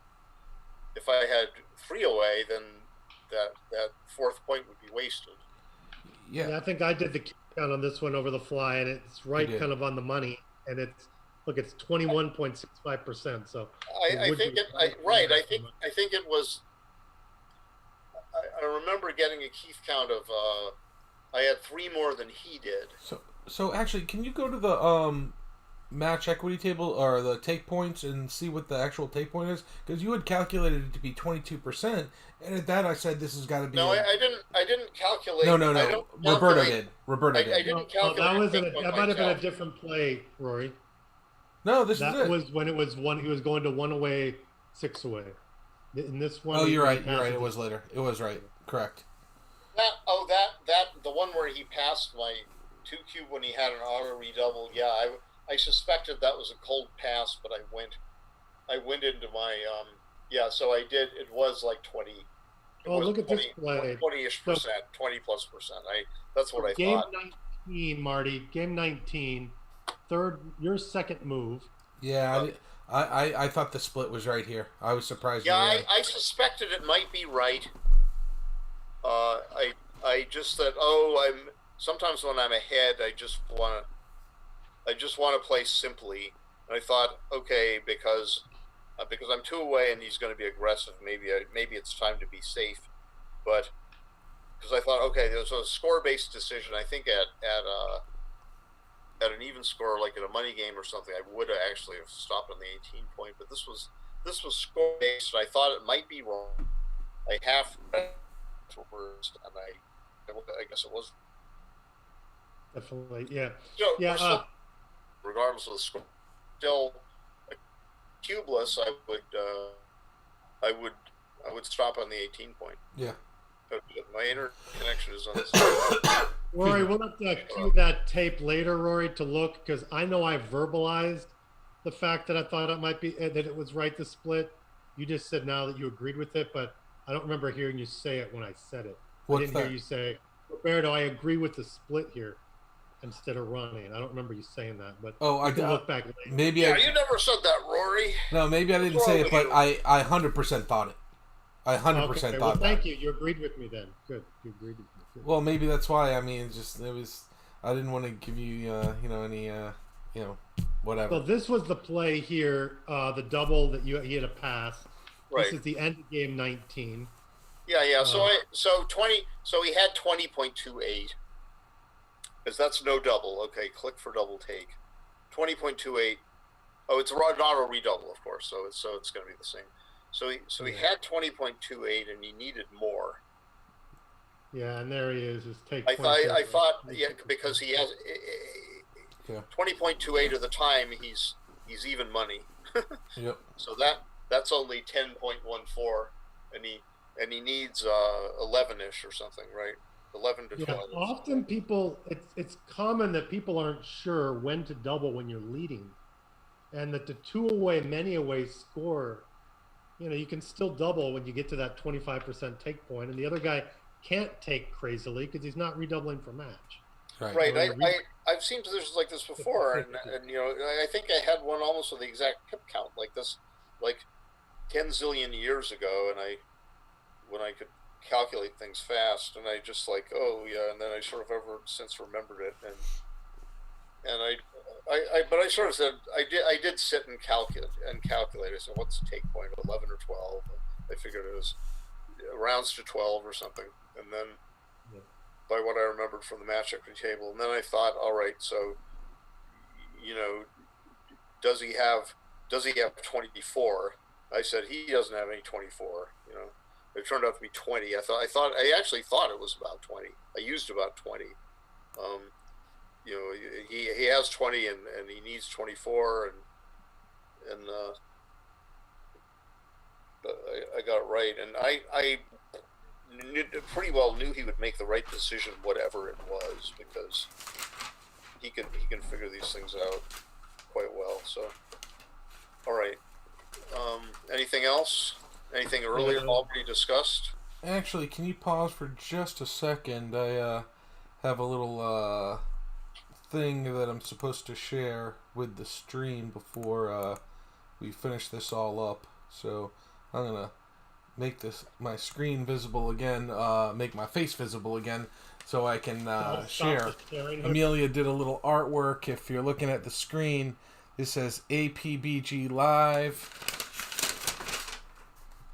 on YouTube. Press play, watch our videos, and subscribe to APBG, please. Amelia says stay safe as well. Thank you very much, folks. Right before we end the video, I got one more game to review. Subscribe to APBG if you haven't already. We did hit the 100 number, so I'm getting dinner tonight when this is all over. Thanks, folks. Continue on, Mr. Okay, Roberto. Yeah. Share the screen again. Oh, who's that guy in the picture I see? That would be the great Marty Store. Oh, that's the great. Yeah. This is me in my natural habitat. Unkempt. I'm not that unkempt. I'm actually just rumpled. My hair is not combed, but so last someone game, told me my face is seamy. looks like you were All the getting guys- gammoned in this game. Looks like we were going to get some more backgammon at Post Crawford 4 away, but something happened along the way. Red Riding Hood. Alt tab. Just okay. Alt tab. Little Red Riding Hood ran into the wolf, and the wolf got her. Okay, The Crawford game was sick. I was sitting there waiting for Steve to move. I said, when is he going to come with that hit me? I said, is he going to hit me loose 3-1 hit? You know, with a 5-2. But it was my roll, and I just sat there like, what's he going to do? He's thinking, and then wait a minute, because the checkers appeared white on the Gridgammon screen for my side, but the dice were the opposite color, even though they were on the right of the board that I was seeing. Yeah. So sometimes it would be my roll, but it's the dark dice, and he has the dark checkers. I would think it was his roll, and it went by so fast. His fanning, I was like, what just happened? He fanned 3 It's times. his roll, but he fanned like 18 times or something. It seemed like he fanned all the time on a 2-point board. Like my 2-point board held up, and then still he was a favorite of the race, and then I won the race. It was just like I figured I had to have the luck factor, you know. Yeah, it was pretty gross. 3 times in a row on at least in the game I did. 2-point board is 1 in 729 from my mathematics from what I remember, and then I think he came in 1 checker, and then he fanned again, so he fanned 4 and 5 times on a 2-point board. It was interesting. Where he had a 2-1 play, and he played 24-23, 11-9, and he was looking at 6-5, 6-4, and it was a joke. I don't know if he was joking, but I was wondering, if that was right, it would be. Yeah, I remember that play. Yeah. But I thought it would seldom be right. But I have some plays like that on my mental lexicon, and I wondered if this would be one of them. But I guess it's just. Surprisingly, it'd only be a 9-7 blunder here, which is obviously huge, but you'd normally think something like this would be even worse. I mean, it just looks so. What's the play? Show it again.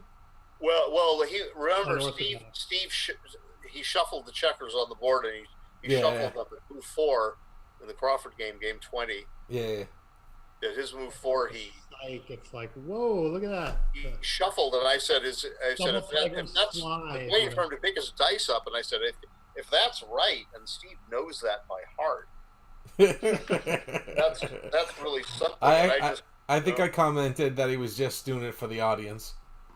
Right. Well, I've got some positions where it looks wrong, but it is right.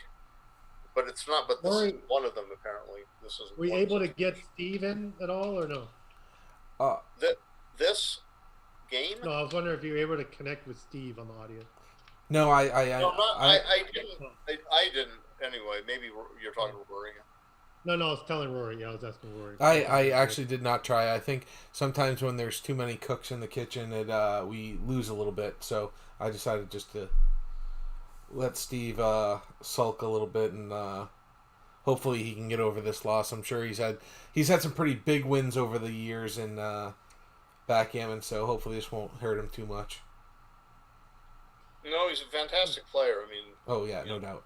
He actually beat Falafel in my first ever Giants of Backgammon Invitational. Just an amazing tournament. I think he was down to Crawford 3? Crawford 3 or Crawford... I think it was Crawford 3 and Crawford 6 away.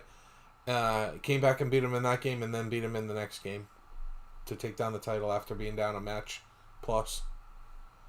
But Steve is a fantastic backgammon player. There's no question about it, and you bested him tonight. Congratulations, sir. Well, I don't know.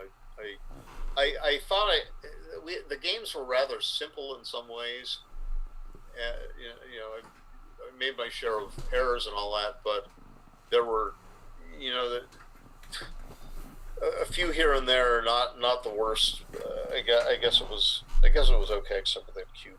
Yeah, if you take, it's more than just okay. You played a 255 if we take that cube away. Yeah, right. If you take the cube away, I guess I'd call that that's better than my mean for sure. Well, it's better than anyone in the world plays on an average basis. So it's pretty darn good. Mochi has got he's got a super grandmaster something BMAB. He's down in the twos, below 2.5 or something. I don't think he's below 2.5 unless that maybe I've missed seeing something. Well, maybe he's not his last 300 games or something, but he has reached that level such that he got the title. Oh, okay, gotcha. Marty, quick question here. Game 1, when you have a 6 prime, move 10. Can you speak about the subtleties? Because I know we mentioned this in the comment section. Oh, so the move 10. All right. So the subtleties are. Wait a minute. Double pass. Move 10. Oh, my move 10. Oh, bar 24. Bar when you double. Bar 24, 13, 11. The subtleties are merely that. I've got a few bad numbers, and I'm not gammoning him all that much. And it looks like it's 4ply says it's on the borderline. It says 1.005, 1.005, and when in doubt, when it's on the borderline, I tend to cash. I think I might have had some. Maybe there was a game where I was actually too good. And I thought it was too good. I was too good to roll before game 1, move 9. It says, okay, you're just even there, buddy. It says no. It says no. Oh no, that's Steve. I'm sorry, because I was game move 9. It says the same thing, or virtually the same thing. Yeah, it's a good, and it says 10 to 4, 9 to 3 times is better than what I played. Which I'm not convinced of, but I don't know. I don't know. That stuff is super close. Yeah, Mochi and I actually discussed this, and I said roll on, and Mochi said double, and we both agreed that it was going to be super close, and someone was actually putting in positions throughout the match, and so it's just borderline. I figured the only the 4, and 4, 3 were the only bad ones I counted. Well, you can play 4-3. 4 and 4-3 I can play, but I figured there's this risk that there was a risk that if I go 9-5, 6-3, there's some risk. He hits me with a 4, and then I don't know if he would try to leave a blot and then make that 21 anchor. Well, double 4. He might just wait for me to not roll my prime very easily, and not leave any more blots. I'm not really sure, but there are some variations where it gets weird. Yeah, well, like double 4. But I thought 4-3 is not terrible. I mean, it's not one of my best rolls, but I thought 4-3 would be playable, and I thought 4-4. Oh well, at least with 4-4, I can make the 3 and 4 points, and I'm still a rather clear Oh, you're favorite. talking the roll before. Yeah. I'm talking move 9, game 1. Okay. Yeah, move 9, the one before. Where I did not double, and then I rolled 6-6. Yeah. And then I guess the next roll where I did double, it really didn't change much. It was a similar equity, but I didn't perceive that. I perceived that.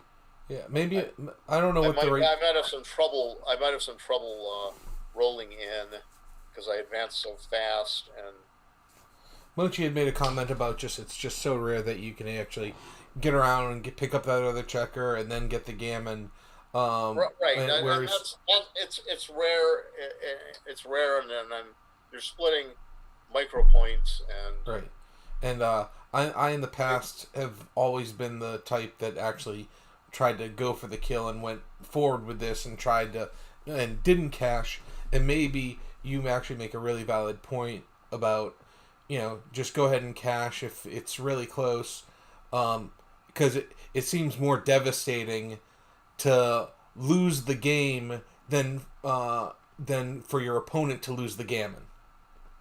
It's more devastating for you to lose the game than it is for your opponent to lose the gammon. So in these kind of positions, just go ahead and cash and take the point, especially early on in a 17-point match. You just don't want to be sulking in the first game. You don't want, right. You have to consider, that's a good point, you have to consider the effect of how to stop yourself from steaming. Yeah.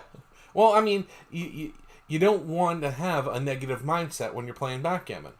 I mean, we are affected by where our brain is at all times. And, obviously, you just want to just take the point. And in the past, I've, been aggressive and gone for it, and maybe I should reconsider that process or thought. Well, you have to know yourself, kind of, and knowing you're not going to behave and feel the same way. Your emotions are not going to behave the same on. Guys, I have to take off. Wednesday or whatever, so you have to sort of assess yourself. There was a bridge author called Zia Mahmood. I guess he's probably still playing bridge, but he wrote this great book called Bridge My Way. I'm a crummy bridge player, but I like to play and pots around, And he said there was somebody or other, some top bridge player said that there are 3 heats you're in. In other words, a state of your emotions and state of your play. And heat number 1 is the top when you're just doing everything magically right, and heat number 2 is it's just an average day and you're trying to grind out your equity. And heat number 3 is you're off your game.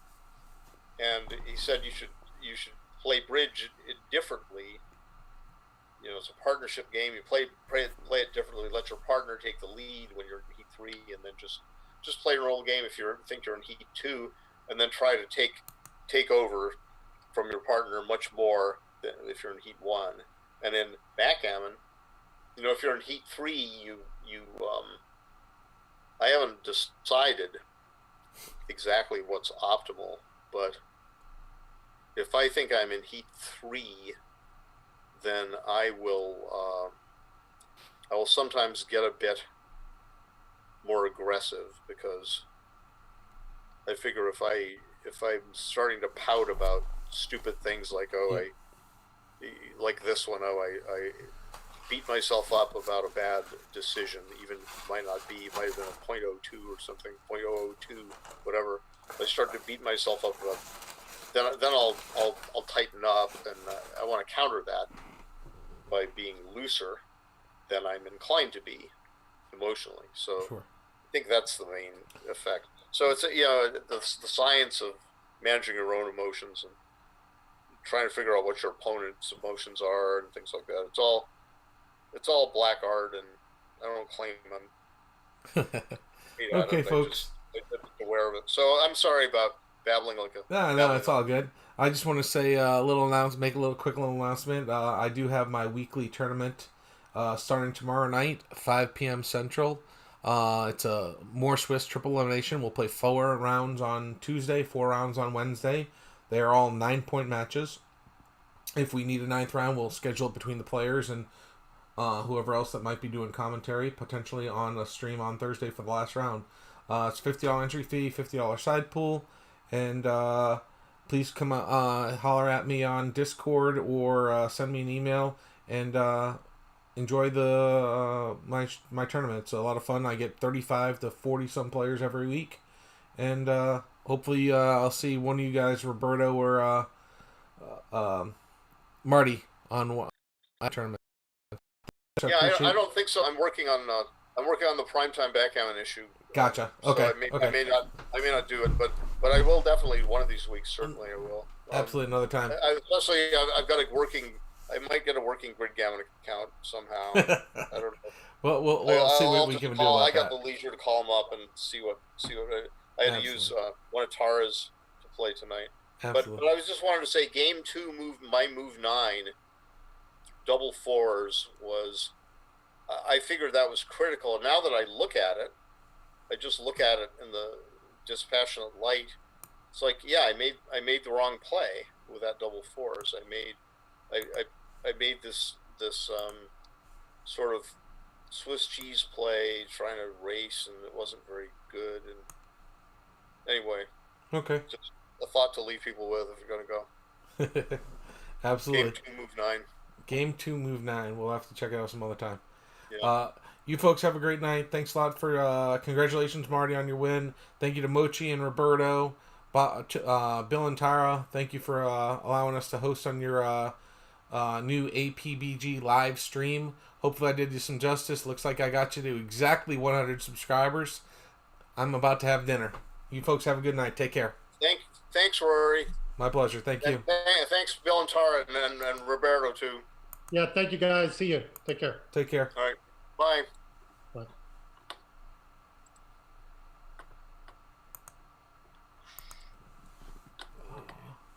Here it is.